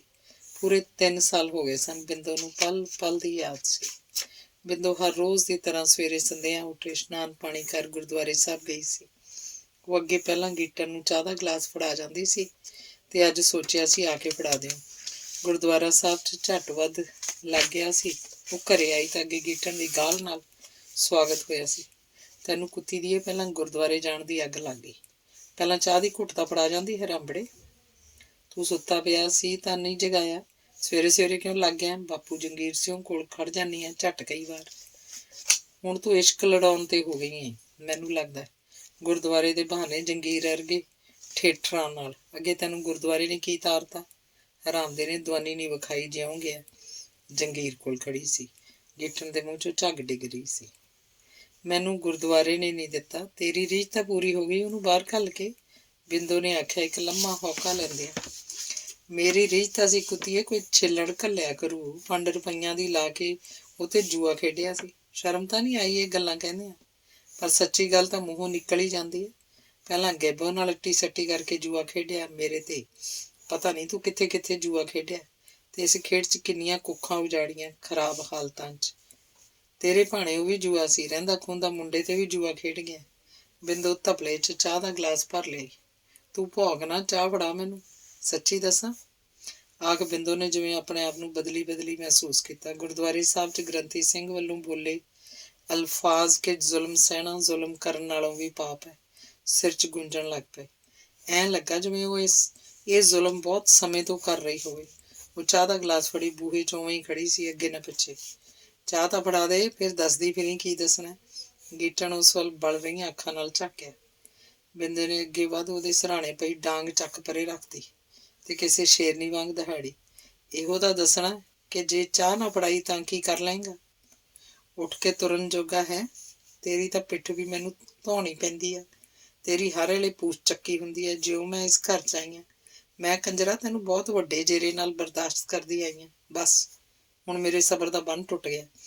ਅੱਜ ਤੇਰੇ ਸਾਹਮਣੇ ਪਹਿਲਾਂ ਵਾਲੀ ਬਿੰਦੋ ਨੇ ਮਾਈ ਭਾਗੋ ਦਾ ਰੂਪ ਖੜੀਆਂ, ਝਾਂਸੀ ਦੀ ਰਾਣੀ ਆ ਤੇਰੇ ਸਾਹਮਣੇ। ਮਾਈ ਦੁਰਗਾ ਦਾ ਸਾਹਮਣਾ ਕਰ ਰਿਹਾ ਤੂੰ ਤੇ ਆ ਗਈ ਚਾਹ। ਆਖ ਬਿੰਦੋ ਨੇ ਧਰਲ ਦੇਣੇ ਚਾਹ ਦਾ ਗਲਾਸ ਡੋਲਤਾ ਤੇ ਗੀਟਣ ਦੀ ਚੱਕਰੀ ਪੁਆਤੀ। ਕੀ ਆਖਿਆ? ਆਖ ਉਹ ਡਾਂਗ ਚੱਕਣ ਲੱਗਾ ਸੀ, ਪਰ ਬਿੰਦੋ ਤਾਂ ਡਾਂਗ ਪਹਿਲਾਂ ਹੀ ਸੁੱਟ ਚੁੱਕੀ ਸੀ। ਡਾਂਗ ਤੇਰੇ ਨਹੀਂ ਹੁਣ ਮੇਰੇ ਹੱਥ ਆ। ਅੱਜ ਤੋਂ ਤੇਰੀਆਂ ਆਪ ਹੁਦਰੀਆਂ ਬੰਦ। ਨਾ ਤੈਨੂੰ ਸ਼ਰਾਬਾਂ ਮਿਲਣਗੀਆਂ ਨਾ ਫੀਮ ਦੇ ਗੋਲੇ। ਜੇ ਧੀਰਾ ਵੀ ਅੱਜ ਤੋਂ ਬਾਅਦ ਇਸ ਘਰੇ ਵਿਖਾਈ ਦਿੱਤਾ ਉਹਦਾ ਵੀ ਸਿਰ ਖਖੜੀਆਂ ਕਰੂ। ਮੇਰਾ ਰਾਜਾ ਪੁੱਤ ਕੰਜਰਾਂ ਰਲ ਮਿਲ ਪਤਾ ਨਹੀਂ ਕਿਹੜੇ ਖੂਹ ਖਾਤੇ ਸੁੱਟਿਆ। ਤੂੰ ਇੱਥੇ ਹੀ ਸੰਗ ਘੁੱਟ ਲੈ। ਜੇ ਅੱਗੇ ਬੋਲਿਆ ਹਲਕ 'ਚ ਇਹੋ ਡਾਂਗ ਤੁੰਨ ਦਿਓ ਜਿਹੜੀ ਤੇਰੇ ਹੱਥ ਹੁੰਦੀ ਸੀ ਅੱਜ ਤੋਂ ਪਹਿਲਾਂ। ਜੇ ਚੰਗਾ ਚੱਲੇਗਾ ਚੱਕ ਕੇ ਵੀਲ ਚੇਅਰ ਤੇ ਬਿਠਾ ਦਿਆ ਕਰੂੰ। ਆਪ ਤਾਂ ਤੂੰ ਬੈਠ ਹੀ ਨਹੀਂ ਸਕਦਾ, ਪਿਆ ਰਿਹਾ ਕਰੀ ਇੱਥੇ ਲਿਬੜੀ। ਸਮਝ ਗਿਆ ਨਾ? ਤੈਨੂੰ ਅੱਜ ਤੋਂ ਬਾਅਦ ਮੇਰੇ ਰਹਿਮ ਕਰਮ ਤੇ ਰਹਿਣਾ ਪਊ। ਬਲ ਹੁਆ ਬੰਧਨ ਛੁੱਟੇ ਸਭ ਕੁਛ ਹੋ ਤੋਂ ਪਾਏ ਦੇ ਮਹਾਵਾਕ ਨੂੰ ਸਮਝ ਚੁੱਕੀ ਹਾਂ ਮੈਂ। ਆਖ ਬਿੰਦੂ ਆਪਣੇ ਕੰਮੀ ਕਾਰੀ ਲੱਗ ਗਈ ਤੇ ਗੀਟਣ ਨੂੰ ਚਾਹ ਦੇ ਕੱਪ ਵੱਲਿਓਂ ਵੀ ਸਬਰ ਕਰਨਾ ਪਿਆ ਸੀ। ਅੰਗ 20ਵਾਂ। ਦਿੱਲੀ ਏਅਰਪੋਰਟ ਤੇ ਰਾਜੇ ਤੇ ਇੱਕ ਮੁੰਡੇ ਹੋਰ ਨੂੰ ਇਟਲੀ ਦਾ ਵੀਜ਼ਾ ਤੇ ਟਿਕਟ ਦਿੰਦਿਆਂ ਟਿਕਟ ਏਜੰਟ ਨੇ ਇੰਨਾ ਹੀ ਆਖਿਆ ਸੀ, ਬਸ ਤੁਸੀਂ ਕੇਰਾਂ ਭਰਾ ਇਟਲੀ ਪਹੁੰਚੋ, ਉੱਥੇ ਮੇਰਾ ਬੰਦਾ ਤੁਹਾਨੂੰ ਮਿਲ ਪਊ। ਇਟਲੀ ਤੋਂ ਅੱਗੇ ਤਾਂ ਚੁਟਕੀ ਮਾਰਨ ਵਾਲਾ ਕੰਮ ਆ ਇੰਗਲੈਂਡ ਪਹੁੰਚਣਾ। ਤੇ ਏਜੰਟ ਨੇ ਚੁਟਕੀ ਮਾਰਦਿਆਂ ਹੀ 2 ਲਫ਼ਜ਼ਾਂ 'ਚ ਆਪਣੀ ਗੱਲ ਮੁਕਾਈ ਸੀ। ਜੋ ਉਹਨਾਂ ਦੀ ਜੇਬ 'ਚ ਸੀ ਉਹ ਵੀ ਆਪਣੀ ਜੇਬ ਹਵਾਲੇ ਕਰ ਲਿਆ ਸੀ। ਉਹ ਇਟਲੀ ਆ ਕੇ ਬਹੁਤ ਖੱਜਲ ਖੁਆਰ ਹੋਏ ਸਨ। ਰਘਬੀਰ ਤਾਂ ਕਈ ਵਾਰ ਰੋਣ ਲੱਗ ਪੈਂਦਾ ਸੀ। ਉਹ ਰੁਲਦੇ ਖੁਲਦੇ ਇੱਕ ਸੰਤੇ ਨਾਂ ਦੇ ਆਦਮੀ ਹੱਥ ਆ ਗਈ ਸੀ, ਜਿਹੜਾ ਉਹਨਾਂ ਨੂੰ ਇੱਕ ਡੇਅਰੀ ਫਾਰਮ ਤੇ ਛੱਡ ਗਿਆ ਸੀ। ਆਪਣੀ ਮੱਤ ਮਾਰੀ ਗਈ ਸੀ। ਕਾਗਜ਼ ਪੱਤਰ ਪਹਿਲਾਂ ਨਾ ਵੇਖੇ, ਪਰ ਪਹਿਲਾਂ ਵਹਿੰਦੇ ਵੀ ਕਦੋਂ ਮੇਰੇ ਸਾਲੇ ਨੇ ਐਨ ਮੌਕੇ ਤੇ ਆਹ ਕਾਗਜ਼ ਜੇ ਫੜਾ ਕੇ ਜਹਾਜ਼ ਵੱਲ ਧੱਕਦਾ। ਕਿੱਥੇ ਜਾਣਾ ਭਾਊ? ਜਦ ਸੰਤਾ ਮਿਲਿਆ ਸੀ ਤਾਂ ਉਹਨੇ ਪੁੱਛਿਆ ਸੀ। ਉਹ ਗੁਆਚੀ ਢਾਂਡੀ ਵਾਂਗ ਭੂਸਰੇ ਫਿਰਦੇ ਸੀ। ਪਹਿਲੀ ਰਾਤ ਉਹਨਾਂ ਫੁੱਟਪਾਥ ਤੇ ਲੁਕ ਛਿਪ ਕੇ ਕੱਢੀ ਸੀ ਭੁੱਖਿਆਂ ਤੇ ਹਾਇਆਂ ਨੇ। ਜੇਬ 'ਚ ਪੰਜੀ ਨਹੀਂ ਸੀ ਤੇ ਹੁਣ ਅੱਗੇ ਦੂਜੀ ਰਾਤ ਫਿਰ ਮੂੰਹ ਟੱਡੀ ਆਉਂਦੀ ਸੀ। ਬਾਈ ਜੀ ਸਾਡਾ ਕੋਈ ਟਿਕਾਣਾ ਨਹੀਂ, ਰਾਤ ਠੁਰ ਠੁਰ ਕਰਦਿਆਂ ਕੱਢੀ ਆ। ਉਹਨਾਂ ਸੰਤੇ ਨੂੰ ਸਾਰੀ ਹੀਰ ਸੁਣਾਈ। ਸੰਤਾ ਉਹਨਾਂ ਨੂੰ ਆਪਣੀ ਗੱਡੀ 'ਚ ਬਿਠਾ ਇੱਕ ਫਾਰਮ ਤੇ ਲੈ ਆਇਆ। ਸੰਤੇ ਨੂੰ ਕਈ ਵਾਰ ਰੁਲੇ ਖੁਲੇ ਮੁੰਡਿਆਂ ਤੋਂ ਕਮਾਈ ਵੀ ਹੋ ਜਾਂਦੀ ਸੀ, ਪਰ ਇਹਨਾਂ ਲੱਠਿਆਂ ਕੋਲ ਤਾਂ ਦੁਆਨੀ ਨਹੀਂ ਸੀ। ਚਲੋ ਪੋਨੀ ਸਹੀ ਜਾਂ ਫਿਰ ਕਦੀ ਸਹੀ। ਸੋਚ ਹੀ ਸੰਤੇ ਨੇ ਦਰਿਆ ਦਿਲੀ ਵਿਖਾਈ ਸੀ ਤੇ ਉਹਨਾਂ ਲਈ ਉਹ ਰੱਬ ਬਣ ਬੌੜਿਆ ਸੀ। ਉਹ ਇੱਕ ਡੇਅਰੀ ਫਾਰਮ ਤੇ ਆਏ ਸਨ ਤਾਂ ਇੱਕ ਪੰਜਾਬੀ ਆਪਣੇ ਲਈ ਰੋਟੀ ਬਣਾ ਰਿਹਾ ਸੀ। ਟੈਕਸੀ 'ਚ ਪਤਾ ਨਹੀਂ ਲੱਗਾ ਸੀ, ਬਾਹਰ ਕਾਫੀ ਠੰਡ ਸੀ। ਸਰਦਾਰ ਜੀ ਤਾਂ ਹੈ ਨਹੀਂ, ਆਖੋ ਫਿਰ ਆਪਣੇ ਧਿਆਨ ਹੋ ਗਿਆ ਸੀ। ਕੋਈ ਗੱਲ ਨਹੀਂ, ਆਪਣੇ ਬੰਦੇ ਆ, ਧਿਆਨ ਰੱਖੀ, ਇਹਨਾਂ ਨੂੰ ਰੋਟੀ ਪਾਣੀ ਵੀ ਛਕਾ। ਪੱਕ ਹੀ ਆ, ਮੈਂ ਚੱਲਿਆ, ਫਿਕਰ ਨਾ ਕਰਿਆ ਜੇ। ਆਖ ਸੰਤਾ ਟੈਕਸੀ 'ਚ ਜਾ ਬੈਠਾ। ਉਹ ਉਵੇਂ ਹੀ ਖੜੇ ਸੀ। ਉਹ ਬੈਗ ਤਾਂ ਰੱਖ ਦਿਓ ਪਤੰਦਰੋ, ਕਿਉਂ ਮੋਢੇ ਤੜਵਾਉਣ ਡਏ ਆ? ਆਖ ਉਹਨੇ ਉਹਨਾਂ ਦਾ ਧਿਆਨ ਆਪਣੇ ਵੱਲ ਖਿੱਚਿਆ। ਮਧਰੇ ਜੇ ਕੱਦ ਦਾ ਚੱਠੂ ਵਰਗਾ ਆਦਮੀ ਸੀ। ਇੱਕ ਵੱਡੇ ਸਾਰੇ ਸ਼ੈੱਡ 'ਚ ਹੀ ਉਹਦੇ ਰਹਿਣ ਲਈ ਟਿਕਾਣਾ ਵੀ ਦਿਸ ਰਿਹਾ ਸੀ। ਫਰਸ਼ ਤੇ ਇੱਕ ਚਟਾਈ ਤੇ 2 ਕੰਬਲ ਪਏ ਸੀ। ਰਸੋਈ ਦੀ ਜ਼ਰੂਰਤ ਦਾ ਸਮਾਨ ਵੀ ਕੋਲ ਹੀ ਪਿਆ ਸੀ। ਰਾਜੇ ਨੂੰ ਬਿਲਕੁਲ ਐਂ ਲੱਗਾ ਜਿਵੇਂ ਪੰਜਾਬ 'ਚ ਕਿਸੇ ਖੇਤ 'ਚ ਭਈਏ ਬੈਠੇ ਹੋਣ। ਪਿਛਲੇ ਝੋਨੇ ਦੇ ਸੀਜ਼ਨ 'ਚ ਉਹਨੇ ਸਰਪੰਚ ਕੀ ਮੋਟਰ ਤੇ ਭਈਏ ਵੇਖੇ ਸੀ। ਐਂ ਹੀ ਉਹਨਾਂ ਦੇ ਬੈਗ ਪਏ ਸੀ। ਵਾਹ ਨਹੀਂ ਕਿਸਮਤੇ, ਉਹਨੇ ਮਨ 'ਚ ਆਖਿਆ। ਪਰ ਰੱਬ ਦਾ ਸ਼ੁਕਰ ਵੀ ਕੀਤਾ ਜਿਹਨੇ ਅੱਜ ਟਿਕਾਣਾ ਤਾਂ ਦੇ ਦਿੱਤਾ ਸੀ। ਪਿਛਲੀ ਰਾਤ ਉਹਨਾਂ ਨੂੰ ਹੀ ਪਤਾ ਕਿਵੇਂ ਕੱਟੀ ਸੀ। ਤੁਸੀਂ ਸੰਗੋ ਨਾ, ਇੱਥੇ ਸੰਗਾਂ ਨਹੀਂ ਚੱਲਦੀਆਂ, ਖੁੱਲ੍ਹ ਕੇ ਨੱਚਣਾ ਪੈਂਦਾ ਹੈ। ਮੇਰਾ ਨਾਮ ਮੋਠਾ ਹੈ, 5 ਸਾਲ ਹੋ ਗਏ ਨੱਚੀ ਜਾਂਦੇ ਨੂੰ। ਹੁਣ ਝਾਕਾ ਇੰਗਲੈਂਡ ਵੱਲ ਨਿਕਲ ਨੂੰ। ਫੂਈ ਫੂਈ ਕਰਕੇ 10,000 ਜ਼ੂਰੋ ਜੋੜਿਆ, ਝੋਕ ਦਿਆਂਗੇ। ਹੁਣ ਘਰ ਦੇ ਕਹਿੰਦੇ ਆ ਪੈਸੇ ਨਹੀਂ ਘੱਲਦਾ। 200 ਢਾਲੇ ਕਿੱਥੋਂ ਘੱਲਾਂ? ਤੁਸੀਂ ਵੀ ਮੇਰੇ ਵਰਗੇ ਹੀ ਲੱਗਦੇ ਆ। ਮੈਂ ਵੀ ਐਂ ਹੀ ਆਇਆ ਸੀ ਕਦੇ। ਕੰਮ ਹੈਗਾ ਇੱਥੇ, ਫਾਰਮ ਦੇ ਬੰਦਿਆਂ ਦੀ ਲੋੜ ਤਾਂ ਰਹਿੰਦੀ ਹੋਈ ਆ। ਰੱਖ ਲਓ ਸਰਦਾਰ, ਤੁਹਾਨੂੰ ਹੋ ਸਕਦਾ ਸੰਤੇ ਨਾਲ ਉਹਦੀ ਅੱਟੀ ਸੱਟੀ ਪਹਿਲਾਂ ਹੋਵੇ। ਇੱਥੇ ਇਉਂ ਹੀ ਚੱਲਦਾ। ਮੋਠਾ ਬੋਲਦਾ ਹੀ ਜਾ ਰਿਹਾ ਸੀ। ਸਰਦਾਰ ਕੌਣ? ਉਹਨੂੰ ਬ੍ਰੇਕ ਲਾਉਂਦਿਆਂ ਨਾ ਵੇਖ, ਰਾਜੇ ਨੇ ਕੈਂਚੀ ਫੇਰੀ। ਸਰਦਾਰ ਆਪਣਾ ਸਰਦਾਰ ਜੋਗਿੰਦਰ ਸਿੰਘ। ਇੱਕ ਇਟਲੀਅਨ ਦਾ ਫਾਰਮ ਹੈ। ਸਰਦਾਰ ਇਹੋ ਜਿਹਾ ਫਾਰਮ ਠੇਕੇ ਤੇ ਲੈ ਲੈਂਦਾ। ਮੋਟੀ ਸਾਮੀ ਹੈ। ਇਸ ਫਾਰਮ ਤੇ ਹੀ ਬਸੇਰਾ ਹੈ ਉਹਦਾ ਵੀ। ਦਿਨੇ ਨਹੀਂ ਹੁੰਦਾ ਇੱਥੇ, ਰਾਤ ਨੂੰ ਆਉਂਦਾ। ਘਰ ਵਾਲੀ ਵੀ ਆ, ਪੰਜਾਬ ਗਿਆ ਲੈ ਆਇਆ। ਪਿੰਜਰੇ ਬੰਦ ਮੈਨਾ ਹੈ। ਤੁਸੀਂ ਮੂੰਹ ਹੱਥ ਧੋ ਲਓ, ਮੈਂ ਤੁਹਾਡੀਆਂ 4 ਗੁੱਲੀਆਂ ਥੱਪ ਲੈਣਾ। ਮੋਠਾ ਬੋਲਣ ਨੂੰ ਬਿਨ ਚਾਬੀ ਤੋਂ ਆਟੋਮੈਟਿਕ ਚੱਲਣ ਵਾਲੀ ਮਸ਼ੀਨ ਸੀ ਜਿਹਦੀ ਸੂਈ ਵੀ ਨਹੀਂ ਬਦਲਣੀ ਪੈਂਦੀ ਸੀ। ਤਵੇ ਤੇ ਰੱਖਿਆ। ਰਾਜ ਤੇ ਰਘਬੀਰ ਇੱਕ ਟੱਬ 'ਚ ਮੂੰਹ ਹੱਥ ਧੋਂਦੇ ਬਤਿਆ ਵੀ ਰਹੇ ਸਨ। ਆਪਣੇ ਕਰਮ ਚੰਗੇ ਸੀ ਜਿਹੜਾ ਸੰਤੇ ਨਾਂ ਦਾ ਆਦਮੀ ਮਿਲ ਗਿਆ। ਢਿੱਡ ਭਰਨ ਨੂੰ ਰੋਟੀ ਤੇ ਸਿਰ ਘਸਾਉਣ ਨੂੰ ਤਾਂ ਥਾਂ ਮਿਲੀ। ਰਾਤ ਤਾਂ ਊਂ ਕੋਕੜਾਂ ਹੋ ਗਈਆਂ ਸੀ। ਸਾਲੇ ਏਜੰਟ ਨੇ ਦਵਾਨੀ ਨਹੀਂ ਛੱਡੀ ਜੇਬ 'ਚ। ਕਹਿੰਦਾ ਸੀ ਤੁਹਾਨੂੰ ਉਤਰਨ ਸਾਰ ਮੇਰਾ ਬੰਦਾ ਲੈ ਜਾਓ। ਮੈਨੂੰ ਤਾਂ ਲੱਗਦਾ ਉਹਦਾ ਬੰਦਾ ਇਹ ਸੰਤਾ ਹੀ ਸੀ ਜਿਹੜਾ ਆਪਾਂ ਨੂੰ ਲਿਆ ਕੇ ਇੱਥੇ ਵੜ ਗਿਆ। ਪਹਿਲੇ ਦਿਨ ਉਹ ਆਪਾਂ ਨੂੰ ਵੇਖ ਕਿਸੇ ਕਾਰਨ ਟਾਲਾ ਮਾਰ ਗਿਆ, ਅੱਜ ਆਪਾਂ ਨੂੰ ਪੁੱਛ ਲਿਆ। ਹੋ ਸਕਦਾ ਐਂ ਹੀ ਹੋਵੇ। ਮੂੰਹ ਹੱਥ ਧੋ ਨਾ ਰੋਟੀ ਖਾ ਲਈ। ਮੋਠਾ ਤਾਂ ਡੈਰੀ ਵਾਲੇ ਪਾਸੇ ਗੇੜਾ ਕੱਢ ਛੇਤੀ ਘਰਾੜੇ ਮਾਰਨ ਲੱਗ ਪਿਆ। ਉਹਦੀਆਂ ਗੱਲਾਂ ਹੀ ਦੱਸਦੀਆਂ ਸਨ ਕਿ ਉਹਨੇ ਸ਼ਰਾਬ ਪੀਤੀ ਸੀ। ਉਹ ਦੋਵੇਂ ਇੱਕੋ ਕੰਬਲ 'ਚ ਪਏ ਗੱਲੀਂ ਲੱਗ ਗਏ। ਆਪਾਂ ਤਾਂ ਜੇ ਇੱਕ ਦੂਜੇ ਦਾ ਪਿੰਡ ਵੀ ਨਹੀਂ ਪੁੱਛਿਆ। ਹੈ ਤਾਂ ਆਪਾਂ ਦੋਵੇਂ ਮਲਵਈ। ਕਿਹੜਾ ਜ਼ਿਲ੍ਹਾ ਹੈ ਤੇਰਾ? ਰਘਬੀਰ ਨੇ ਪੁੱਛਿਆ। ਫਰੀਦਕੋਟ ਜ਼ਿਲ੍ਹੇ 'ਚ ਭੱਟੀਆਂ। ਤੇਰਾ? ਰਾਜ ਨੇ ਆਖਿਆ ਤਾਂ ਰਘਬੀਰ ਖਿੜ ਕਰਕੇ ਹੱਸਦਾ ਬੋਲਿਆ, ਕੰਜਰ ਦੇ ਆ, ਤੇਰੇ ਜਮਾਂ ਹੀ ਗੁਆਂਢ ਹਰੀ ਨੌ ਤੋਂ ਆ ਮੈਂ। ਰਘਬੀਰ ਨੇ ਦੱਸਿਆ ਤਾਂ ਰਾਜਾ ਸਮਝ ਗਿਆ ਕਿ ਇਹ ਵੀ ਧੀਰੇ ਨੇ ਹੀ ਏਜੰਟ ਹੱਥ ਚੜਾਇਆ ਹੋਊ। ਰਘਬੀਰ ਨੇ ਆਪਣਾ ਢਿੱਡ ਹੌਲਾ ਕਰਦਿਆਂ ਦੱਸਿਆ ਕਿ ਇਹ ਤਾਂ ਇੱਧਰੋਂ ਜਾਂਦਿਆਂ ਦੀਆਂ ਜੀਨਾਂ ਪਾਈਆਂ ਵੇਖ ਹੀ ਪੱਟਿਆ ਗਿਆ ਸੀ। ਇੰਨਾ ਤੌਲਾ ਹੋਇਆ ਸੀ ਕਿ ਬਾਪੂ ਨੂੰ ਜਿਹੜੀ 2 ਘੁਮਾਂ ਜ਼ਮੀਨ ਸੀ ਉਹ ਵੀ ਵੇਚਣੀ ਪਈ ਸੀ। ਮੈਂ ਤਾਂ ਕੰਮ ਦਾ ਡੱਕਾ ਤੋੜ ਕੇ ਦੂਰਾ ਨਹੀਂ ਕਰਦਾ ਸੀ। ਬਾਹਰ ਹੀ ਕਰੀ ਜਾਣਾ। ਸਾਲੇ ਇੱਥੇ ਆ ਕੇ ਸਾਰੇ ਪਾਸੇ ਪੁੱਠੇ ਪੈ ਗਏ। ਅੱਜ ਦੀ ਰਾਤ ਤੱਕ ਕੱਟੀ ਜਾਣੀ ਹੈ, ਅੱਗੇ ਪਤਾ ਨਹੀਂ ਕੀ ਬਣੂ। ਬਗਾਨਾ ਦੇਸ਼, ਜੇਬ 'ਚ ਦਵਾਨੀ ਨਹੀਂ, ਵੀਜ਼ਾ ਸਾਰਾ 3 ਮਹੀਨਿਆਂ ਦਾ। ਕਿਸੇ ਹਿਸਾਬ ਪਿੱਛੇ ਵੀ ਮੁੜਾਂ ਤਾਂ ਕੀ ਕਰੂੰ? ਲੋਕਾਂ ਦੀਆਂ ਝੇਡਾਂ। ਰਘਬੀਰ ਨੇ ਦੁੱਖ ਰੋਇਆ। ਭਰਾ ਮੇਰਿਆ, ਮੈਨੂੰ ਤਾਂ ਮੇਰੇ ਬਾਪੂ ਨੇ ਮਾਰਿਆ ਤੇ ਮੇਰੀ ਭਲਮਾਨਸੀ ਨੇ ਵੀ। ਮੈਂ ਵੀਰ ਜਾਂਦਾ, ਉਹ ਮੇਰਾ ਕੁਝ ਵੀ ਨਹੀਂ ਸੀ ਕਰ ਸਕਦਾ। ਮੰਜੇ ਤੇ ਪਿਆ। ਮੇਰੀਆਂ ਅੱਖਾਂ ਤੋਂ ਤਾਂ ਪੱਟੀ ਅੱਜ ਖੁੱਲੀ ਹੈ। ਮੇਰੀ ਮਾਂ ਕਿਵੇਂ ਕੱਟਦੀ ਆਈ ਹੈ ਇਹੋ ਜਿਹੇ ਆਦਮੀ ਨਾਲ, ਕਿਵੇਂ ਸਹਿੰਦੀ ਆਈ ਹੈ ਉਹਨੂੰ। ਜੇ ਮੈਂ ਝੇਪ ਚੱਕ ਜਾਂਦਾ ਇੱਥੇ ਫਸਦਾ ਨਾ, ਮਾਂ ਵੀ 4 ਦਿਨ ਸੁੱਖ ਦੇ ਵੇਖ ਲੈਂਦੀ। ਜ਼ਮੀਨ ਗੁਜ਼ਾਰੇ ਜੋਗੀ ਅਜੇ ਵੀ ਹੈ। ਰਾਜ ਨੇ ਦੱਸਿਆ। ਉਹ ਆਪਣੀ ਭਲਮਾਨਸੀ ਤੇ ਰੋ ਰਿਹਾ ਸੀ। ਜਿੰਨਾ ਚਿਰ ਉਹਨੂੰ ਨੀਂਦ ਨੇ ਨਾ ਘੇਰ ਲਿਆ ਉਹ ਗੱਲਾਂ ਕਰਦੇ ਰਹੇ। ਦੂਜੇ ਦਿਨ ਉਹਨਾਂ ਨੂੰ ਮੋਠੇ ਨੇ ਦੱਸਿਆ ਕਿ ਉਹਨਾਂ ਨੂੰ ਕੰਮ ਤਾਂ ਮਿਲ ਜਾਊ, ਪਰ ਇਸ ਇਵਜ਼ 'ਚ ਇੱਕ ਤਾਂ ਉਹਨਾਂ ਦੇ ਪਾਸਪੋਰਟ ਸਰਦਾਰ ਜੋਗਿੰਦਰ ਸਿੰਘ ਆਪਣੇ ਕੋਲ ਰੱਖੂ। ਐਂ ਕੁਝ ਹੋਰ ਸ਼ਰਤਾਂ ਵੀ ਹੋਣਗੀਆਂ। ਉਹਨਾਂ ਨੂੰ ਸਿਰ ਹਿਲਾਉਣ ਤੋਂ ਬਿਨਾਂ ਕੁਝ ਨਹੀਂ ਸੁੱਝਿਆ ਸੀ, ਨਾ ਹੀ ਸੁੱਝਣ ਦੀ ਹਾਲਤ 'ਚ ਸਨ। ਫਿਰ ਮੋਠੇ ਨੇ ਆਖਿਆ ਸੀ ਕਿ ਤੁਹਾਡੇ ਬਾਰੇ ਏਜੰਟ ਨੇ ਸੰਤੇ ਨੂੰ ਦੱਸਿਆ ਹੋਊ। ਉਹ ਇਤਫਾਕਨ ਨਹੀਂ ਮਿਲਿਆ। ਤੁਹਾਡੀ ਟੋਹ 'ਚ ਹੋਊ ਉਹ। ਕਿੰਨੇ ਯੂਰੋ ਲੈ ਗਿਆ? ਮਾਂਜਾ ਸਰਦਾਰ ਤੋਂ ਵੀ ਮਾਰੂ। ਐਂ ਚੱਲਦਾ ਇੱਥੇ। ਸਾਡੇ ਕੋਲ ਇੱਥੇ ਕਿਹੜਾ ਯੂਰੋ ਸੀ ਮੋਠੇ ਬਾਈ? ਸਾਡੀਆਂ ਜੇਬਾਂ 'ਚ ਤਾਂ ਮੇਰੇ ਸਾਲੇ ਏਜੰਟ ਨੇ ਦਿੱਲੀ ਖਾਲੀ ਕਰਾ ਲਈਆਂ ਸੀ। ਐਡਾ ਕਮੀਨਾ ਬੰਦਾ ਉਹ। ਰਘਬੀਰ ਬੋਲਿਆ। ਰਾਤ ਤਾਂ ਉਹਨਾਂ ਨੂੰ ਪਤਾ ਨਹੀਂ ਲੱਗਾ ਸੀ, ਹੁਣ ਪਤਾ ਲੱਗਾ ਸੀ। ਕਾਫੀ ਵੱਡਾ ਫਾਰਮ ਸੀ। ਜੋਗਿੰਦਰ ਸਿੰਘ ਦੀ ਰਿਹਾਇਸ਼ ਵੀ ਜ਼ਿਆਦਾ ਦੂਰ ਨਹੀਂ ਸੀ, ਵਿੱਚ ਵਾਂਗ ਹੀ ਸੀ। ਡੈਰੀ ਦੀ ਮਗਰਲੀ ਸਾਈਡ 'ਚ ਹੀ ਆ ਜਾਂਦੀ ਸੀ। ਛੋਟੀ ਜਿਹੀ ਵਧੀਆ ਕੋਠੀ ਸੀ। ਉਹਨੇ ਤੁਹਾਡੀਆਂ ਜੇਬਾਂ ਖਾਲੀ ਕਰਾਉਣ ਵਾਲੀ ਮਾੜੀ ਗੱਲ ਕੀਤੀ। ਜਿੰਨੇ ਦਿਨ ਕੰਮ ਨਾ ਮਿਲੇ ਬੰਦਾ ਢਿੱਡ ਤੋੜਨ ਜੋਗਾ ਤਾਂ ਹੋਵੇ। ਮਿੱਤਰੋ, ਆਪਣੇ ਹਿੰਦੁਸਤਾਨੀਆਂ ਦੀਆਂ ਇੱਕ ਤੇ ਹੀ ਡੋਰੀਆਂ ਹੁੰਦੀਆਂ, ਉਤਲੇ ਤੇ ਉਸ ਤੇ ਹੀ ਤੁਸੀਂ ਰੱਖੀ ਫਿਰੋ। ਇੱਥੇ ਤਾਂ ਗੁਰਦੁਆਰੇ ਵਾਲੇ ਵੀ ਇੱਕ ਅੱਧ ਦਿਨ ਰੋਟੀ ਖਵਾ ਕੇ ਦੂਜੇ ਦਿਨ ਹੱਥ ਬੰਨ੍ਹ ਖਲਾਉਂਦੇ ਆ। ਬਹੁਤ ਬੁਰਾ ਹਾਲ ਹੈ ਇੱਥੇ ਦਾ। ਮੈਂ ਵੀ ਇੰਗਲੈਂਡ ਵੱਲ ਨਿਕਲਣ ਦੀ ਝਾਕ 'ਚ ਬੈਠਾ। ਹੁਣ ਤੱਕ ਦਾ ਜੋੜਿਆ ਜੜਾਇਆ ਕਿਸੇ ਦੇ ਮੱਥੇ ਮਾਰੂ ਉਡਾਰੀ ਮਾਰਾਂਗੇ, ਸਿੱਧੀ ਗੱਲ ਆ। ਮੋਠੇ ਨੇ ਆਖਿਆ। ਹੁਣ ਕੰਮ ਤਾਂ ਮਿਲ ਜਾਊ ਸਾਨੂੰ, ਰਘਬੀਰ ਨੇ ਪੁੱਛਿਆ। ਉਹ ਕੰਮ ਨੂੰ ਕਿਹੜਾ ਡੀਸੀ ਲੱਗਣਾ, ਪਸ਼ੂਆਂ ਦਾ ਗੋਹਾ ਹੀ ਹਟਾਉਣਾ। ਨਹੀਂ, ਫਾਰਮ ਤੇ ਖੇਤਾਂ 'ਚ ਸਰਦਾਰ ਆਏ ਤੋਂ ਪਤਾ ਲੱਗੂ, ਅੱਗੇ ਤੁਹਾਡੇ ਭਾਗ ਲੱਛੀਏ। ਮੋਠੇ ਦੀਆਂ ਅੱਖਾਂ 'ਚ ਖਚਰਾਪਣ ਜਿਹਾ ਸੀ ਜੋ ਉਸ ਕੋਲੋਂ ਲੁਕ ਨਹੀਂ ਰਿਹਾ ਸੀ। ਕੰਮ ਤਾਂ ਸਾਨੂੰ ਭਾਲਣਾ ਹੀ ਪਊ ਮੋਠੇ ਭਾਈ, ਇੱਥੇ ਨਾ ਤਾਂ ਹੋਰ ਕਿਤੇ, ਰਾਜ ਨੇ ਆਖਿਆ। ਉਹ ਬਹੁਤ ਪਰੇਸ਼ਾਨ ਸੀ। ਘਰ ਫੋਨ ਕਰਨ ਨੂੰ ਜੀਅ ਕਰਦਾ ਸੀ, ਪਰ ਕਰਦਾ ਕਿੱਥੋਂ? ਅਤੇ ਅਜੇ ਤੱਕ ਤਾਂ ਇਹ ਵੀ ਨਹੀਂ ਸੋਚਿਆ ਗਿਆ ਸੀ ਕਿ ਜੇ ਫੋਨ ਕਰਨ ਦਾ ਸਬੱਬ ਬਣ ਵੀ ਗਿਆ ਤਾਂ ਫੋਨ ਤੇ ਆਖੂਗੀ। ਹੋਰ ਕਿਹੜਾ ਭਰਾਵਾ ਕੰਮ ਧਰੇ ਪਏ ਆ, ਜਾਣ ਪਛਾਣ ਬਿਨਾਂ ਕੋਈ ਕੰਮ ਵੀ ਨਹੀਂ ਦਿੰਦਾ। ਸੱਚੀ ਗੱਲ ਆ, ਪਰ ਸਰਦਾਰ ਦੇ ਜੇ ਆਪਣੇ ਫਾਰਮ 'ਚ ਕੰਮ ਨਾ ਹੋਇਆ ਤਾਂ ਅੱਗੇ ਤੋਰ ਦੋ। ਕੰਮ ਕਰਨਾ ਕੀ ਪਊ ਇੱਥੇ? ਰਘਬੀਰ ਦੇ ਵਾਲ ਬੀਜੜੇ ਦੇ ਆਲਣੇ ਵਾਂਗ ਦੋਹਾਂ ਦਿਨਾਂ 'ਚ ਹੀ ਬਣ ਗਈ ਸੀ। ਉਹਨਾਂ ਦਾ ਨਹਾਉਣ ਨੂੰ ਜੀਅ ਕਰਦਾ ਸੀ, ਪਰ ਕਿਹੜਾ ਨਾਨਕੀ ਆਏ ਸਨ, ਇਹ ਖਾਸ਼ ਅਜੇ ਵਿੱਚ ਹੀ ਘੁੱਟੀ ਪਈ ਸੀ। ਦੱਸਿਆ ਤਾਂ ਹੈ ਅੱਗੇ, ਆ ਡੈਰੀ ਫਾਰਮ ਵੇਖ ਨਹੀਂ ਕੰਮ ਦੀ ਸਮਝ ਆਈ। ਖੋਲੇ ਸਾਂਭਣੇ ਤਾਂ ਸੁੱਖ ਨਾਲ ਆਪਾਂ ਨੂੰ ਆਉਂਦੇ ਹੀ ਆ ਨਾ, ਖੇਤੀ ਕਰਦੇ ਵੀ ਜਾਣਦੇ ਆ। ਨਵੇਂ ਖੇਤ ਆਬਾਦ ਕਰਨ ਵੀ, ਮੋਠਾ ਦੱਸਦਾ ਰਿਹਾ ਸੀ। ਜੋਗਿੰਦਰ ਸਿੰਘ ਆਇਆ ਤਾਂ ਮੋਠਾ ਅਤੇ ਹੋਰ ਜਿਹੜੇ ਕਾਮਿਆਂ ਨੇ ਖੇਤਾਂ ਵੱਲ ਜਾਣਾ ਸੀ ਆਪਣੇ ਆਪ ਨੂੰ ਚੌਕਸ ਕਰ ਲਿਆ ਸੀ। ਬਾਈ ਜੀ, ਆ 2 ਜਣੇ ਸੰਤਾ ਛੱਡ ਗਿਆ ਸੀ ਰਾਤ, ਮੋਠੇ ਨੇ ਜੋਗਿੰਦਰ ਨੂੰ ਦੱਸਿਆ। ਥੁਲਥਲੇ ਜਿਹੇ ਸਰੀਰ ਵਾਲਾ ਸੱਠਾਂ ਨੂੰ ਢੁਕਿਆ ਜੋਗਿੰਦਰ ਉਹਨਾਂ ਦੇ ਸਾਹਮਣੇ ਸੀ। ਦਾੜੀ ਭਾਵੇਂ ਕਾਲੀ ਕਰ ਰੱਖੀ ਸੀ, ਪਰ ਅੱਖਾਂ ਦੇ ਹੇਠਲੇ ਪਾਸੇ ਨੀਲ ਤੇ ਗੱਲਾਂ ਦਾ ਢਿਲਕ ਰਿਹਾ ਮਾਸ ਜ਼ਿਆਦਾ ਉਮਰ ਦੀ ਚੁਗਲੀ ਕਰ ਰਹੇ ਸੀ।